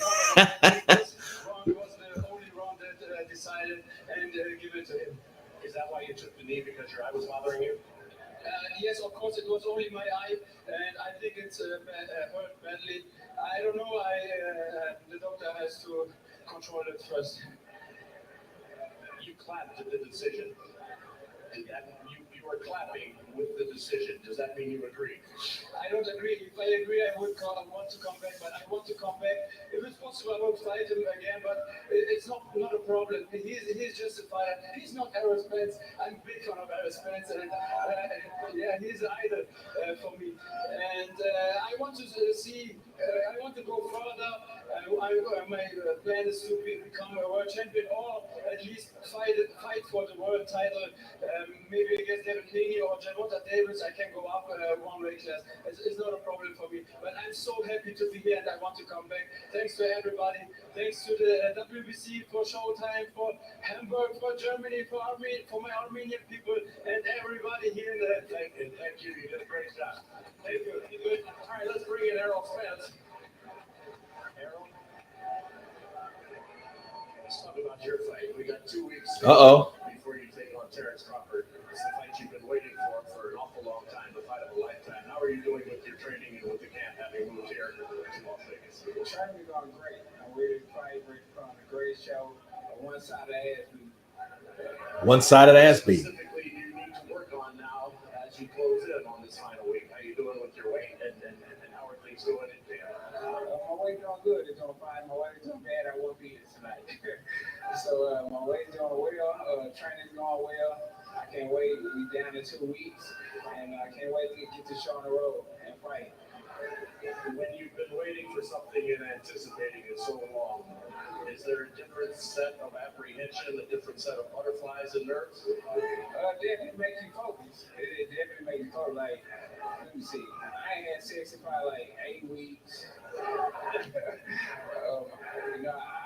usually at home. I had Airbnb for probably like 10 weeks. So, and I came out to Vegas 3 weeks earlier. Usually I come out like the week of the fight. So this is making me 100% focused, and I'm ready to show everybody why I am the big fish. Stretch season, man down, everybody know that. The great nigga too. And we're going to see a lot of the insight through All Access. But let me ask you, how much will you study and continue to study Terrence Crawford in these final 2 weeks, or is it more about what you want to do? It's more about me working on myself and just making sure that, like, the kinks in my armor, making sure that I take control of them. And we've been going over a lot of stuff, like, keeping my chin down, keeping my hands up, and just being defensive, responsible, and just staying focused throughout the whole fight. The spotlight will be on you July 29th, you and Terrence Crawford. We look forward to it over at T-Mobile there in Las Vegas. Best of luck, girl. We'll see you during a couple of weeks. There you go. Thank you. I appreciate that. Everybody, make sure you tune in to come to the fight. We're going to have a Crawford Memorial come July 29th. Errol Spence, all right. We look forward to it. There was Errol Spence, guys. And wow, listen, Frank Martin had to come back, rally hard. Supposedly, we did hear our Tim speak about why he took a knee. I appreciate you guys on both streams all around the world tuning in for four live streams today. So we put on some overtime, definitely. Frank Martin, he's in for the fight of his life. His trainer, the other fighter with the other fighter, Errol Spence, has a fight of his life in one of the biggest welterweight fights since the early 80s. And according to Errol Spence, he wants to put on a one-sided ass whooping to Terrence Crawford. I can't wait to see how that fight's going to go, guys. But, I appreciate, again, you guys hanging in there with me. It's been a good day, good interaction, good energy. My voice is still here, so I can do some recaps. But anyway, guys, I hope you have a wonderful weekend. God bless you all and everyone from both live streams have been Counterpunch. Peace.